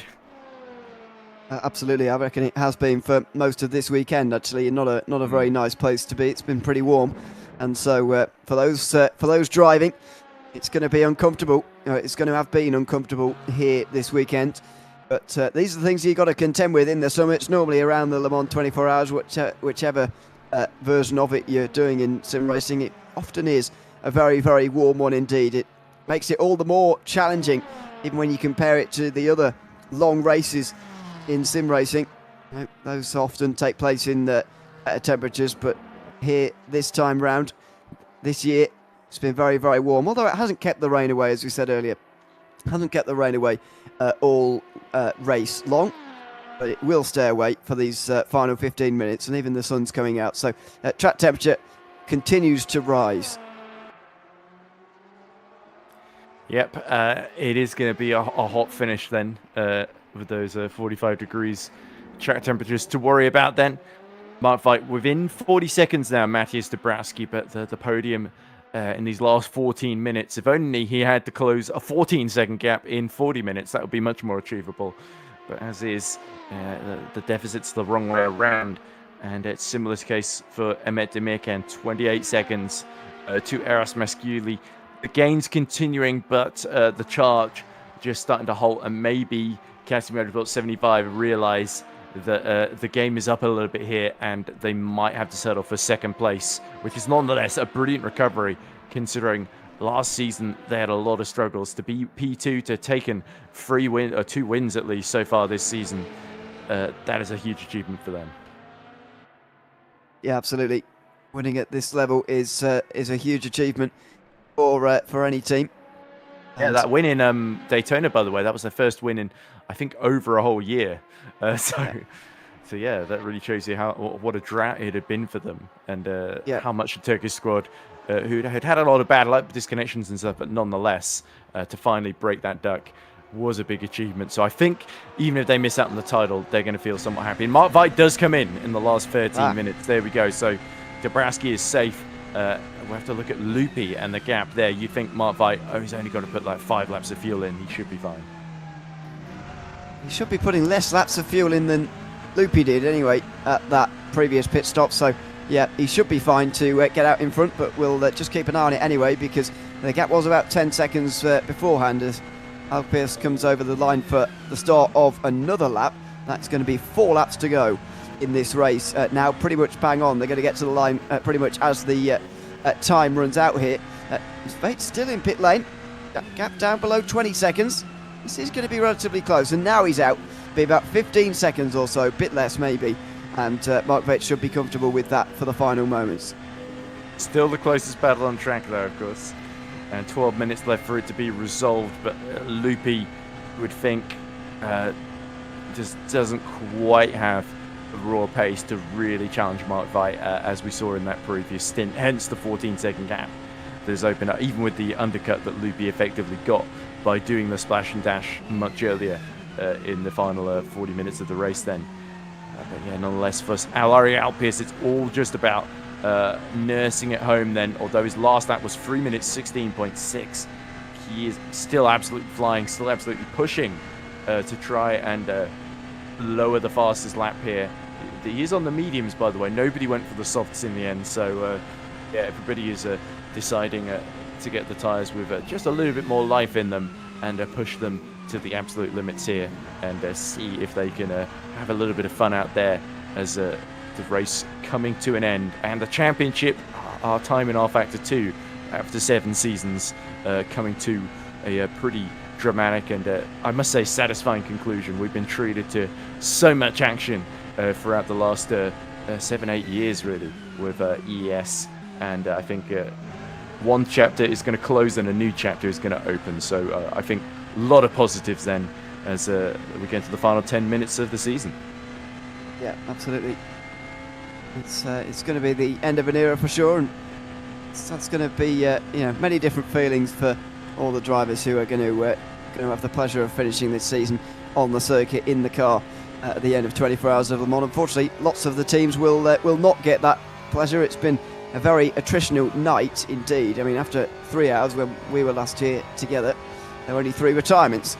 Unfortunately, that rate has continued on almost exactly an hour, as we've now seen 20 of the cars unfortunately retire, but not in the last few, which is a good thing. Okay, Bussing, by the way, asking about whether the Team Rookie Monsters can breathe again or not. I think so. Carloni Racing are still 4 laps behind second and third, and with only 10 minutes to go, they're not going to be able to do enough laps to actually make up overtakes, even if there are problems ahead now.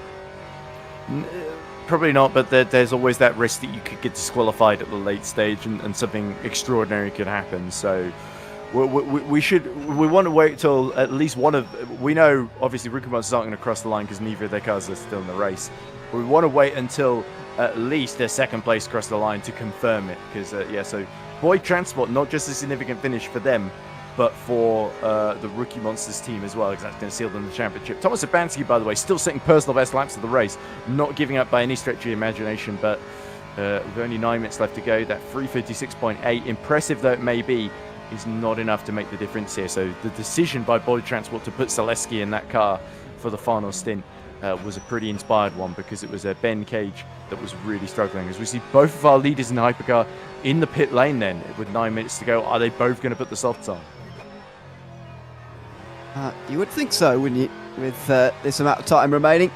That's certainly going to ensure, by the way, that this is... Or are they just having a break because they're exhausted? That would make sense. And rFactor don't have to go out again, I suppose. Level 1 eSports do finally make their way back out onto the circuit again, and they'll unlap themselves. At least once, they will. Alari, nonetheless, is going out. And, you've got to say full credit to rFactor, because they've not taken it easy at any point in this race. As much as you can say, the other hypercars all fell by the wayside, they were there when they needed to. They had a drive-through penalty at the start of the race that put them on the back foot. And as has been the case so often this season, they've put in the hard graft that has put them in such a commanding position, and put them in a position now to finally seal that first championship in ES. It's been a long time coming for them after 2 seasons at the top level here, but this is going to be a very, very sweet moment for them, and a moment of immense satisfaction for Jose Ignacio and everybody at the Ground Effect team, as Malguera sets fastest lap. There we go. We're just riding on board with the Symphony Sports pink driver on the mediums, and very, very good first sector, personal best in all 3 sectors actually, 3 minutes 53.8. So that beats... does that beat the previous fastest lap? I believe it does, by quite some margin, actually. So the Aston Martin has got some serious pace. It's just a shame that they're absolutely nowhere in this race at the very back of the field. But nonetheless, that is something they can feel proud of. It's the last running car, in the race, 24th overall out of 24. So, 3 personal best sectors, and by miles the best lap of the race so far. But as I was sort of previewing a few hours ago, I suspected this might happen towards the end of the race, actually. Some drivers who have got a lot of space behind them. Obviously, not everyone has that luxury, but when you've got a lot of space behind you, come in and put the soft tyres on, a little bit of fuel to the end, low on fuel, we could really see some time tumbling. I thought the track temperature would be too high for this to actually happen now more recently, because it was been going up since I've been here into the mid-40s, could well be high 40s before we're finished in this race in 6 minutes' time. But it doesn't look like that's had as much of an effect as these new tyres and the low fuel is having on these cars.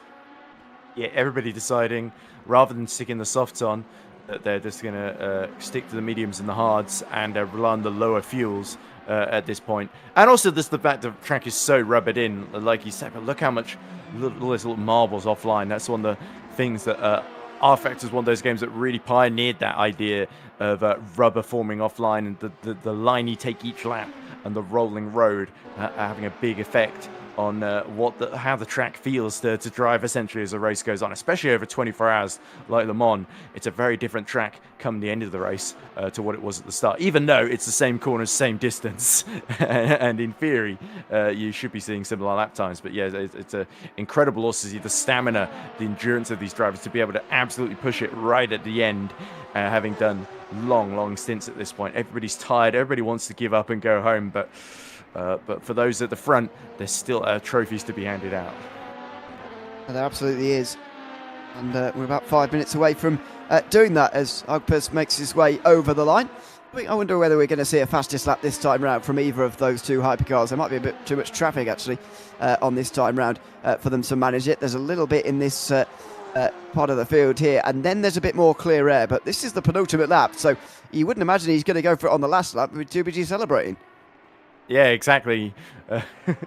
It's like those old, the old Formula One EA Sports games. The race engineer would say, rather unhelpfully, "You're on the final lap, don't stop now," which would be sort of, yeah, you're not really about to, though, are you? Although in this case for Alpius, it's really just the final lap is it's just for show, really, unless he wants to go for a fastest lap attempt to try and take it off of level 1 esports.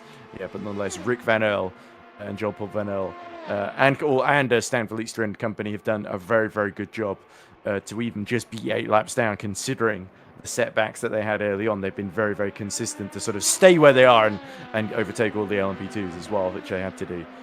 So now then, Alpius, if we look at his sector time, is sort of okay in the first sector, 31.3, 3/10 quicker than Jean-Paul Van Earl. But no personal best. They did set a personal best in the final sector at the end of the previous lap, though, so that could be something to keep an eye out on. As closest battle is still Davide Lupe and Mark Veit, 12.4 seconds apart, and Lupe was actually 4/10 quicker. So there is a chance if Mark Veit takes his eye off the ball, and there he is actually about to be lapped by both Van Earl and Alpius in the hypercars. So yeah, Alpius is about to lap 2 cars in one here, because surely Van Earl is going to get the blue flags as well here.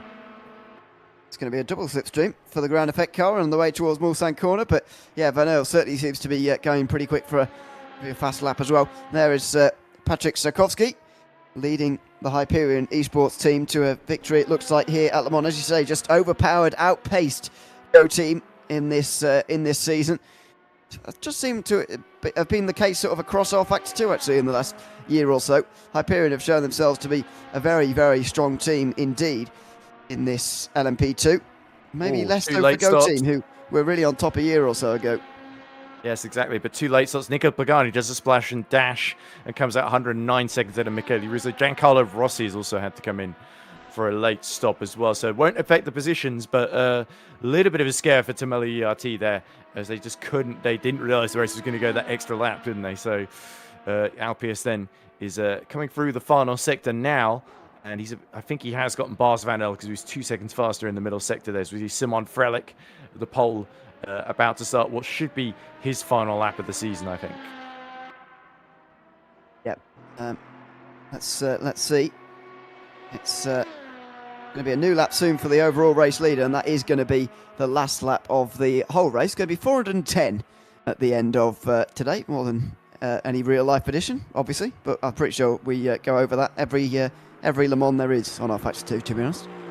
Yeah, a couple of people making jokes about Margera, I think, at the moment. It's too good. I think also because he's part of the Simfrim crew, so usually he would be driving number 1, because number 1 is out, and I don't think Margera got to drive it at any point, really. They are putting him in the pink instead, so it is just a little bit of let's have some fun.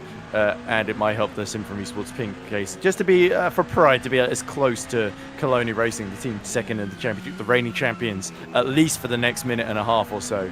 Let's not forget. So yeah, certainly a lot of reasons to put Margera in there, but yeah, a lot of people saying that fast lap was a little bit ridiculously quick, and now people threatening. LA Sim Racing says 255 kilograms of ballast awaiting, which would be difficult because. There's not another season coming in rFactor 2, so I don't know how they'll do the ballast in Le Mans Ultimate, but because it's more done by the developers rather than the organisers of the championship themselves. Then, as Alpius on the final lap now enters the first Mulsanne chicane, sees the BMW as one of the AM cars, isn't it? So that would be, is that the Boyd Transporter Zaleski that just briefly gets in the way there before ceding position. I thought there might have been the GT3 AM leading ML Motorsport car. Maybe you're right. Could Anyway, be, actually. I forget what the liveries are for both of those teams. there's a lot to remember. Anyway, that might just, those kind of things, and there is a bit more traffic now as well, that might just spoil the chance of a fastest lap here. First sector was pretty good, 30.7, wasn't a personal best, or indeed a fastest lap overall. Looks like in Hypercar they're just going to fall short of getting a fastest lap. But as I say, this is the last lap of the race, and so they'll probably be too busy celebrating at the end of the lap anyway to be too worried about fastest lap. They've known for some time now that they're going to win the 24 Hours of Le Mans here, Ground Effect, and they've capped off a very, very strong season for themselves indeed. Last 4 races coming into this one have gone to them. They've now taken the final race of the season as well. Yeah, Alario Alpius knows, A, that he's on string, and B, that he is about to seal a historic achievement here. The clock runs out here at Le Mans. 24 hours are up, and now it's just a case of Alpius completing the final sector. He can just sit back and enjoy it, even though in terms of energy he is completely drained at the moment. But yeah, nonetheless, the adrenaline is the only thing keeping him running at this point. And now, if you're a Chilean or indeed an Estonian or a Finn, this is a big moment here, because Alpius and Callas about to seal Ground Effect's first title in EES, and it's in the top class in Hypercar. Their 5th win in a row beckons at the end of this sector here. So let's keep going then, as Alpius goes through the Porsche curves for the final time and approaches Maison Blanche then to end lap 411 here. Well, few people would have bet on them at the start of this season, but they proved the critics wrong. Here comes Ground Effect number 27 through the 4 curves for the final time. Alario Alpius comes through to win the 24 Hours of Le Mans, the final race of the ES season. It's 5 wins in a row, and with it, Alario Alpius and Sander Callas are the new EES champions in 2025. Season 7 is theirs, and Alpius is delirious with joy, and deservedly so. And here comes our new GT3 Pro champion unit. Absolutely, Eros Masouli has done a very, very good job for Pescara SRT here, holding on at the end. He crosses the line now, and he will be delighted because they have taken the race and the championship in GT3 Pro by 22 seconds over Ahmed Dimakan. In the background, in GT3 Pro, Pino Galotta is going to take the victory for MR Motorsport. Yeah, and we wait now as Matthias Zaleski crossed the line. He has, so that confirms then Rookie Monsters number 62, as I prematurely call that the end of Spa-Francorchamps are officially now your new Season 7 GT3 AM champion. So the crew that has not been in the race for a good 14 hours, it must be said, nonetheless comes out on top. So commiserations to Carloni Racing as they complete the final lap now. But now we just wait for our 2 LMP2 champions and winners. First up across the line will be Patrick Swakowski then for Hyperion number 44. Champions in Season 5. They missed out narrowly in Season 6, but this time they get the better of Go Team. And Swakowski, Thomas Vack, and the entire Hyperion crew, the Poles, will come out back on top with their revenge. That's what this season has been all about. And they're another team that's going to win 5 in a row. So impressive this season. And Hyperion, Swakowski flashes his lights through the final chicane. He comes, and our new double champions in EES. It is Hyperion number 44 that take LMP2 Pro with their 2nd win in a row at the Mans 24 Hours in EES. They end the season on a definite high. Federico Suave, well, it's been slim pickings for Simfream this season, but it's been the 47 crew in Pro-Am that have been the absolute standouts across the season then. Their 4th win in prospect here, as they're going to follow home Hyperion 45, who will round out the LMP2 Pro podium. But it's the Pro-Ams, of course, that will be our final winners and our final champions crowned. Federico Suave just a little bit further to go, and the championship goes to the Italians. Simframe keep up their record of winning a title every season in EES for the last couple of seasons. And Suave, that is a sweet feeling. The 47, the up-and-comers, are now the highlights and the standouts in Simframe's lineup. The Pro-Am title goes to them. And that could be the first of many achievements coming the way for the young crew. Absolutely. Another good job from Series eSports. Another great season from them as well. Unfortunately, their GT3 campaign has gone less well here this afternoon. At Series eSports pink car has already crossed the line. That is the last running car that has crossed the line there, 24th in the race. Their hypercar unfortunately fell by the wayside just as sun was coming up this morning. And last night, the number 99 car was out of the race. Their GT3 Pro campaign coming to a crashing end there as they lose the championship there. Instead, that going to Pescara SRT, as I said earlier. 21 seconds, though, at the line. Not only 21 seconds separating two at the end of a 24-hour race. That's impressive enough. That's all that was separating them in a championship as well. There we go. Pagani crosses the line to round out the podium in GT3 Pro, and it's 4th for Carloni Racing. You've got a feel for them, but they are the last drivers to complete the race. 24 crossing the line, so the predictions were correct, Ewan.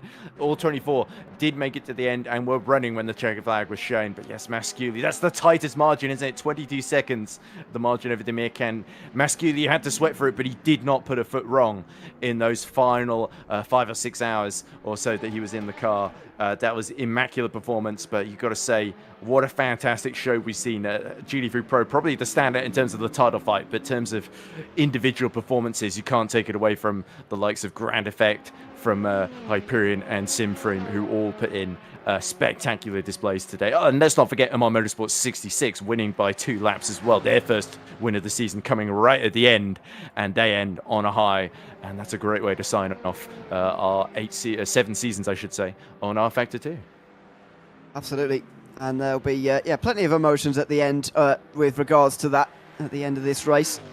For some, may well be their last race on rFactor 2 full stop. Never mind their last competitive race, last endurance race maybe. Any of those things. It's going to be a strange feeling for so many, but say a new era does seem like it is coming.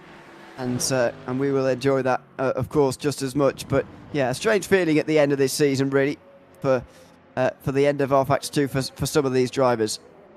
Yeah, there we go. There's Alpius still struggling to get back to the pit lane. That's certainly the most celebratory in-lap of the season. I thought Daytona, they did loads and loads of donuts getting that first win, but how far they've come in 5 races since then. They've won all of them, really. It's been such a dominant display. And yeah, Masculi, I don't think Pescara had the title on their mind going into today, given that Sinfrey Junior team were the favourites, but things just absolutely opened up for them. They took the opportunity with both hands, and rightly so. Their strategy really put them in that winning position. So then, I think all that's really left to do is go over the final results.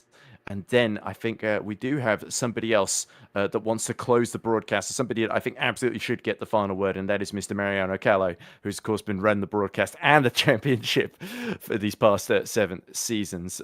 But before then, I think it's fair that we go over the final results in each class and see how all the 44 entrants, 24 who, of course, made it to the end, how they all got on.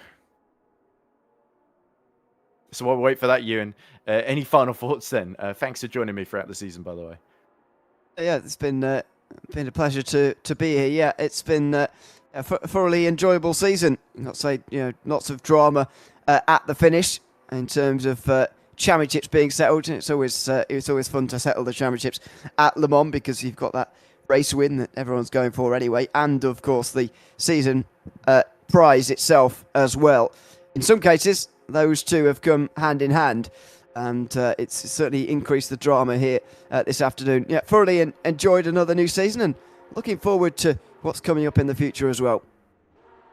Absolutely. Then just the final few cars coming into the pit entry, as I think the results are being teed up. I could just read them out from the live timing if it's easier, but yeah. So might have to, yeah, because I think Mariano's getting impatient here, so he wants to come on and do his speech.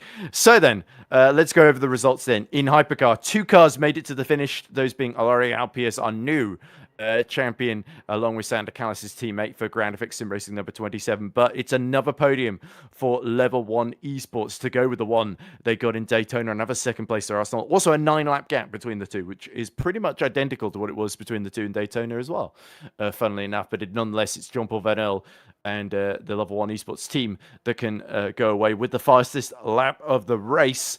And not finishing in Hypercar Workhorse. Symphony Esports number 1, the deposed champions, not getting to keep number 1 on their car, along with Team Sheep at number 228, Lucchini having that crash, despite the team leading the early phase of the race, and Sweet Force number 37, who did not get far at all. In LMP2 Pro, it is Patrick Swakowski and Hyperion 44 that take victory by 2 laps over Christopher Kianek. Then Matthias Dabrowski beats Mark Veit. Davide Lupi was quite close, actually, on the final lap. Got the gap below 10 seconds, I think, on the final lap of the race, but not enough to steal 4th in class from Blackhawk Racing, who, of course, will take 3rd in the standings. But it's Hyperion 44 who are our new champions. Hyperion 46 came home in 6th behind them, and then in 7th was Simone Milili for Carloni Racing Black 115. LMP2 Pro-Am Federico Suave, our new champions, win for the Italians in number 47 by 4 laps over Maximilian Pinto for Team Sheba number 10, a dominant margin there. Arms Serpent number 42, second in the championship, but a long way down in the order. They let's see how many laps they were down. They were 5 laps down on the class lead, and then it was Suru Ideakioko who gets the NAR Racing Italia 33 home in a very credible 4th after all the trouble they had. And online sim racers, they weren't especially fast, but they did get to the end. Victor Brasilet getting the 999 over the line in 5th and final position in class. Finally, then, in GT3 classes, Eros Masciuli wins for Piscara Sim Racing team to dramatically steal the title from our championship leaders, Simfream Junior team. Caspian Motorsport 20 seconds short of a chance to steal the title themselves after a brilliant contest between the two Mercedes. Tamili ERT round out the podium in 3rd with Nicola Pagani at the wheel. Then it is a Virtual Drivers Alliance number 74, 4th in class. Giancarlo Rossi is 5th in class, but not finishing was Marco Santoni in MR Motorsports number 71, the former leaders at the start of the day. Team Shiba number 13, Arm Serpent number 41, La Casacu Sim Race number 94, and of course the aforementioned Simfream Junior team with Rubiti retiring early on in the night. Finally, our final class, Pino Galota, MR Motorsport taking their first win of the season after they've had some bad luck over the year. That's a great way for the 66 to turn their fortunes around. Zaleski and Boy Transport take their best finish of the season right at the end in 2nd from Thomas Sabansky. Carloni Racing 82, a shame for them with the bad luck scuppering their charge. Symphony Sports Pink were 5th in the end. Rookie Monsters number 63 with Thomas Jack, they retired along with Virtual Drivers number 111. Cassatria Sim Racing, Team Shiba number 67. But despite retiring early on, it's Team Rookie Monsters number 62 that take the title in knife edge fashion by just 9 points. But they had done enough. They didn't need to do anything today to seal the title with a Carloni Racing's misfortune sort of just giving them that nail-biting finish. Then it, of course, also not finishing were Nisa Esports and the Grow Racing team. I also didn't mention Boy Transport, Flying Goat, Sunset Motorsport, NAR Racing White, and the Fuel Savers that also failed to make it to the end in LMP2 Pro-Am. So all of our LMP2 pros getting to the end, actually, which is a nice little statistic there, which shows really the level of quality in the pro field. But that's all really from me and you. And after a fantastic season, the last word, I think, should very much go to Mariano Callo, our organizer, who wants to get the final word in and reflect on what's been a brilliant season. But thank you very much for tuning in to all of the commentary throughout the season. And thank you very much to all of the commentators and all the team here at EES that have made this season such a pleasure, such a joy to work on. And yeah, hopefully we'll be seeing you in Season 8 in a few short months' time next year.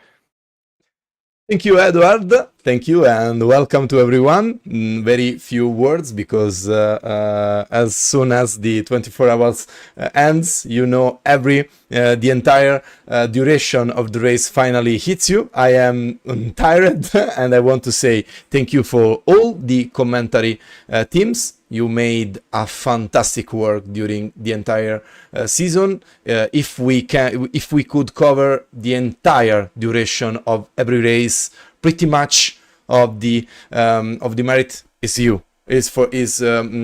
about you, guys. So really thank you for this fantastic season. And one final word to all the championship winners, of course. Great congratulations to every one of them. And the final words for me are for the other race directors for the entire season: Matteo Tonello, Lorenzo Arisi, and Gianluca Scalvini, who made this championship possible. So guys, really thank you.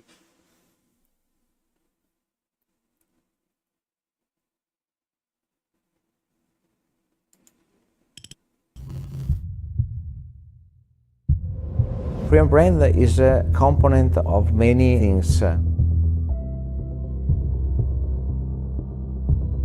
We have around 5,000 customers that choose the 3M over.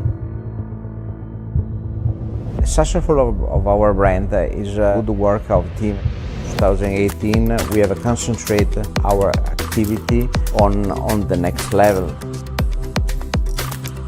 The attention that we have on the prints and embroidering that we do on our apparel, to be able to keep 100% production in Italy. This, I think, is a mix that created the successful of the brand. My goal is never stop innovation.